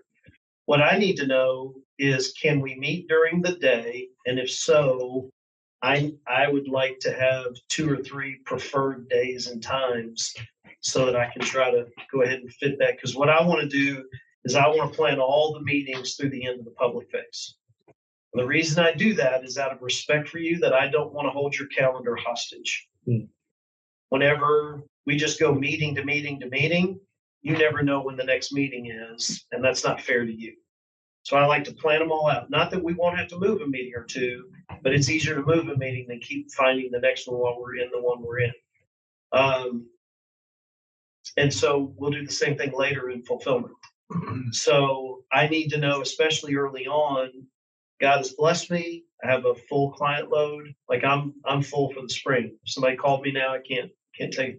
I had somebody call me just this week and say, hey, I want to do an initiative this spring. I said, I can do it with you in the fall, or I have to give you to another consultant.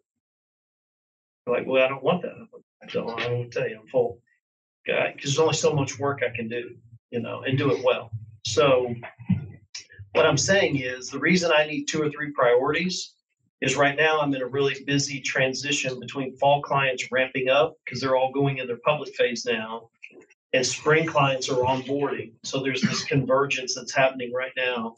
And so giving me 2 or 3 options allows me to make sure I get the time with you that I need to get with you. The other reason I put it on the calendar is that I can protect it. So I don't move your meeting for another client. The only time I'll call with my hat in my hand is if I get asked to speak somewhere or something. I can't control that. And so sometimes I'll ask if we can move a meeting, but it'll be because of that or because of a flight. It won't ever be because of another client. That's a hard rule. I just don't do it. You are a priority and you will be treated as such. So, cool. So when would be times we could meet? We'll try for the next 2 or 3 weeks. And I'm just looking generally during the week, or can we meet during the day, which is obviously better? Yeah. And what time during those days? When would our first one be? 2 to 3 weeks from now. Is once I'm probably on the plane ride tomorrow. I'm going to start trying to map this out.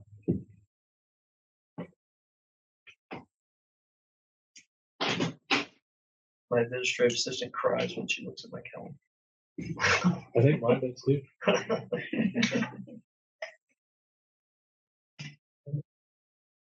So you're looking at somewhere around the 16th of September? Yeah. But again, I want to encourage you, just try to think in general. Like when you have staff meetings, that's obviously not a good time. Not Tuesday morning. Yeah, what's a good day of the week for you?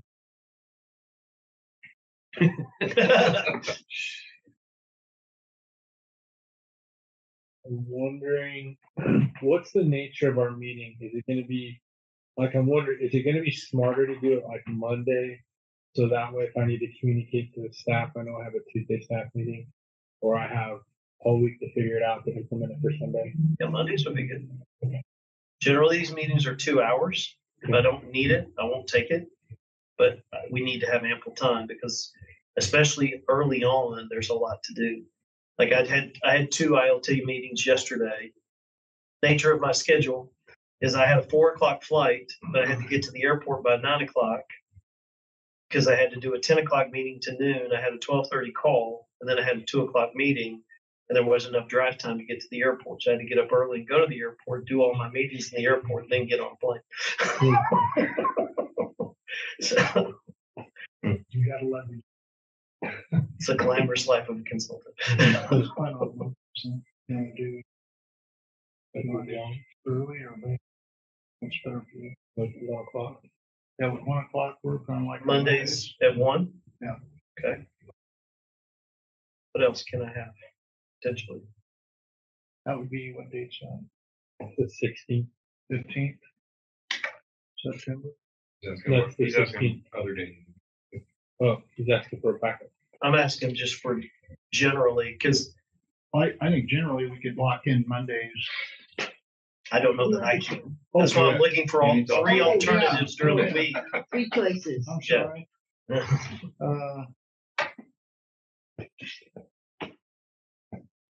Well, like Thursday. What time on Thursdays?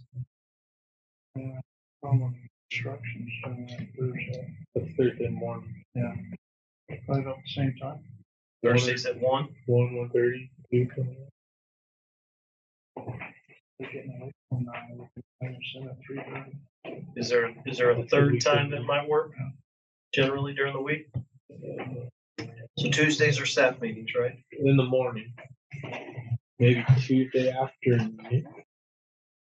Yeah. Tuesday at like I'd say Wednesdays are pretty hard for us to get people together. It's fine. Tuesday at like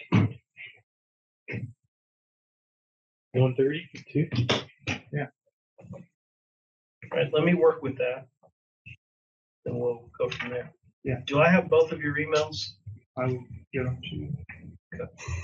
Eloy has yours, right? I think so. I think I've emailed you before, right? Yep.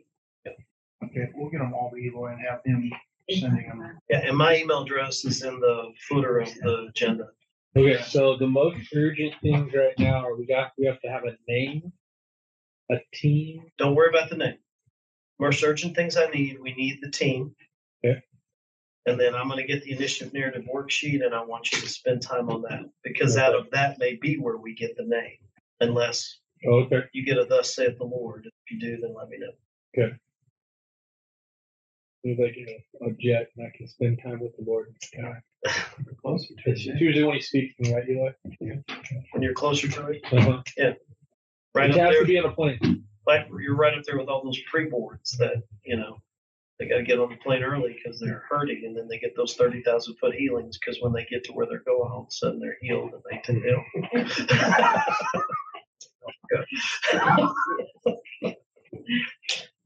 Happens a lot out of Florida. They're pre-board and crippled when they get on, and then they get to Atlanta, and then they're ready to roll. They're fine. All right. So anything else? So I'll get a set of meetings put together probably over the weekend. Send you something. If nothing else, it'll be waiting for you on Tuesday. Okay. Of presenting that narrative worksheet I talked about. Go ahead and start thinking about budget. These events aren't going to be inexpensive to do. The ministry champion events, the print stuff, there's going to be a cost with that. Video, you've got a video person, so that's probably pretty okay. But like the printing and the events, you just need to be thoughtful about what do we need to start carving out so we aren't, because that's one of the first thing events person's going to ask you, what do I have to rent a venue? What do I have for catering? What do I have for these kind of things? So just need to start kind of carving out what you need to carve out to make sure you're not surprised by that. And then the printing, there's going to be, those are probably the 2 biggest expenses that you're going to face. So just start thinking about that. Would this be considered part of the designation? It could be. Yeah. I absolutely. And then the other thing you can do is start refining your ministry champion list. So really start digging in and putting names on that, and how many do we really think we have, and get ahead and start working all this prior to our next meeting. So those are the big rocks that I would work on. Cool. And I think it may go to you. Did you sign the contract? No, Brian signed the contract. Brian, so either you or Brian. Bill's permission though, so Bill's really in charge. Okay. I'm just saying there's a QA survey that'll come out probably next week, and it'll probably either go to you or Brian. It's normal. How did Chris do? What was your experience? Blah, blah, blah. It's just what Generis does. So, I'm on probation. So. That's it. That's all I got.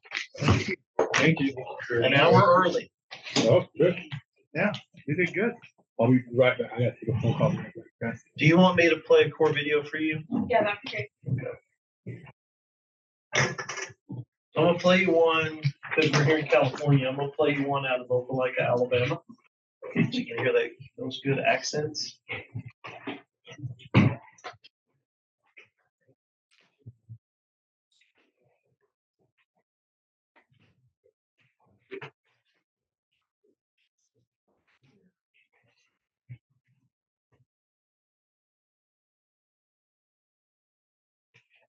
So is the volume up on this already? I don't know. The remote's right there.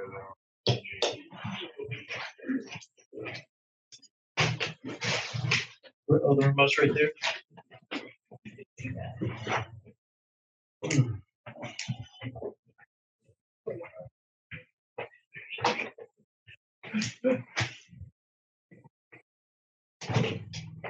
All right, you ready? Yeah. You ready, Shelby? Yeah.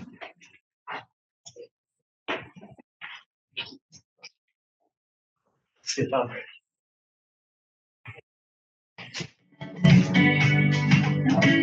This is an example of a core video. It's a 5 to 7 minute video. This is Methodist Church in Opelika, Alabama. So understand culture, right?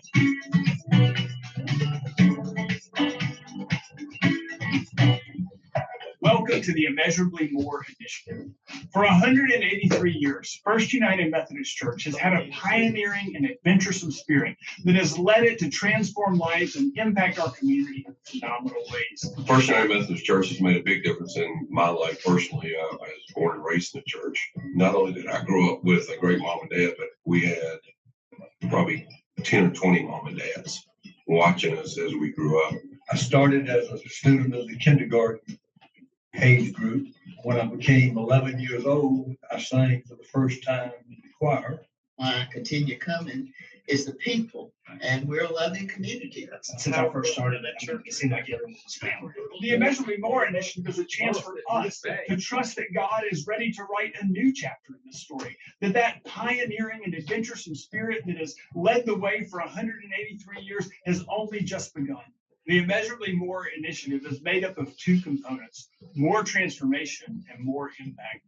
More transformation is what will allow us to continue the ongoing ministry of making lifetime followers of Jesus. But as we turn our attention to more transformation, we'll seek to align all of the ministries and actions so that we can foster and grow a culture that is changing lives in significant ways. I think investing money in our ministries allows us to have more opportunities. It's all important for our spiritual growth. You know, we are firm believers in children and youth ministries because they helped point our voice to Jesus. All the money we can give to them is so important. Christ calls us to go make disciples in the prisons, in the schools, with the food bank, in other organizations here and in Honduras, where we've been active before. It will take $3 million to fully fund the work of More Transformation. But far more than the price tag is the eternal reward we'll see that as children, youth, and adults are baptized, as they engage with God in new ways, as they carry a message of hope and life into our community. We'll see families that are different. We'll see schools that are different, and we'll see a community that's different. The second part of immeasurably more is more impact. More impact will allow us to renovate the sanctuary. For the first time in 45 years, we'll renovate the space that we've called home since 1879. We'll make sure that structurally, technologically, and cosmetically, that this room is prepared to be a worshiping home that will impact the community. We're saying that the condition of God's house is very important, and updating the sanctuary would give us some opportunities that we don't have in its current environment. It is such a beautiful sanctuary, and it has been hard to look at it and see the peeling paint and the pews that you are scared are going to collapse on you. So I'm excited to see this holy place come back to life. We'll be able to have more weddings and celebrations here. We'll be able to have more people participate on the program, on the stages, because the stage will be bigger. So much better HVAC, sound. People are ready for transformation and, revitalization. And this is the physical embodiment of that. It will take $3 million, in addition to the $1.5 million that we already have on hand, to fully fund the work of More Impact. As we focus on more impact, we'll see a new generation that is raised up and ready to reach our community with the love of Jesus Christ. I believe in my bones that the best is yet to come. Now is the time for us to live our mission of making lifetime followers of Jesus Christ. And now is the time for us to come together in unity to advance the vision of this new initiative, believing by faith that if we'll do our part, we will see God do immeasurably more than all we ask or imagine. If we have active participation, then we feel a part of the change that's happening in not only our own faiths, but our community's faith and the change that's happening there. If everyone in our church participated 100%, I mean, can you imagine 1,000 people who go to church here all working in the same direction? What we are doing now, in 30, 40 years, when we're all gone, what people will be talking about, that we had the vision to see what could be used to God's glory. My family and I are so excited, and we can't wait to be a part of what God is going to do. I can't wait to see the story that he's going to write in your life and in all of our lives together as we take a step into God's next chapter for this incredible church. Join us as together we see God do immeasurably more. Immeasurably more. Immeasurably more. Immeasurably more. Immeasurably more. We're excited to see what God's going to do. Can't wait to see what happens. My name is Faye Burns, and I'm ready for immeasurably more. That was her. Right. Faye Burns is a power broker of that church, and that was her. If you're not for this. Kind of reminded me of LaBelle Simply. She, I've met that woman. She's no joke. I wouldn't take her. So did you see at the end? Yeah, those are the videos off the. Those were all those exit interviews. Yeah. And so they were so good, they mixed a few of them in because it helped the energy of the flow of that video at the end. And it was really, they actually hired a videographer. It's a guy that when churches don't have a video person, I bring him to the table. And, but it worked. It did, really went well. Cool. Cool. Yeah. Yep. Appreciate your time. Thank you. Yes, thank you. Do you help clean up? All right. George chicken. Sure. Yeah, Clean up. stretching. There's like a You few know what? pieces left. Stretching. Just sitting down for so long. Yeah. Well, I thought you meant this meeting stretched. You know. Yeah. So, Tired. next steps, I guess, financial wise, when does all that come in? You want me to start? I know you gave me some links to some data reporting. Probably. I can get working on that. Yeah, a lot of the worksheets that I showed you, right, we're not gonna get to those until closer to public phase. Okay. That's what but there are some, and the giving report I have, because I can delineate that out of the pulse report. So I can pull that data from there. There is some stuff that we call it a general stat sheet that I'll probably send you and you can start working on that. Yeah. Okay. And That's where we get the prorated giving and some of those other things. And contacting Push Pay about setting up the one fund system. Just ask them what they have. See what they got. Yeah, but they're very familiar with what we do. Yeah. And so I'd reach out to them and say, hey, we're with Generis, Cristobal, and they said that you might have a module or a way to track commitments and then see what they tell you. But I'm pretty confident they've got something and they'll start showing that to you. Will do. All right. Thanks, Chris. Thank you. Appreciate it. Yeah, appreciate you. That's great. Thank you. A lot of good information. Well, I think it was great that you were here. It meant a lot to me when you said you were taking notes for the elders and some of those things. And that's, it's not a matter of being smarter. It's just when I sit on this side of the equation, I see things over and over and over again.